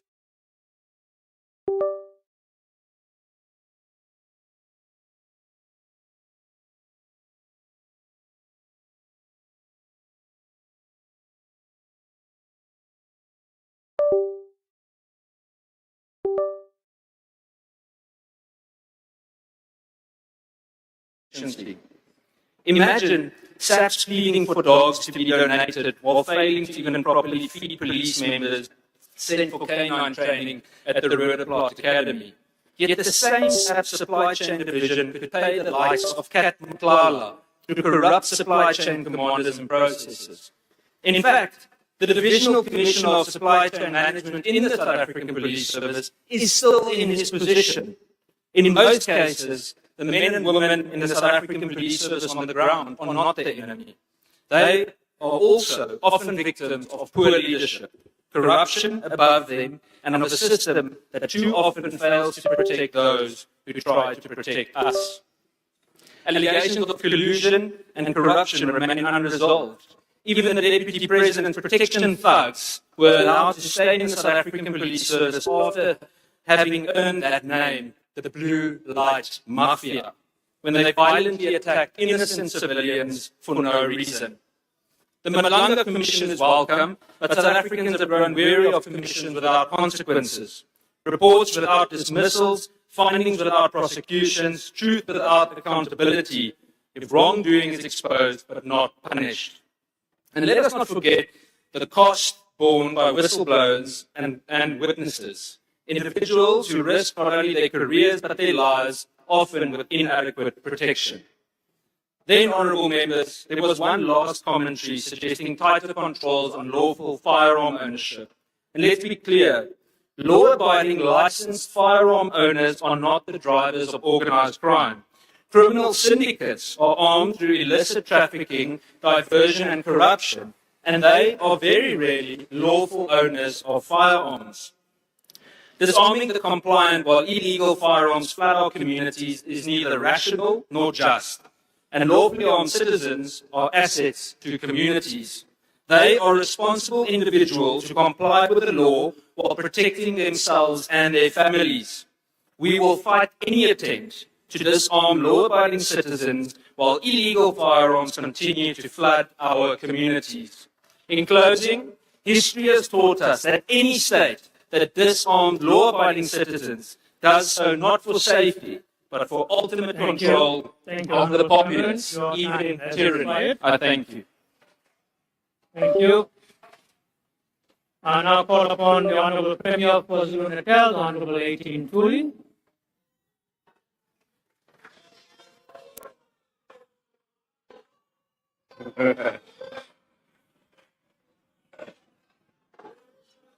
Thank you, Honourable Members. Let's allow the Honourable Premier to speak. Thank you, Deputy Chair of NCOP, the Speaker of the National Assembly, the President of the Republic of South Africa, the Deputy President, honourable members, fellow South Africans. I rise on behalf of the people of KwaZulu-Natal to contribute to this important debate of the 2026 State of the Nation Address. Indeed, South Africa is turning the corner. Indeed, we have witnessed the stabilization of our energy supply, renewed economic momentum, unlocking of infrastructure investment, and a gradual return of investor confidence. The Government of National Unity has demonstrated that cooperation, when anchored in constitutional values and national interest, is both powerful and persuasive in confronting the socio-economic challenges facing our country. The performance of 90.6% by the KwaZulu-Natal 2025 class of matric is one more evidence of the positive direction for South Africa. KwaZulu-Natal welcomes this new charter. We understand that political cohesion is not an abstract ideal.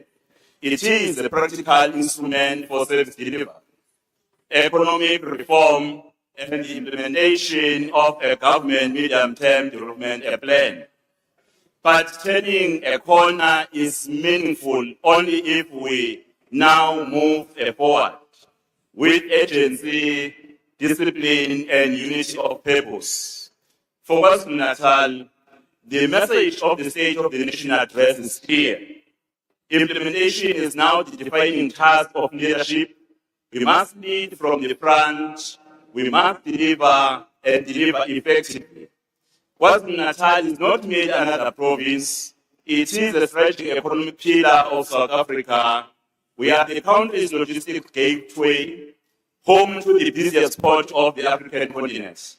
We are a manufacturing hub serving regional markets, a province endowed with a fertile agricultural land, globally competitive tourism assets, and a youthful population eager to participate in the economy. Ingakho nje njengohulumeni waKwaZulu-Natal, Why is the government of KwaZulu-Natal I have visited some of the penitentiaries where one was awarded some money to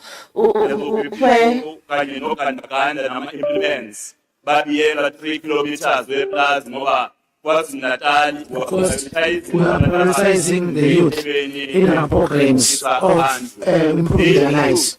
Have delivered job opportunities for the others. The bottleneck which was experienced in the port of Durban was resolved after the introduction of motor boats and new monster cranes. When KwaZulu-Natal grows, South Africa grows. The President's announcement of expanded public-private partnership in ports and rail, including the modernization of Durban's container terminal, marks a decisive structural reform. This is not incremental change. It is a foundational to reshaping our economic outlook. As the government of racial unity, we will move decisively to support this reform agenda. It is imperative that Transnet municipalities, business and labor align their efforts to unblock logistical bottlenecks, accelerate freight rail recovery, and integrate land use planning around strategic logistics corridors. Our objective is clear: to restore Durban to world-class operational efficiency and reposition KwaZulu-Natal as the preferred gateway to South Africa trade.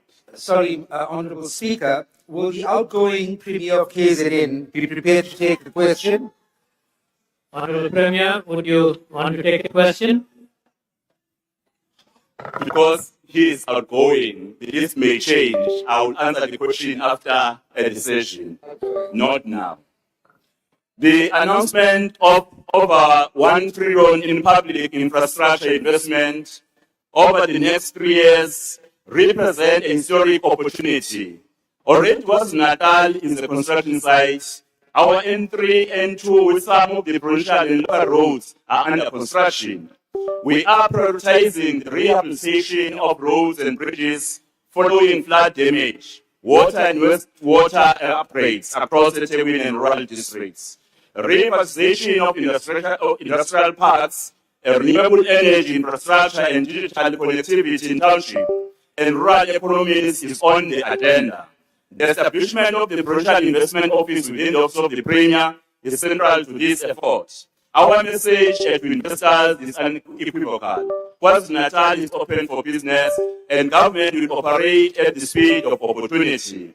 Honourable members, I agree with my leader of the IFP, Honourable Kosini Eshabisa, that the President of our country correctly identified water security as a national crisis, which is indeed a crisis. In KwaZulu-Natal, water insecurity threatens households, agriculture, tourism, and industrial productivity. We therefore fully support the establishment of the National Water Crisis Committee and welcome decisive intervention where municipalities fail to perform. We have seen the good benefits of such interventions, such as the Presidential eThekwini Working Group, which is quite effective. We are working closely with national government to ensure that every rand allocated to water infrastructure results in reliable access to clean water for our communities. Equally so, we confront the challenge of organized crime, including construction, extortion, and port-related syndicates, which have undermined investment and growth. We welcome the President's firm stance on dismantling a crime network. In KwaZulu-Natal, coordination between the South African Police Service, Metro Police, community safety structures, intelligence structures, and the private sector have been intensified. The outcome of such is that crime stats is showing decrease on quarterly basis in KwaZulu-Natal.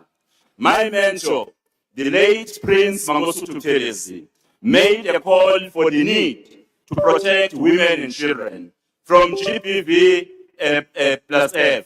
I also welcome the declaration of gender-based violence and femicide as a state of national disaster. All of us as men must rise up because this GBV issue has become out of control. Women are not safe. Our economy remains central to inclusive growth. Tourism remains a key growth lever.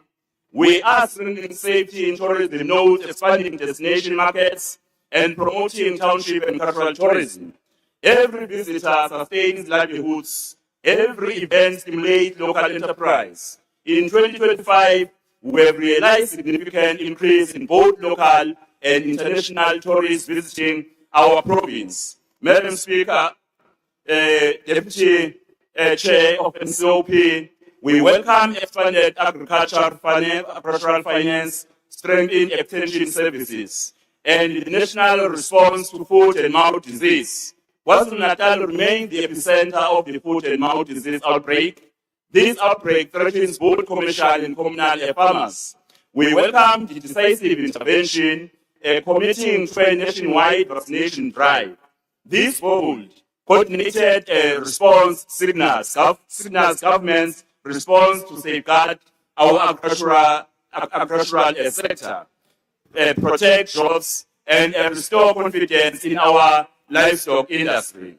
Honorable Speaker, our greatest asset is our young people.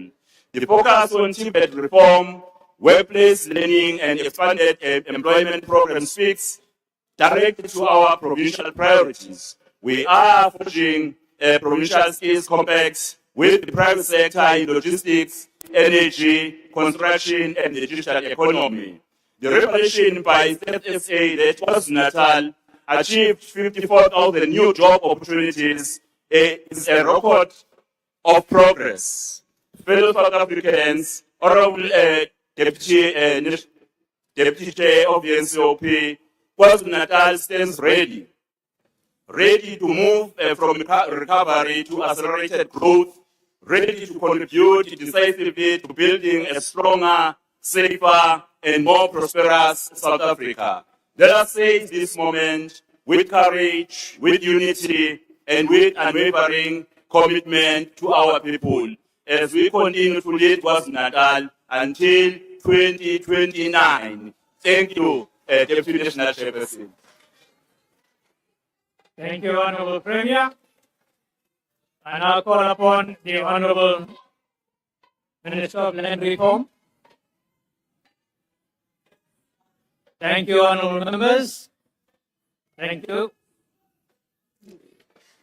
House Chairperson, Mr. President, we in the PAC of Azania reckon that you have hit the nail on the head when you said in your speech that our strength as a people comes from our natural endowment.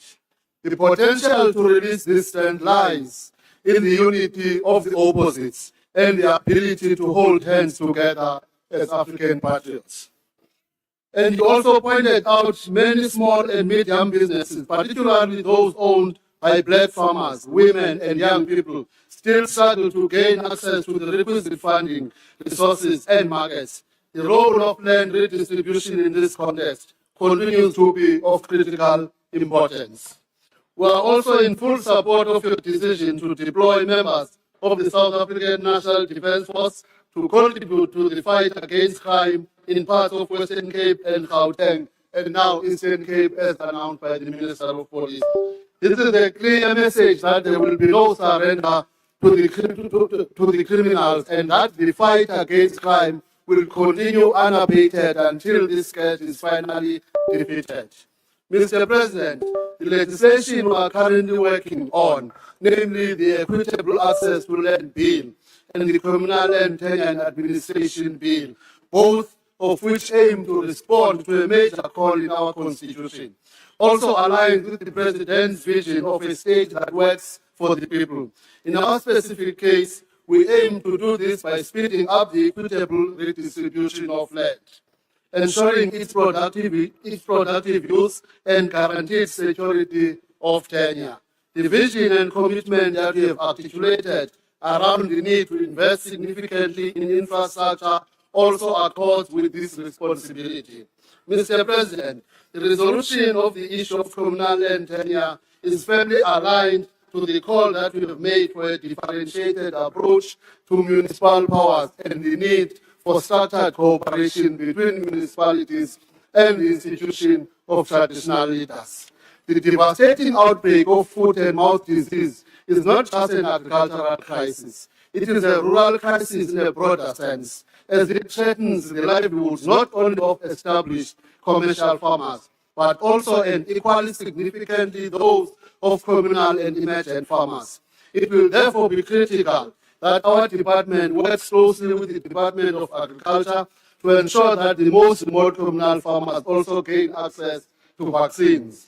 Mr. President, your announcement of the allocation of 500 million to phase 4 of the District 6 construction project is a testament to our country's resolve to redress the past injustice of land dispossession. It would be remiss of us, though, if we were not to re-emphasize the need for more adequate financial support for the restitution program in order to ensure its continuing national impact. Thank you very much. Thank you very much, Honourable Member. We now go on to the next speaker, and that is the Honourable Brett.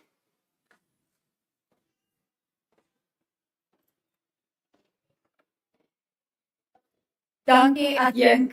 Mr. President, you spoke at length about municipalities and the critical role that they are supposed to play in the lives of every South African.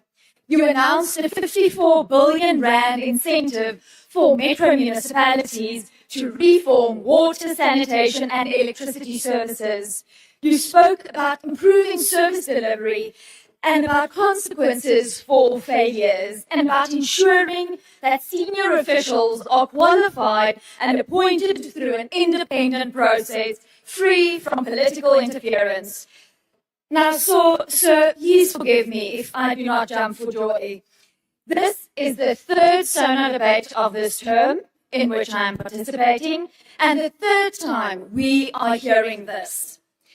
En as ek dood eerlik moet wees, meneer die president, om nou in 2026 aan te kondig dat munisipaliteite die wet moet gehoorsaam, gekwalifiseerde amptenare moet aangestel word en haar gevolge sal weet indien hulle dit nie doen nie, is buiten dat het voor die hand liggend is, te min, te not. Last year, after the release of the 2023-24 municipal audit outcomes, the Auditor General made it clear, local government remains in a dire state.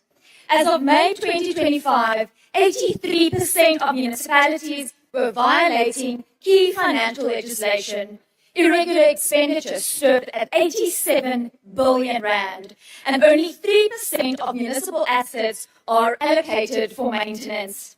And municipalities collectively owe 55 billion rand to Eskom and 21.2 billion rand to water boards. Akkoord, president, u sê dat mechanismes sal versterk word sodat nasionale regering vinniger ingryp daar waar munisipaliteite val. Maar dit is ons sien dat dit tans enigste werk. In Noordwes is 40% van munisipaliteite reeds onder provinsiale administrasie. En in KwaZulu-Natal en Vrystaat lyk dit nie beter nie.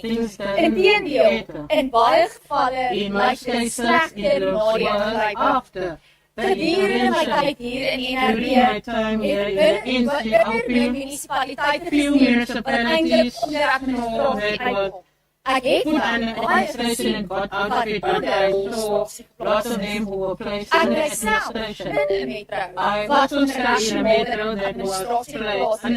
En meneer die president, as hier voorgestelde oplossing is dan die die uiters.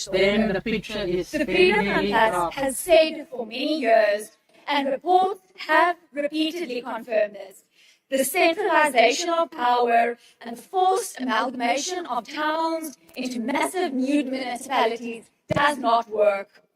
The late Mr. Pravin Gordhan released a Back to Basics report in 2014, and one of the key findings echoes exactly what we have been saying all along.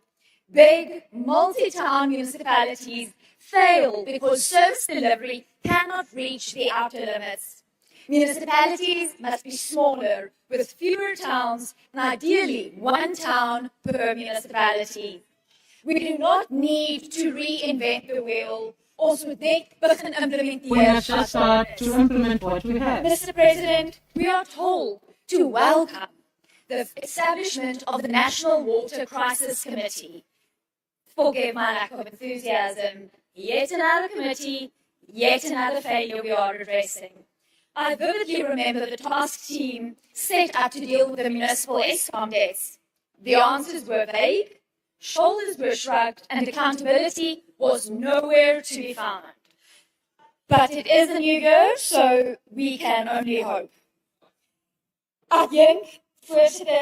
Meeting chairperson allow me to move away from municipalities and to look at something that is now up to detriment of the economy. That is food and mouth disease.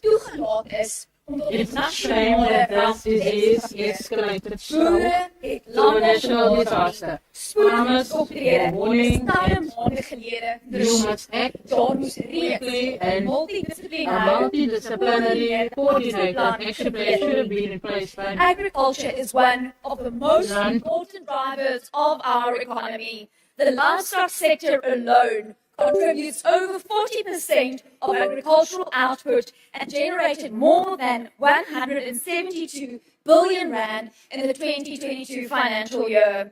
We cannot afford indecision and delays anymore. Ons het nie mooi praatjies en leerplanne sodat nie. Ons het nou aksie. We need action and we need Daar moet power. daadwerklik opgetree word om ons landbou te beskerm, ons landbou te ondersteun en groente as ware symbool vir die wetenskap. In closing, Deputy Chairperson, I want to remind the House of the words engraved at the entrance of the University of the Free State Agricultural Faculty that bodes even more true today. 'n land wat vir sy boere sorg. A country that looks after their farmers will look after its future. I thank you. Thank you very much, Honorable Breed. We now move on to the next speaker, and that is Honorable Swart.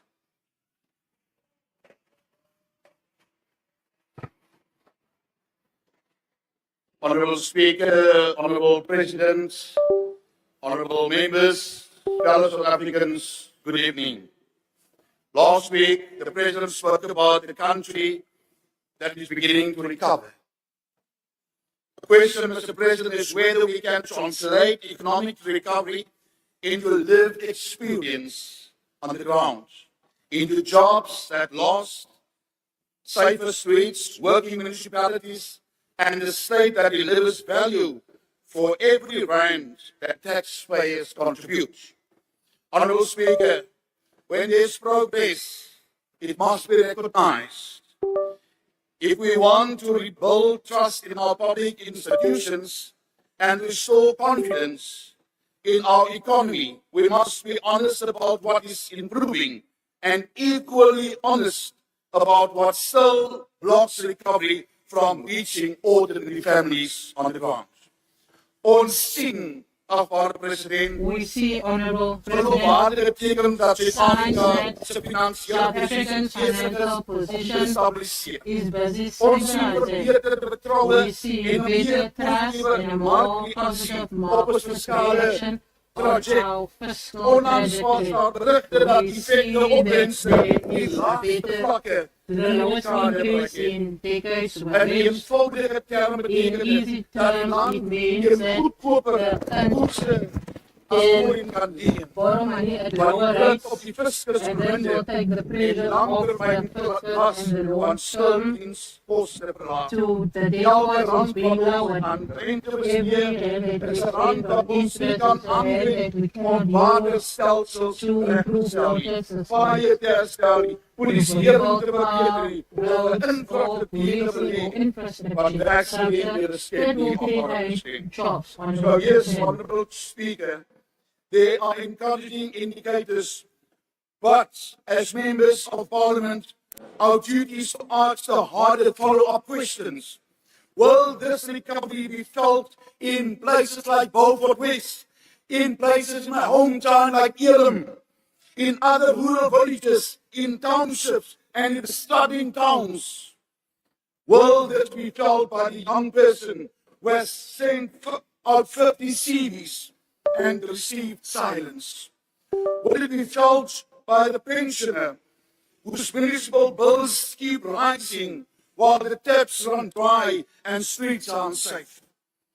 That is why we want to focus on the economic a recovery road in a practical way. The GNU is not just a political arrangement. It is a message to the country that there is an alternative to paralysis and that cooperation can produce stability. In an election year, it is easy for people to retreat into slogans and blame. But South Africans want leaders who can build, leaders who can fix.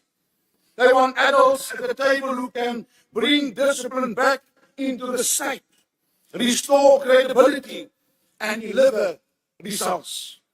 One of the important reasons confidence has improved is that there is visible evidence of constructive cooperation in the economic cluster. The working relationship between Deputy Minister Angela Surban, Deputy Minister David Pasongu, and Minister Enoch Barangwana sends a strong signal that fiscal responsibility and reform can be advanced through collaboration, not chaos. That relationship matters because markets, investors, and ordinary citizens respond to stability. Confidence and consistency, what we need and what we are beginning to see is more united focus on stabilization, reform, and recovery. However, Honourable Chairperson, we must not confuse stabilization with prosperity. Stabilizing debt and lowering borrowing costs are necessary conditions for recovery, but they are not sufficient, Mr. President. The economy will only recover when growth is stronger enough to absorb our unemployment. When investment flows into productive sectors and when people can build a life through work, not through survival. Ons benodig 'n ekonomie wat sinspan, talent en entrepreneurskap beloon. Agbare president, ons benodig 'n staat wat belastingbetalers en geld beskerm, dat het so afspraak en protects die begroting. Ons benodig 'n staatsdienst wat gewoon aan bevoegdheid aanstel die op grond van realiteit dien. En ons benodig 'n plaaslike regeringssameling wat harmoniseer. But sonder werkende municipaliteite bly nasionale working municipalities and regional government suffers. The economy lives where people live. It lives in towns, it lives in homes, and it lives in communities. If a municipality can't supply water or maintain streets and keep the street lights on and manage finances, then investors will withdraw, small businesses will close, and the youth loses hope in That is why Africa. we as the DA want to be very firm on corruption, particularly on municipal level. If we are serious about economic recovery in South Africa, corruption must become expensive, Honourable President, not inconvenient, not something that results in a transfer, a suspension on full pay, or a quiet redeployment. It must become expensive. That is the only language that criminals understand. Arrest, prosecutions, convictions, blacklisting, and asset recovery. We must recover stolen funds. We must remove the gatekeepers who treat municipalities like cash machines. We want to see municipal supply chain systems that are transparent and protected from political interference. And we want to see senior officials who are repeatedly involved in irregular expenditure lose their positions, not get promoted. If the GNU is serious about the financial recovery road, it must become a recovery road for integrity too. And linked to corruption is crime. Because crime is not only a safety issue, Mr. President, crime is an economic issue. Crime destroys investment and tourism. It destroys small business. It raises the cost of doing business. It turns whole neighborhoods into fear zones, if we want financial recovery to be felt on the ground, then safety must be treated as an economic priority. Mr. President, we cannot claim progress when communities live behind burglar bars and businesses spend their profits on private security instead of expansion. Mr. President, we also must confront the hard political truth if we want growth in this country. The policies that shape our labor market and our investment climate must be modernized. The DA has been clear. BEE is currently designed as failed, and the very people that was meant to be empowered. It has to often become a barrier to entry for small entrepreneurs, a tool for connected elites, and a mechanism that rewards ownership deals rather than real participation, real skills, real jobs, and real growth. We want empowerment that expands opportunity for millions, not enrichment for a few. We want the state, Mr. President, to support broad-based participation through better education, skills, and entrepreneurship, and not through policies that shrink the economy and fight over the remaining crumbs. And you know, that if we want to see the real life experience of people on strength, we must move further than symbolic adherence and focus on this that will empower people, schools, skills that's in line with the market, and businesses that must grow, and infrastructure that must grow, and a state that is free and efficient. Chairperson, I want to come back to the recovery signals that we're seeing because they give us a window of opportunity. Falling bond yields and cheaper borrowing costs. Thank you very much, Honorable Swart. Your time has expired. Thank you.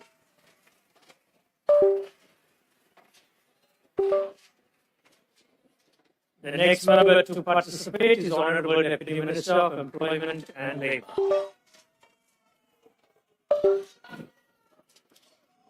Thank you very much, Honorable Deputy Chairperson of the NCOP, the President of the Republic, and the Deputy President.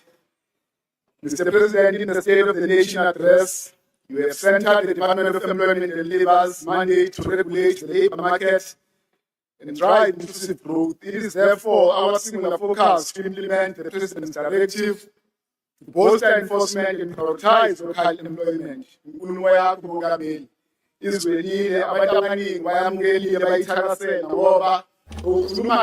Provides a framework for managing the movement of workers across borders in an orderly and predictable manner.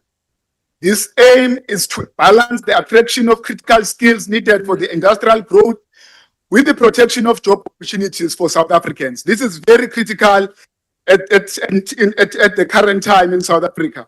Uqinisekisa ukuthi amabhizinisi ayenza imikhiqizo mongameli sizosebenza kanzima njengomnyango sisebenzisa iproductivity SA eyingxenye yomnyango la izonikeza khona isupport ezinkampanini ezincane kanye nezinkulu ukuthi zikwazi ukwenza imikhiqizo zikwazi nokuthi zenze inzuzo ukuze sikwazi ukuthi sibe nezwe elikwaziyo ukuthi liye phambili, especially in industries identified in the SONA that deal with the rare minerals, the automotive sector, and agro-processing to strengthen South Africa industrial base. Mr. President, South Africa iyizwe elizimele, iyizwe elinobaba nomama abazigqajayo ukuthi bama-South Africans.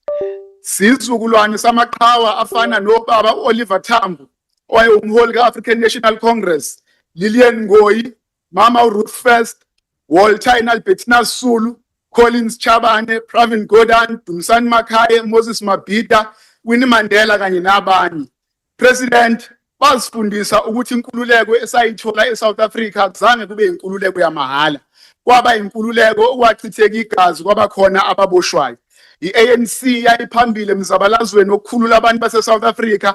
Lokhu okusitshela ukuthi kukona konke esikwenzayo kumele imigomo esiyibekayo sikwazi ukuthi ikwazi ukuqapha imingcele yethu yezwe, but also facilitate the movement of goods and people to protect the rights of South Africans and all who are within our borders. We therefore owe it to them to ensure that we prevent a race to the bottom on all measures. We can't afford to do that.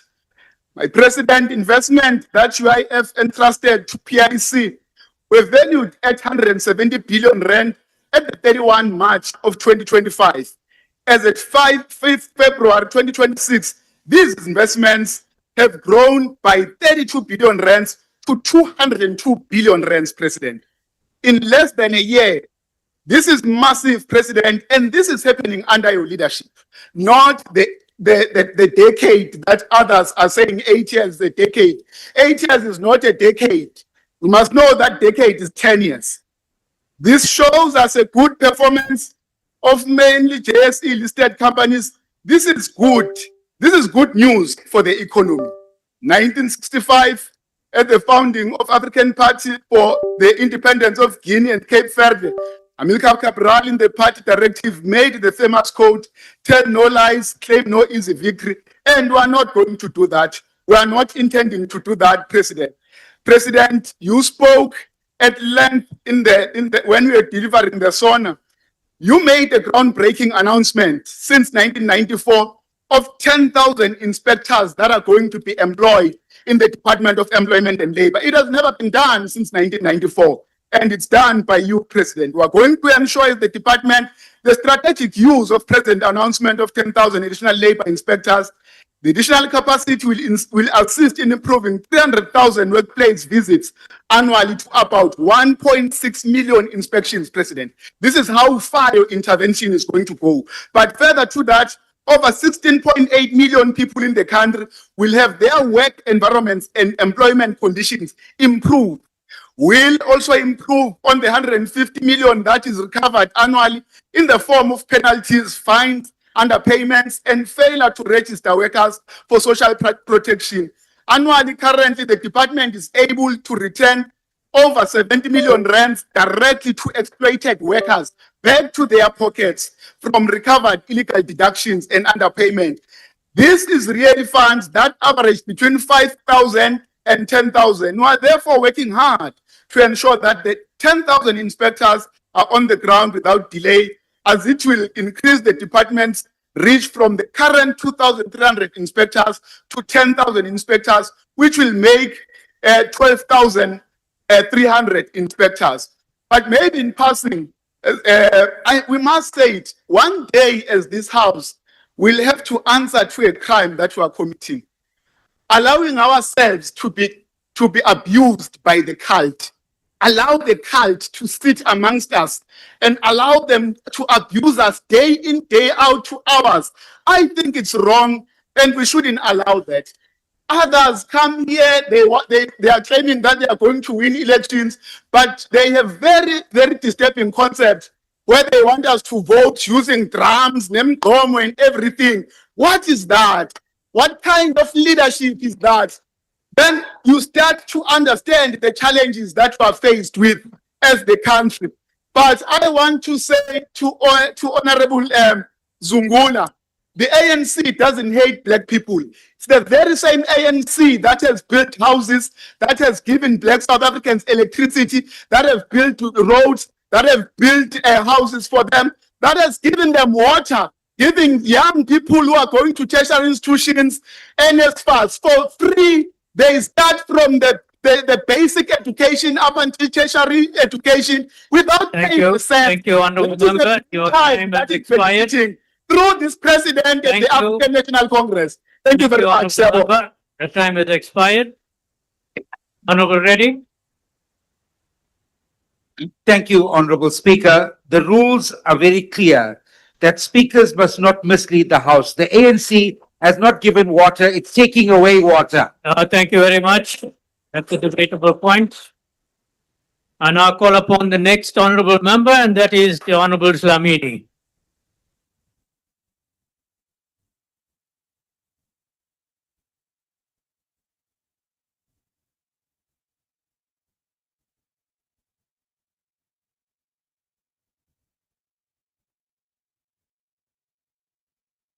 Thank you, Honorable Deputy Chairperson. Allow me to stand on the protocol already established by the speakers who came before me. Honorable President, the State of the Nation address you delivered few days ago was not an ordinary address. It was a resounding account that echoes a message of optimism and renewed hope in our economic trajectory in the context of volatile global economic climate. South Africa stands at the dawn of a new era because of the decisive interventions that place the economy on a path of recovery despite multiple external pressures, shocks, and setbacks. Honorable President, as you note emphatically that our economy is growing again, and this growth is gathering pace. To support this assertion, the SONA highlights the key indicators of sustained growth, stability, and recovery. In terms of the economic outlook, international bodies, not least the International Monetary Fund, increased its focus for South Africa for 1.2% to 1.4% for 2026. And this trend is set to increase in 2027. These are the economic figures and the reality that the country is facing. The World Bank also issued an improved 2026 projection of South Africa gross domestic growth by 0.3% points to 1.4% and to 1.5% next year. President, kuyaqhuzwa, kuyasetshenzwa. These are the hard reality economic facts and figures, not fictions. Yes, this is remarkable, but it is by no means adequate to significantly tackle poverty, unemployment, and inequality. However, we must build on the momentum to take our economy and our country to the greater heights. Under your leadership, President Cyril Ramaphosa, this is possible. Bommele bontate, bahlomphehi ba rona matona, le batlatsa matona ba sebetsang le ntate Ramaphosa, re a le bona, mesebetsi e a bonahala.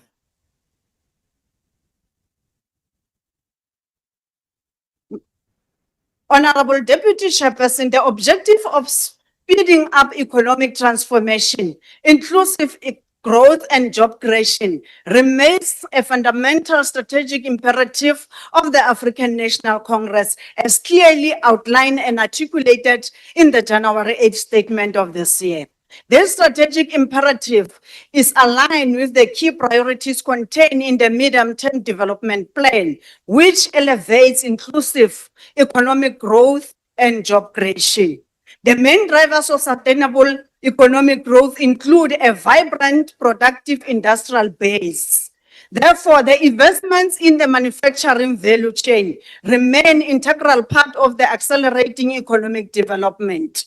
Emphasis is firmly placed on reindustrialization, aggressive infrastructure investment, energy security, and localization. These are the hallmarks of the economic recovery, which has been meticulously driven by His Excellency Honorable President Cyril Ramaphosa and His Excellency Deputy President Paul Mashatile.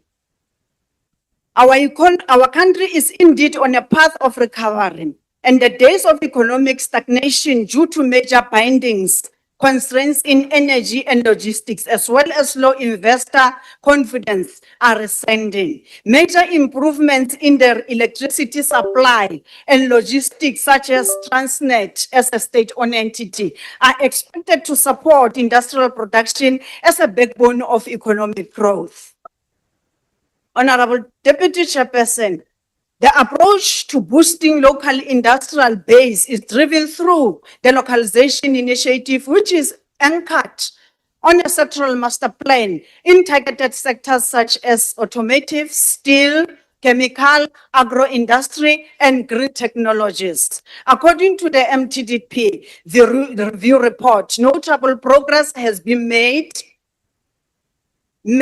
through sector master plan as follows. 1, 44.2 billion investment secured between April and September 2025. 2, a pipeline of 15 battery mineral projects valued at 40 billion rand. 3, a 4.2 billion BMW investment linked to plan in hybrid electrical vehicle production. Honorable Deputy Chairperson, as the ANC is a fact and a reality that we inherited a country that was deliberately segregated socially, economically, and spatially. The fundamental task of eliminating the core and peripheral distortion requires deliberate and careful planning as a way to ensure geographically balanced economy activity. To this end, the objective remains leveraging special economic zones as a catalyst of investment, utilizing the new model derived from the spatial industrial development strategy.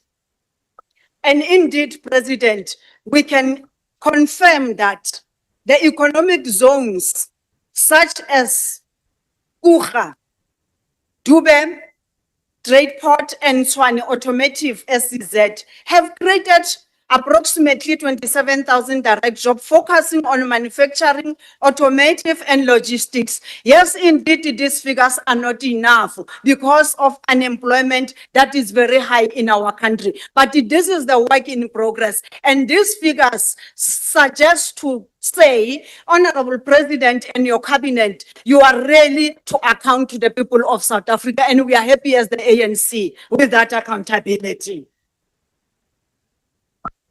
Was this your perfect wedding? In terms of supporting tourism sector, we must highlight that the tourism performance continue to demonstrate resilience and versatility. 7.6 million international arrivals recorded between January and September 2025. Hotel occupancy reached 52.6%, surpassing the pre-COVID levels. The electronic travel authorization system was also launched. High five to the Department of Tourism led by President Cyril Ramaphosa. The crown, this achievement is your speech, Honorable President. You highlighted a further milestone when you recognize that our tourism sector made history last year, recording the arrival of 10.5 million visitors. These are the figures that also translate the work in progress. Ilenete Mohlomphei Ramaphosa le kabinete ya hao. Terene ena ya Romana ya tsamaya. Ha e ka ba ya tloha e eme from 2018.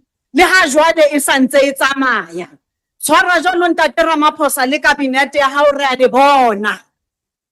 In conclusion, Honorable President, I wish to reaffirm your statement that yes, we have indeed turned a corner.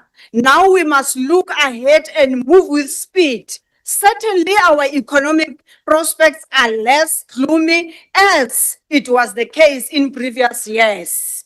And now we are on the path of recovery. Forward ever, backwards never. Ha e le ditsebe ntate Ramaphosa tsona o na le tsona tse mamelang. Ha e le mahlo ona o na le ona a bonang. ha se mahlo a hao fela ke mahlo a kabinete eo o e kgethileng mme re a leboha ka matona ao re fileng ona re tlo tswapela pele dikomiting tsa palamente re ntse re le bitsa re tlo le holder accountable so that batho ba Afrika Borwa ba kgone ho bona hore mesebetsi yona e etsahala diphetoho di atla maphelong a bona re le African National Congress re motlotlo haholo ka di-partners tsohle tsa GNU le ba kantle ho GNU hoba ha ine se ka bona ba ntse ba re hweletsa ne re ke ra tisa jwale re tlo tisa ho feta ha ba ntse ba re hweletsa mme re a leboha ba nne ba re hweletse amandla. Where's your husband? Perfect wedding. Thank you very much, Honorable Member. The next Honorable Member to participate is Honorable Dr. Malatsi.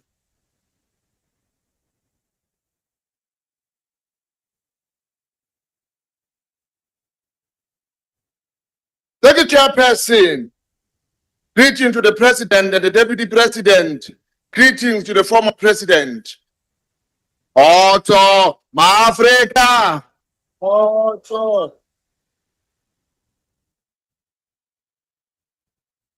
The 2026 State of the Nation address delivered by the President continue along the same economic path adopted since 2019. These so-called structural reforms, supported by institutions such as the International Monetary Fund, the World Bank, and the Organization for Economic Cooperation Development, they promote liberalization and greater private sector involvement in public infrastructure. In simple terms, this means opening key public sectors, electricity, railway, ports, and water to private profit-making interest. Through programs like Operation Vulindlela, government is advancing reform that shift the state away from direct control towards regulating private capital. But the question we must ask is very simple. Who benefits? Between 2015 and 2024, our economy grew at less than 1% per year. Expanded unemployment stand at over 42%. Between 10 to 12 million South Africans without work. Inequality remains extreme, yet policy directions continue to favor private accumulation. While the share of national income is going to workers' decline, we cannot regulate our way out of poverty while opening strategic infrastructure to profit-driven interest. On crime, the President rightly acknowledged its seriousness and supported the deployment of military to assist the police as advised by the UAT. However, crime is not just a policing issue. It is rooted in unemployment, inequality, and economic exclusion. Without addressing structural drivers of poverty, crime will persist. It is also surprising that the President speaks strongly about corruption and crime prevention without directly addressing the unresolved concerns surrounding Palapalasaka. When a head of state calls for accountability, transparency must begin at the highest office. Public trust cannot be rebuilt selectively. Ethical leadership requires openness and full disclosure of what has been raised serious national and international concern. South Africa cannot continue stagnation, deindustrialization, and austerity while hoping for different results. The vision of the Freedom Charter, public ownership on monopoly industry for the benefit of the people, remain relevant today. Strategic sector must serve the national development, not private enrichment. We need strong development state, capable public institution, industrialization, ownership and control of the land, quality education, accessible to healthcare, and real accountability.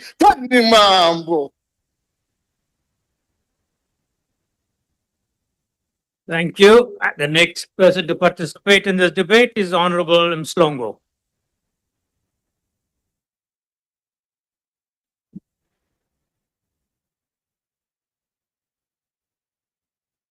Thank you, Honorable Chair. Chair, I'd like for us to wait for the President because I do have some direct words for him and I don't want him to miss those words. No, Honorable Member, we cannot wait. You have your time. Please speak. Okay, nizongitshelela kubaba wenu ukuthi wazoyikhuluma inganekwane. This is from KwaMashu eSiqangaweni. Mangisukuma la angizile ukuzokhuluma about lena unemployment enithi-ke naniqasha abantu. Ngoba phela laba bantu enibaqashile. Abantu nibakhulula ngokuthi-ke nibalide ngefiye, nibasabise ukuthi-ke nama ukuthi-ke nabayenza intando yenu, nizothatha konke kubona. Yes. I-ANC ikhulula abantu ngokuthi ibanikeze i-dependency syndrome. I-syndrome ibulala umhlaba wethu. Abantu bakithi nibakhulisa kanjani ningabanika amandla abo. Nisitshela inganekwane. Ake sikhulume lana kuma-foreign nationals, over 3,240 jobs occupied by foreign nationals ka-education. Yet, i-GNU ithi-ke ni-prioritize ama-South Africans. 3,240 families abahleli, abanganayo imisebenzi ngenxa yenu. Kodwa nithi-ke nikhulisa umnotho, inganekwane. Ake sikhulume ngogogo bethu, ogogo bethu abasikhulisile. Nonke nihleli laba nikhulisile nani. Bathenga imithi, bathenga ukudla, bakhokhela ogesi, kodwa nibanikeza u-2,200 inganekwane. CMK sithi ayinyuke le mali 5,240. Angithi i-President uthe uno-40 trillion womnotho oma-minerals. Sizoyithatha lapha imali. Angithi uready ukulanda amasosha, ungasitsheli ngenganekwane. Khona nithena niney'kole niyayinakekela. Niye naya KwaMashu ku-special school. Niye nabona ukuthi 50% of those children, they don't attend school because of infrastructure. Nisitshela ngenganekwane. Odade bethu babeletha emabhedlela phansi on the floor. E-Eastern Cape nase-Western Cape. Nisitshela ngenganekwane. Siphelile isikhathi senu. Siphelile ukuthi nisibuse. Umnotho uyabuya uza kumuntu omnyama. Akekho umuntu omnyama lapha e-Western Cape. Batholetha kuphi? Niba-associate noThuvi. Abantu bakithi ba-associate noThuvi e-Western Cape. Nithi banika i-civilization ngoThuvi. Umuntu wakithi alale noThuvi, adle noThuvi. Yini leyo? Ukusiphatha lokho inganekwane. Ngithi kwena Nxamalala ngiyabonga. Uthi beyiqhawe wasukuma, wayibona igate wayivala. Ngithi Nxamalala siyabonga. Thank you, Honorable To just Member. erase black people of Western Cape. I call upon the next member to participate in this debate, the Honorable Sangoni.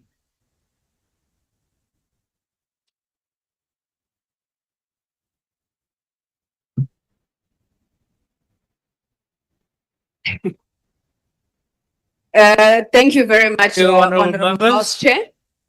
Your Excellencies President Cyril Ramaphosa, Deputy President Paul Mashatile, honorable members, fellow South Africans. As the President said, South Africa stands at a defining point of economic renewal. There's been 4 consecutive quarters of economic growth, lowest unemployment figure in 5 years, and inflation at its lowest in the last 20 years. Our country is demonstrating that deliberate policy action produces tangible results. Comrade President, it was our founding father of our democracy, Nelson Mandela, who reminded us that after climbing a great hill, one only finds there are many more hills to climb. The State of the Nation address presented by the President last week was such a moment.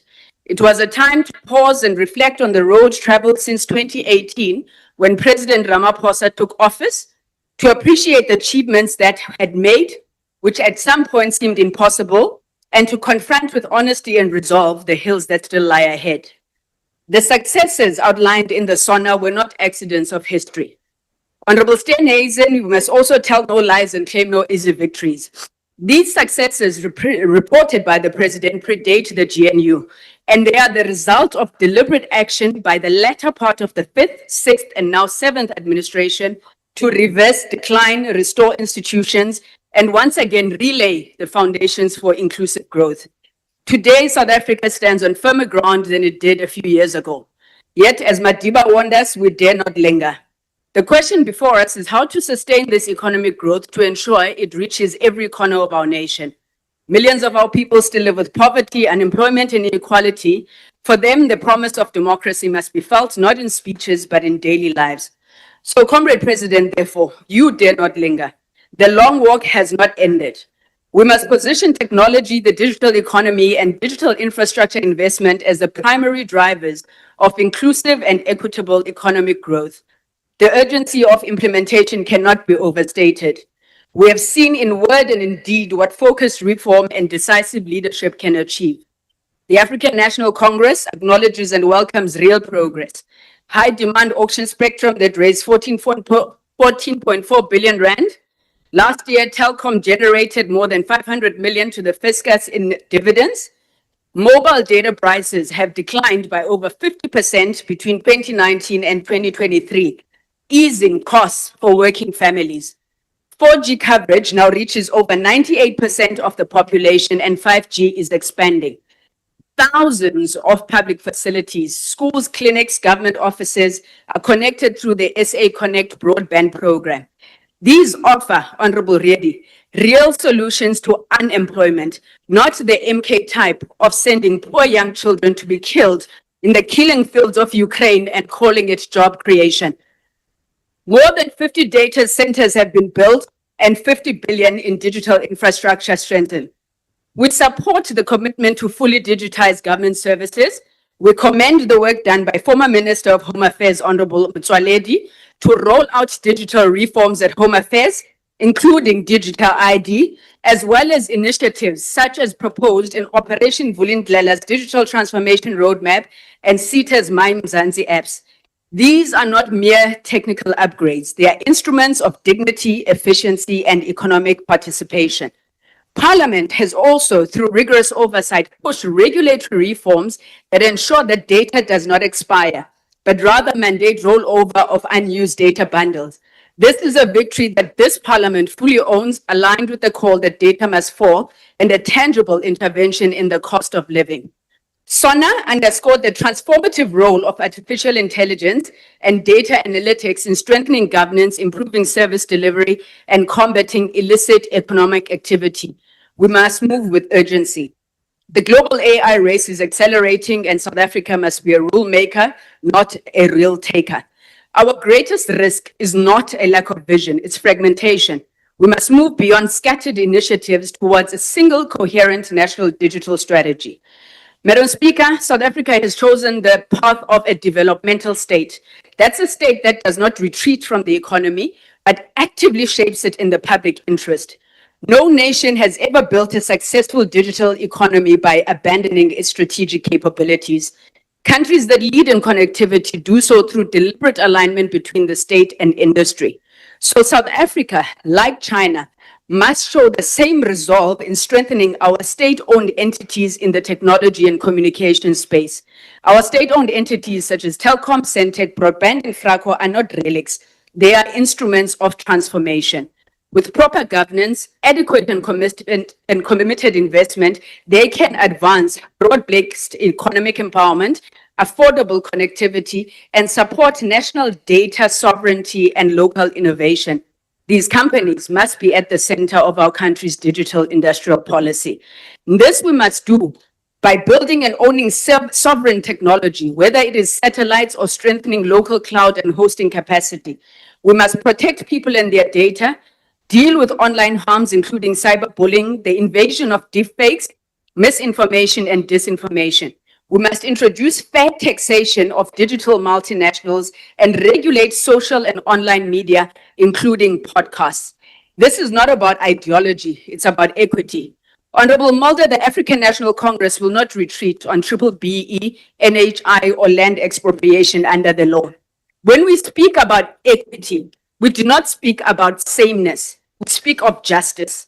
Equality assumes that all begin from the same starting line, while equity recognizes the deep structural imbalances created by centuries of colonial oppression and apartheid oppression.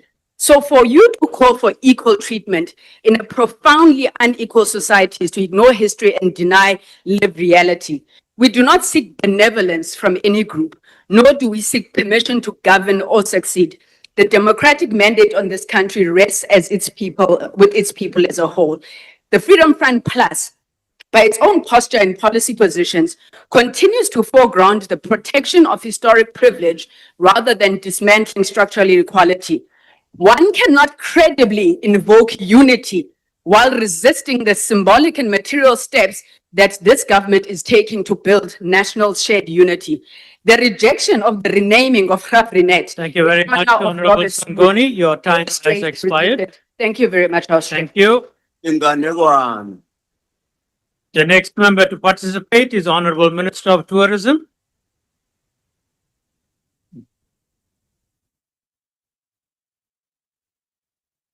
Honorable Chairperson, Honorable President, Deputy President, former President Jacob Zuma, the tone set by a President in the State of the Nation address is an honest tone, reflection of where we are as a country.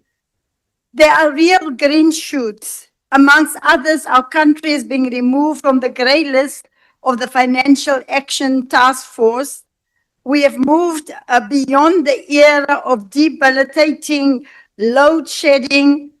That progress did not happen by accident.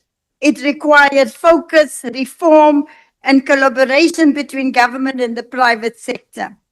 As the government of national unity, we must take collective credit for the progress that we've made. Equally, we must take collective responsibility where challenges remain. That is the balance that will build trust in our country.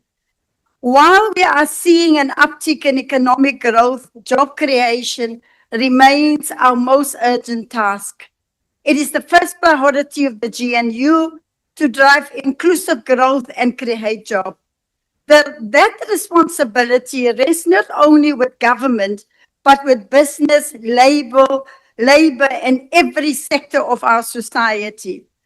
We therefore welcome the announcement that the SRD grant will be redesigned to move effectively to support livelihoods, skills development, work opportunities, and productive activity. This evolution is important. However, social protection must go hand in hand with reducing the cost of living. It's not enough to provide support if the rising cost erodes its value. In South Africa, we do not have a shortage of food. We have a problem of access and affordability. The cost of basic goods remains too high for too many households. When we speak of economic reform, we must also speak of ensuring that each rand stretches further and that more South Africans go to bed with food on their table. Mr. President, as a former mayor that was leading a city on drought, we welcome the newly established task team, but the center of the role of responsibilities must be municipalities and provinces. Local government is responsible for water reticulation, and it understands the realities of infrastructure on the ground. Between 30 to 40% of our potable water is lost through pipe leaks. However, Mr. President, within this challenge lies an opportunity to employ and train young people to detect and repair water leaks in our communities. An opportunity to strengthen municipal systems, build technical skills now that serve communities long into the future. But let me end with a positive note. To the people of South Africa, Mzansi, I want to say thank you. Enkosi kakhulu, baie dankie. Your warmth and hospitality define how the world experiences our country. The record 10.5 million international arrivals we achieved is no coincidence also. It is the result of deliberate work by government, the private sector, and by ordinary South Africans who welcome visitors to our country with pride. That spirit. Thank you very much, Honorable Minister. Your time has expired. In the future, I thank Thank you. The next honorable member to participate is Honorable Billy.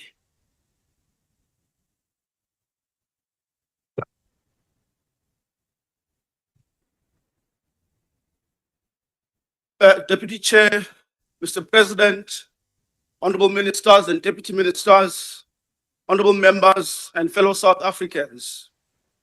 Mr. President, on the 19th of July 2024, I stood in this House to respond to your first State of the Nation address after the formation of the Government of National Unity. For the first time in our democratic history, Cabinet was not made up of one party alone. It included leaders from across the political spectrum, including my party, the Democratic Alliance. That moment represented something new. It represented maturity, accountability, and above all, it represented hope. In that address, Mr. President, you made commitments on behalf of the Government of National Unity. You said, and I quote, that to tackle crime and corruption, we must have a capable, sophisticated, and independent law enforcement agencies that can fix complex and organized crime. You said your government will deploy modern technology in crime fighting. You said a data-driven approach would identify violent crime hotspots and guide the allocation of policing resources. You said specialized police units would tackle illegal mining, gang violence, cash and transit heist, and the construction mafia, unquote. Mr. President, the reality today is that these commitments have not materialized at ground level. There is no visible modern technological transformation in our police stations. The body-worn cameras that were meant to be rolled out in April 2024 remain a promise on paper. Former Minister Begitele promised them, but he failed to deliver. Minister Mtunu did the same, promised this parliament that body-worn cameras were coming, but again, he failed. Meanwhile, good policemen and women are being killed in the line of duty, including suspects. In KwaZulu-Natal alone, an average of 8 suspects are being killed by the police every week. The situation is volatile, dangerous, and unsustainable. There is no meaningful data-driven policing that communities can see on the ground. Instead, what we are seeing, Mr. President, is depletion. And this is not theory, this is oversight. Just 2 weeks ago, Mr. President, I encountered 4 members of the South African Police Service Tactical Response Team from Pinetown Police Station at an air conditioning workshop. I asked them what they were doing there. They told me that they were collecting codes to fix a broken air conditioner in their police vehicle. Mr. President, these were tactical officers meant to be fighting organized crime. Instead of being deployed in hotspots, they were driving around collecting repair codes to send to Pretoria.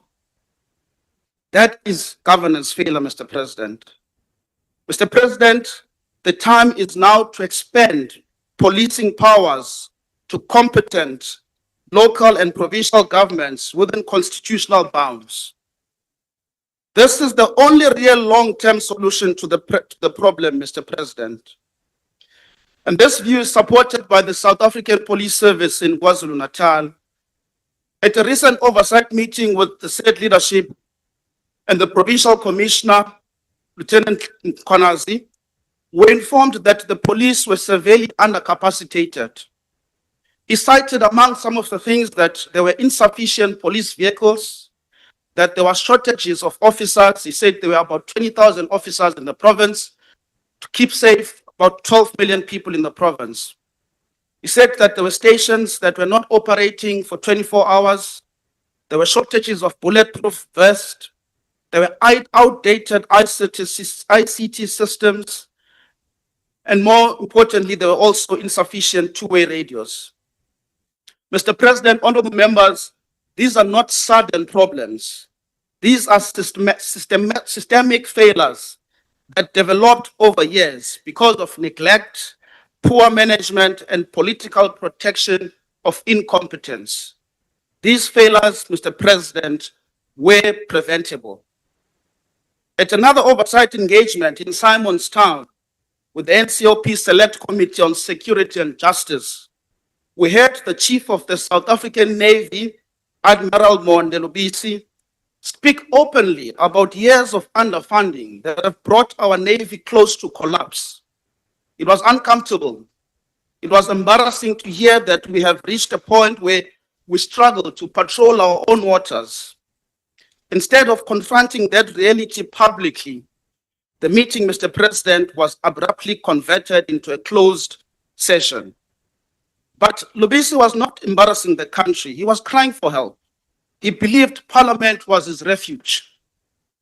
We must not wait for good public servants to go public, Mr. President, before we act.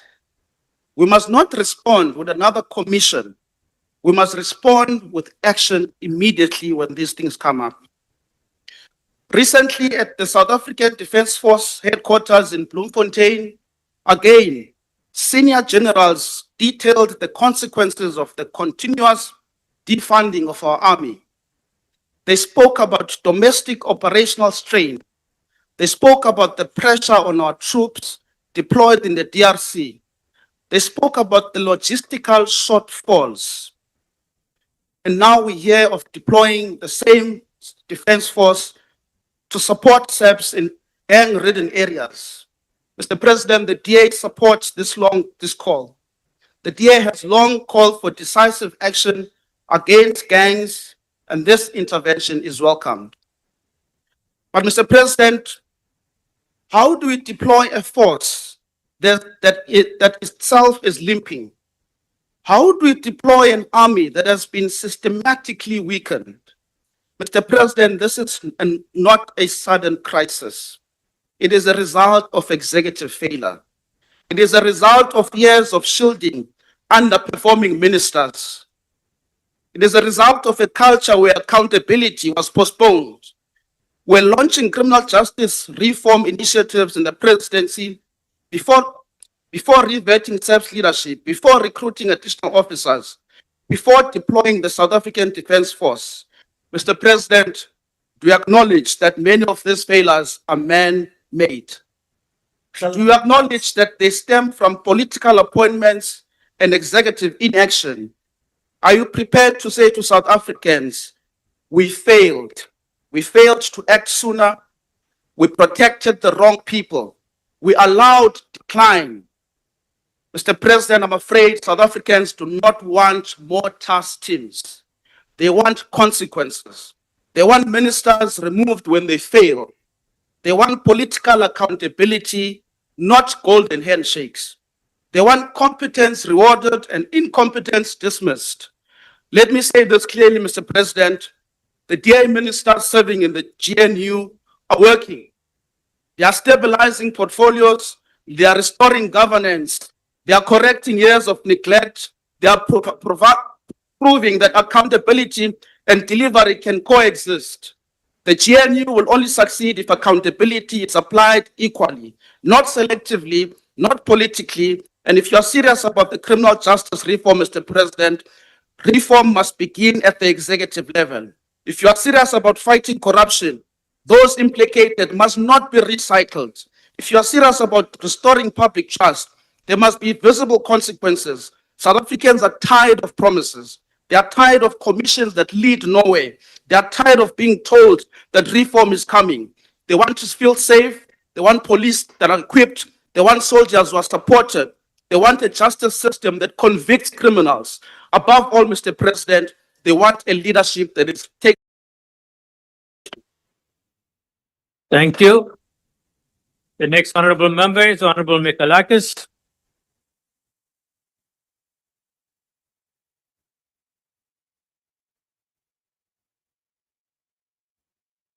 Deputy Chairperson, Mr. President, before I start my speech, may I remark on what a smart blue tie you were wearing on Thursday night. And yours was properly made, unlike the leaders of some popcorn parties' ties. Whether deliberately or not, Mr. President, that tie reflected the highlights of your speech. From the news that the economy is growing under the GNU as opposed to years of decline, to the best matric pass rate under Minister Khwarube, the state property company that we're looking forward to taking shape under Minister McPherson, the innovation in digitization of personal documents like IDs, driver's licenses, matric certificates under Ministers Schreiber and Malatsi, and the declaration of a state of disaster for foot and mouth disease, as Minister Steenhuisen called for in January, but also the more than 10,000 extension officers to support farmers. This year marks the year of a municipal election, where water will be a central theme. It's funny, Mr. President, that you told the one minister who lives to dress up for Sona that she should rather be in Gauteng to sort out the water. Despite this, for the Premier there, to paraphrase my colleague Honourable Burke, the penny must still drop. For him, the solution to the water crisis is to shower at a hotel. May you be rewarded with a golden shower at the ballot box for such a stupid comment, because it is clearly only at the ballot box where solutions can be found. The Premier should not apologize for not being here. He should apologize for his blatant arrogance towards the people of Gauteng. Then there's the official opposition, a party that summonses a chief whip from the NCOP because the handful of members on the NA benches who have not yet been tried are clearly not trusted. I think it is safe to say that the chief whip of the opposition will never be ready or able. Seeing as though the MK and the EFF are so keen on acknowledging the convicts in the gallery, may I send my regards. Maybe we should ask them to stand again so that the police can see them clearly. At least the Minister of Sports, Arts and Culture served his full term. Mr. Malema has suddenly become very passionate about water provision. How are the communities affected by the Giyani water project doing, Honourable Malema? Are their taps still dry? Did you not benefit from the looting of that project? The MK, the EFF, the BA, UDM, Al-Jamar, RISE, Good, UAT, Action SA, the ACDP, BOSA, and the NCC have not had a single leadership change, ever. They are built around single personalities, often without personality, with sidekicks, or those that the DA did not want anymore. I'm surprised the EFF let me finish my sentence. I only wonder if their leader will finish his sentence. As for Honourable Trollip, speaking of despotic regimes, I want to remind him of his own party's culture of internal elections and democracy. When you do one day have that conference to elect someone slightly more stable, less xenophobic, we hope you will realize that votes are not the same as likes on X. You cannot buy them. But Mr. President, our focus should not be on the opposition. They are essentially a waste of time and offer no alternative. Our focus should be to deliver better lives for South Africans than they had for the last 30 years of democracy. Therefore, I think it was fitting that you started your speech with the economic wins of these past 2 years since the coalition replaced ANC majority rule. A decline in inflation, a stronger rand, stabilizing government debt, a stronger JSE, the prospects of a growing economy. But Mr. President, an economy shackled by BEE and cadre deployment is not going to reach the 3% growth that you dream of, sir. 35.8% of black South Africans are unemployed. Almost 30 million black South Africans are living in poverty. Yet 1 trillion rand was shifted to fewer than 100 people since 1994 through BEE. These are the facts. One thing I hope we can agree on is that this is not acceptable. And that if there is an alternative on the table that will offer the 30 million black South Africans an opportunity into work without having to label people according to their race, like the apartheid government did, why would we not at least... Honourable Member, can you take your seat? I see a hand. Honourable Nzimande. No, thanks, Deputy Slalo. Cela umkhuze lo wakhafulwa ulwandle ukuthi in terms of Rule 63, akayeke ungahloniphi, akayeke ukuthi i-ex-convict iya-recognizer, uyachwenza, ngicela umkhuze. Sorry, Honorable Lavini, that's not a rule that you can stand on. Yebo, uyayibreach. Thank you very much, Honorable Recollectors. Continue. Thank you. Thank you, House Chairperson. The rules also say that you need to actually raise the point of order when it occurs. No wonder they have to import chief whips. Because without truly relieving the economy of what holds us back, Mr. President, your Sona speech will be like a water tap in Johannesburg.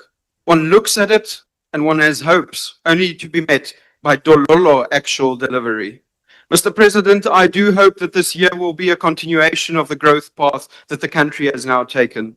But I also hope that it will be the beginning of us taking unemployment seriously and getting rid of bad policies that are holding the economy back, so that we can truly address the injustices of the past and create an open society with opportunities for everyone who live in it. I thank you.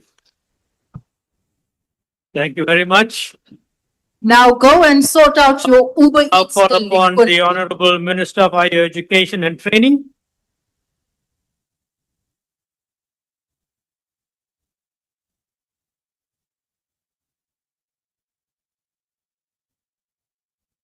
Honorable President, it's been a minute, and the last time I was here, there were 19 young people who were stuck in Ukraine, and because of your leadership, they're coming back home.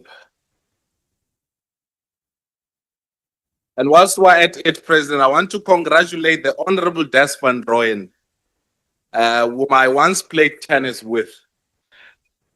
And the last time the former President Zuma gave him a task as Minister of Finance, it was merely a weekend special, then followed by a brief one-night stand as MK party chief whip. Thank you, Honorable Member. Although your opposition Honorable Members, let's not drown the Speaker.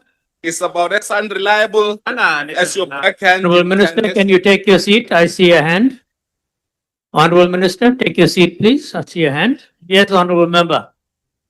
Ngiyabonga Deputy Sihlalo. Bengicela ukubuza ukuthi uMinister engakwazi nokuthatha umbuzo abafundi abarejistile ingane ayidlile uNesfaso ngama issues. Akakhulume nge-higher education. All right, I did hear you. Thank you. Honorable Minister, would you take a question? Would you take a question? So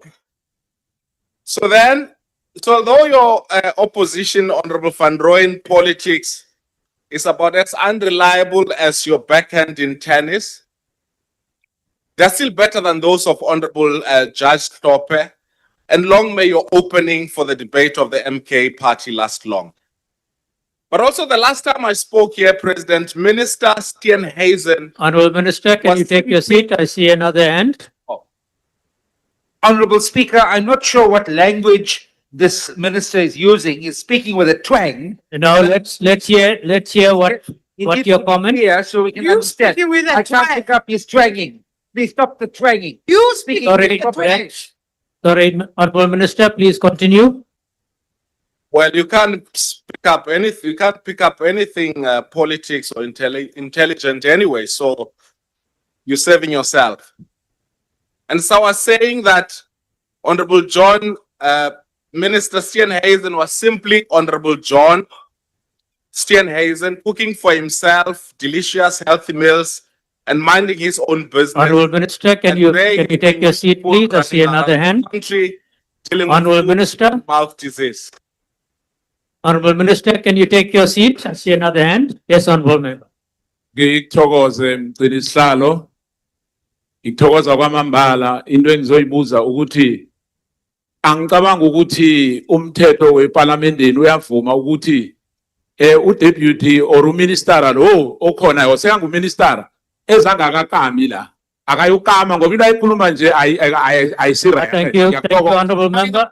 Thank you, Honorable Minister. Please continue. Looks like it's going to be a long night.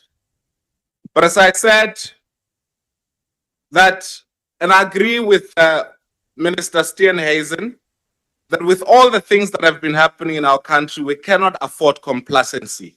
And that through the leadership of the ANC in the GNU, and to quote an old friend of mine, I can see Honorable John Steenhuisen, that you are cruising very nicely.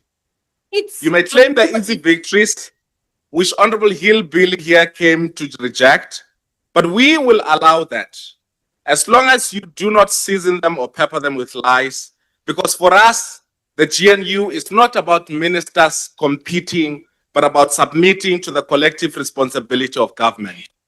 This is your government too. And unlike the Freedom Front and some from your bench, Honorable Steenhuisen, who keep one foot in the GNU and another ready to skip when things get difficult, you are within your rights to claim its victories. This is the nature of politics in South Africa. It's fluid, it's dramatic, but it's also occasionally, if you listen to the Honorable Leader of the EFF, who seem uncertain whether he wants to kiss the president or to kill the president. Politics can be very confusing. What must not be confusing, however, is the difference between noise and work, between performance and governance, between slogans and solutions, and between sophistry and action.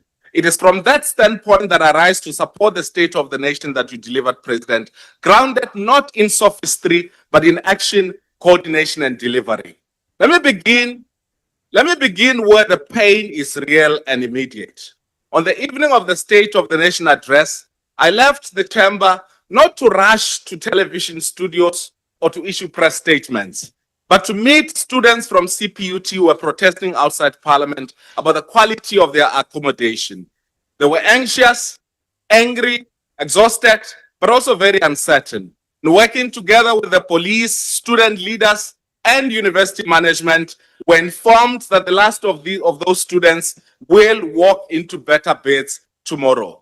We've also been in contact this morning with vice chancellors of UCT and DUT, who have committed that the protests that are happening on their campuses, which are very peaceful, I must say, will be concluded as soon as possible. Our department, together with students' organizations, vice chancellors, and college principals, are working around the clock to ensure that no student is left behind. So when some ask, where is government? The answer is simple. Sometimes government is not on social media, Honorable Lonzi.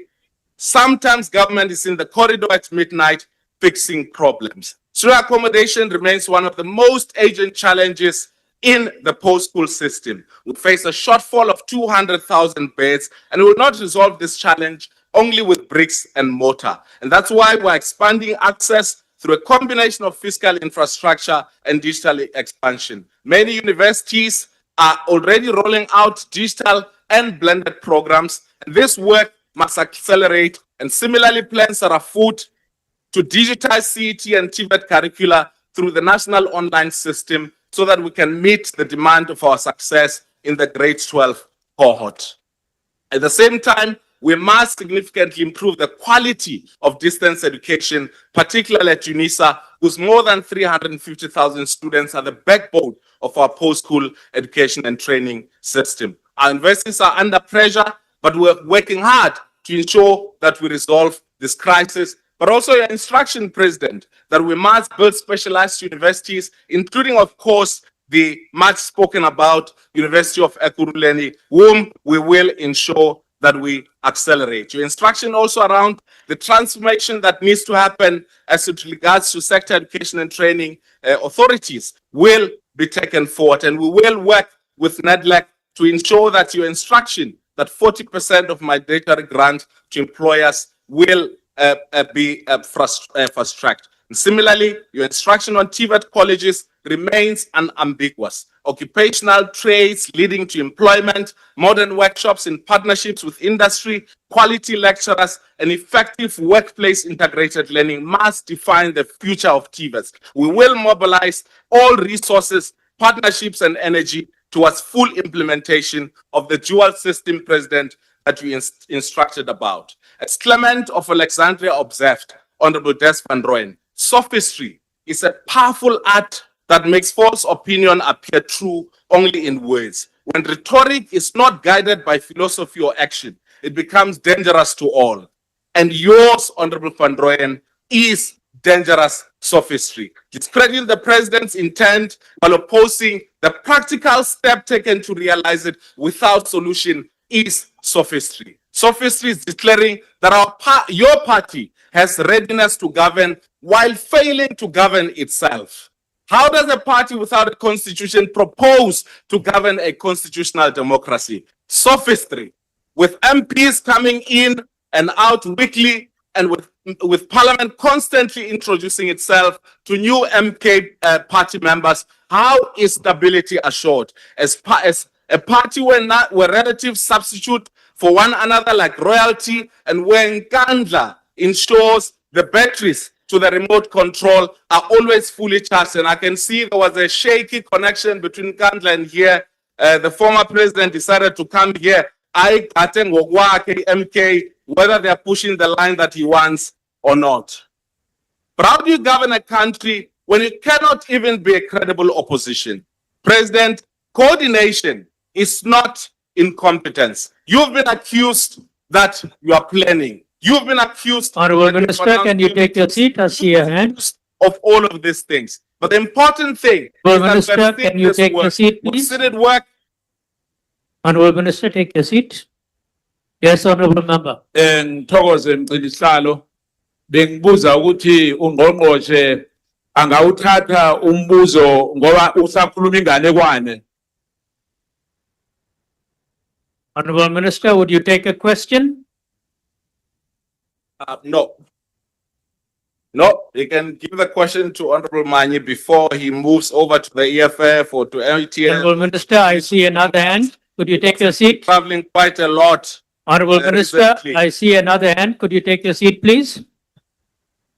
Thank you, Honorable Speaker. The minister is so busy reading that speech. No, he's making ask. No. Ask what you want to ask, please. Yeah. No, I'm not asking a question.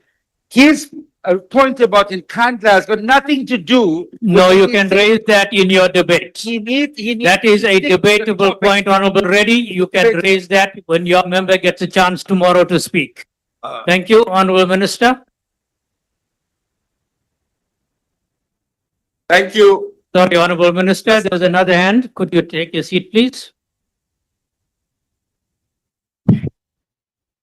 Ngibingelele ngokukhulu ukuhlonipha nje ungqongqoshe mengaphambili. Sicabanga ukuthi sonke eSouth Africa siyazi ukuthi iGNU ifomeke No, but this is free for us. This is free for us. No, that's not okay. Thank you very much. Thank you. Thank you, Honorable Member. You are out of order. Honorable Minister, please continue. I think they're still hungover and preparing for the loss they're going to suffer in the local government election. They're filling in a protest next election. And as I said, President, coordination is not incompetence. Planning is not paralysis. And shouting is not governance. Some believe that if they shout their sophistry loud enough, reality will surrender. But they blame you for believing in boring things, in plans, in budgets, in engineering, in timelines, and also in work being done. President, they say you presented dreams and promises. You may be constrained by resources, but we should never allow a situation wherein our ambition is constrained. Yes, we're nearing, you may be nearing you may be on the 8th year of your 2 years and have committed to do certain things within that period. But we should not fall into the trap of believing that because at some point there was a lack of resources, therefore those things will not happen. And that even if we fail in building new cities and in connecting people through speed trains or the vision that you hold dearly of making the life of every South African better, we will never be blamed for being ambitious. And as some are interested in noise, we are interested in progress. Let me tell you, before we leave this podium, that some years in this house are too small for complexity. for patience, and for hard work. But governing a country, unlike playing tennis, requires all three: complexity, patience, and work, which is the work that you've shown over the time. Thank you very much, President. Thank you. Thank you, honorable members. Could you please take your seats? Take your seats, honorable members. Honorable Speaker, that brings us to the close of the debate for today. I want to thank the Honorable President, the Honorable Deputy President. I want to thank all the honorable members that participated from the podium, as well as those who participated from their seats, for maintaining the dignity of the House and for making this a lively debate. Honorable members, that brings us to the close of the debate, and this concludes the business of the day. The joint sitting starts adjourned. 21 years.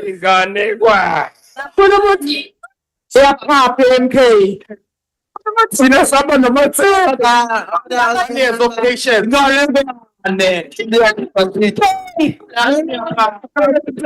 Viva! Viva! What happened? Viva!